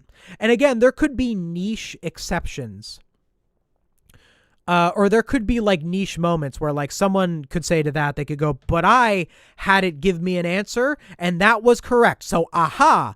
But you keep, you got to not with this stuff, look at it from the individual level. You have to consider how these things affect everyone en masse. That's what you need to, that's what you need to criticize, is how it affects everyone. And applied en masse, something just like making text for you to try and explain stuff rather than it just finding, because if AI is able to explain to you a math problem, how a math problem works, well, doesn't that mean that there was an explanation for that math problem somewhere already that it got it from? Why can't it just give you that? Oh, yes, that's the point. It didn't generate new content and it said directed you to human created content. Yeah, that's not fine. Yeah, I mean, that is fine. Yeah, that would be. But it doesn't do that. It doesn't do that currently, so there's no reason to use it.